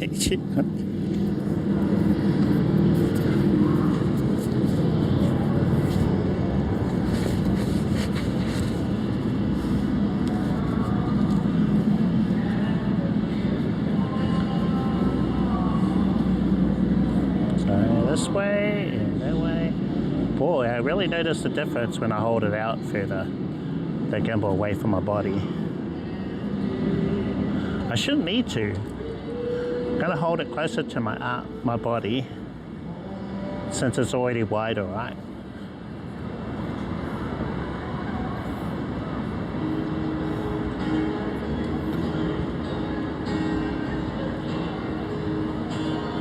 I feel like as if it also gives me way too much headroom in face tracking mode.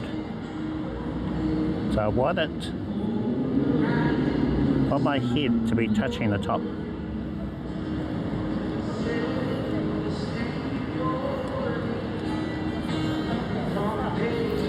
Okay, let's go for a little walk, see how it handles, because I found it would behave a little weird with the face tracking.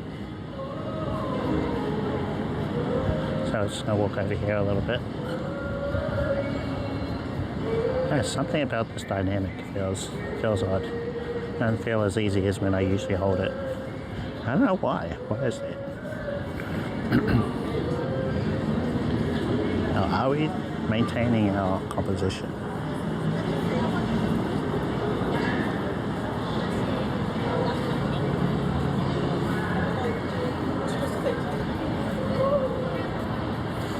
I know when you do a gesture like this, I think you need two hands for that gesture. Then you can recompose it.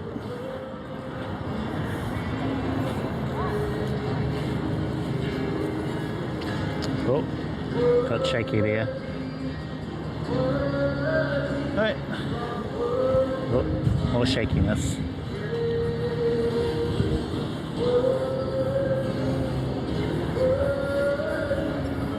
Still pointing up a lot. Like leaning back.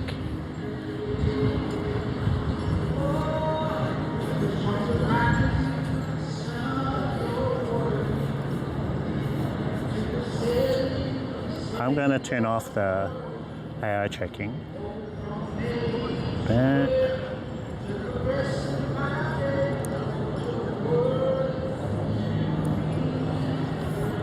And then I'm just going to recompose it to where I'd like it to be.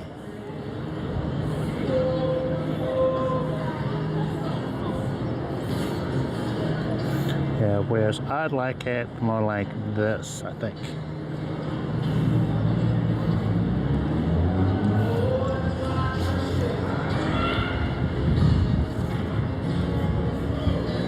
Yeah, so where I'm kind of in the upper third.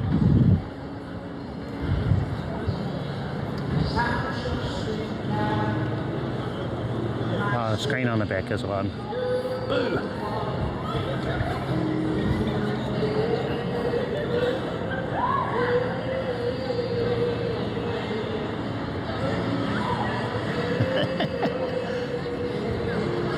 Oh, I wonder if we'll see that froggy guy today.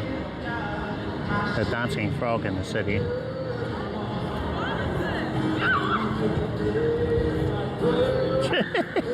True! Okay. Let's switch it back. Oh, wrong button.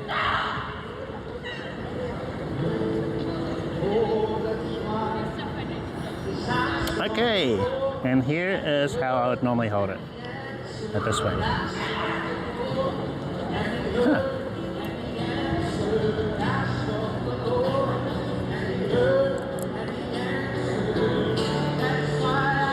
How is our composition?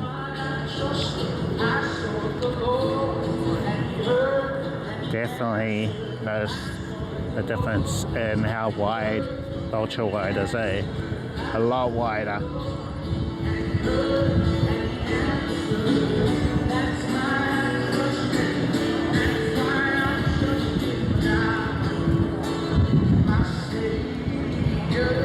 Get our performers.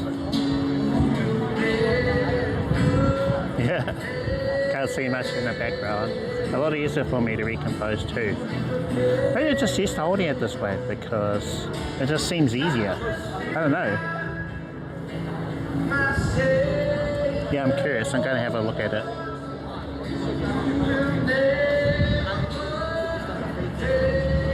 I think it's a balancing thing.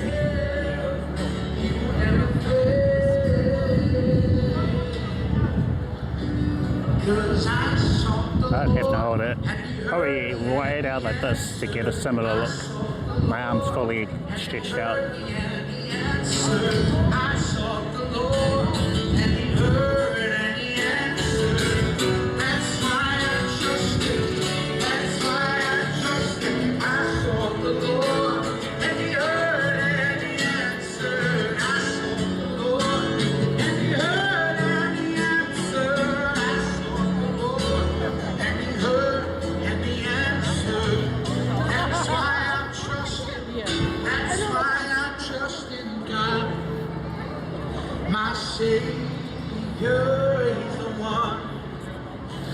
This light's real nice now. They're great for photos.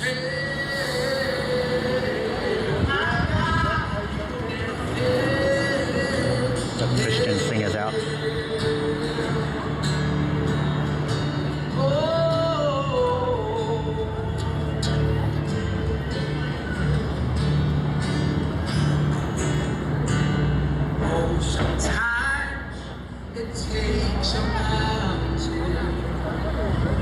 Okay. Sometimes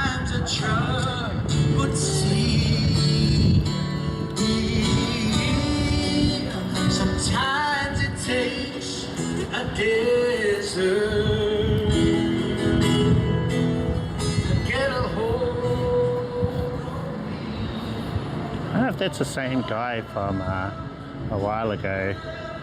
There's one guy, ooh, he can sing. That guy had some pipes. Maybe the same guy.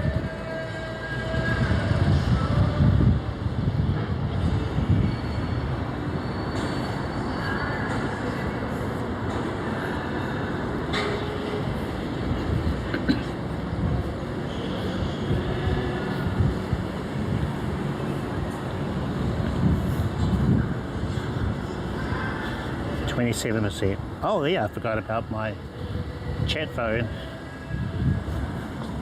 How much battery has it got? Not much.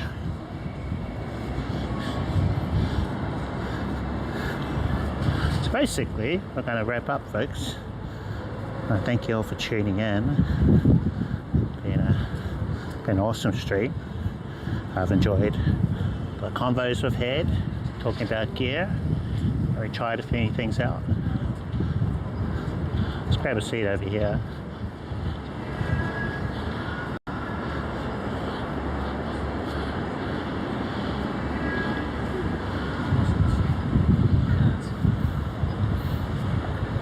A little space in here. A little stealthy space.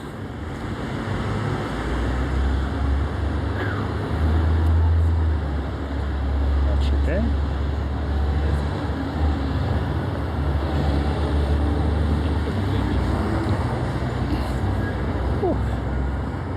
Now let's see what's happening.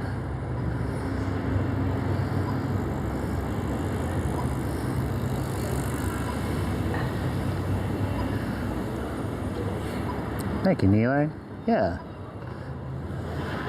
Been a blast. I wish I could say more stuff happened in Auckland, but it doesn't.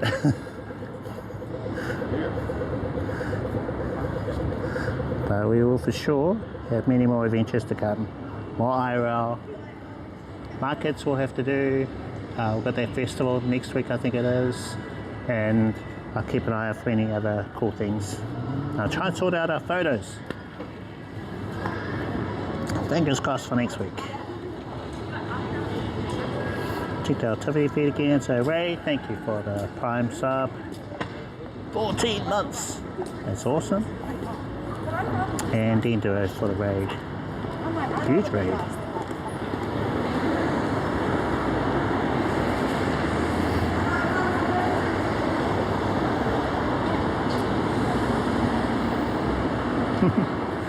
Thank you. So for everyone who popped into chat, so Nilo, Ray, Aina popped in for a little bit. I think he zoned out when he noticed there's no photos. So no photos, what's this about?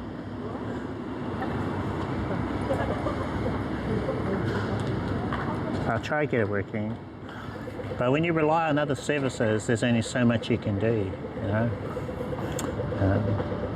I could always go back to the Sony, but I want this to work. Alright, cool.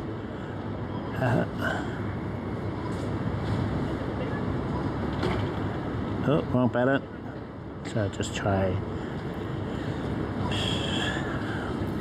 find someone that I can raid to who is doing IRL.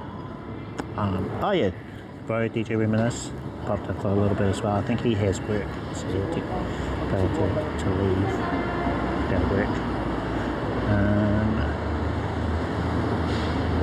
Yeah, but if you do need a treat out, don't worry about it. You don't have to say that you have to go or anything. Sometimes you just have to go, you know?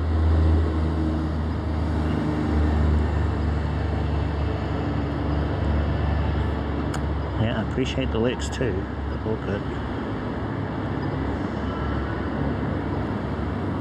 Yeah. Oh man, this window is so tiny. So try and find a channel to raid to.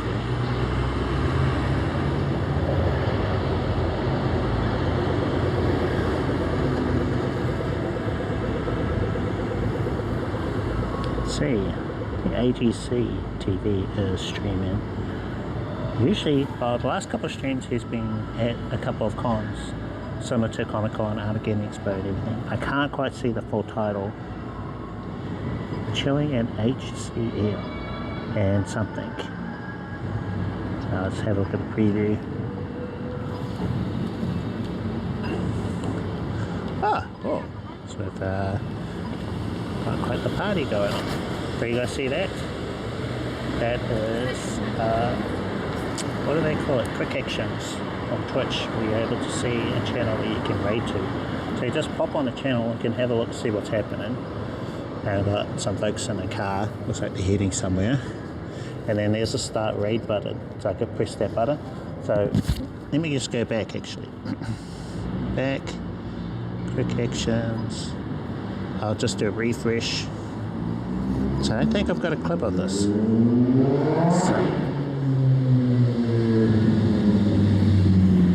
and you see, there's a raid channel button, and you click on following. So people that I'm following. This is my IRL link, what I'm using to. So there's a chat, and this is part of Twitch. And then I've got a tab here, go to my stream deck from Streamlabs, right? And there is the activity feed. So that's how I was able to read through, see, there's Ray, shout out to my peeps there. And then we've got the Twitch tab. Yeah, that's the one that I talked about in my current latest video. So you can add all these browser tabs. So activity feed from Twitch, got stream deck from Streamlabs, and got quick actions from Twitch as well. And it's very similar to IRL chat, which is what I had before, until it stopped working. I needed an alternative from IRL chat, and this is the closest thing to it.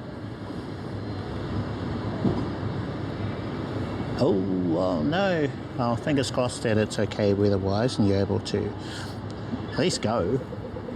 The stream would be better. Oh, I think the guy that we were going to stream to has wrapped up. Oh no, he's still going. So there, so you got raid, following, it only shows the top 5 people, or I think 5 channels that you can raid to, probably based on viewers. It doesn't show any more than that. So if there's 6 people, it won't show you the 6th person. So that's who I was looking at. So without typing a name, so you just click on there, click raid channel, following, click on the channel, so you can have a look at their stream.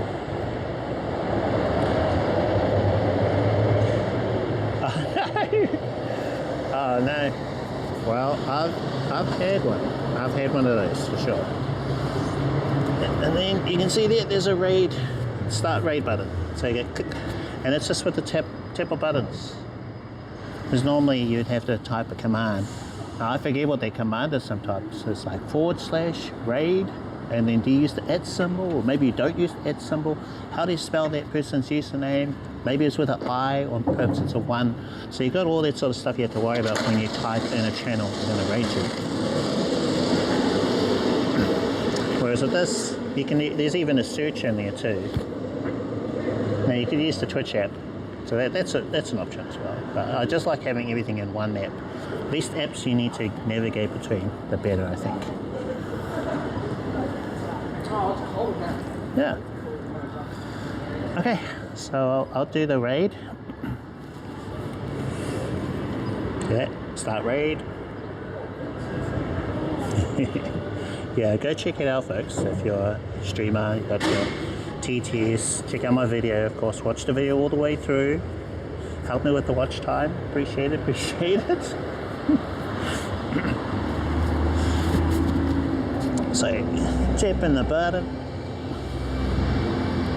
Now, if you see a chat that says, clip create, ending soon, type Y for yes, type N for no. And then it's just going to do a 90-second timer so that we don't get the purple screen of death thing if you raid too soon. Thank you, Nilo. Thank you, Ray. Thank you, Aina. Thank you, the bro, D2 Reminisce. Hope you have a good gig tonight. Thank you everybody who has been in chat. I know I'm forgetting some names, but yeah, thank you all. And oh, did we even have a photo? Top photo? I guess we had one photo. Oh, that's busted. Top photo from today, I think that's blank.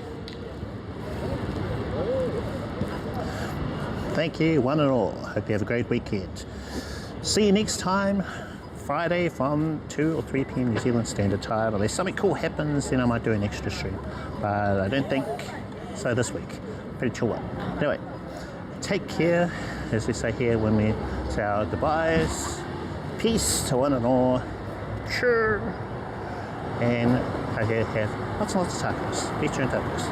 Alright, cool. Let's walk on out.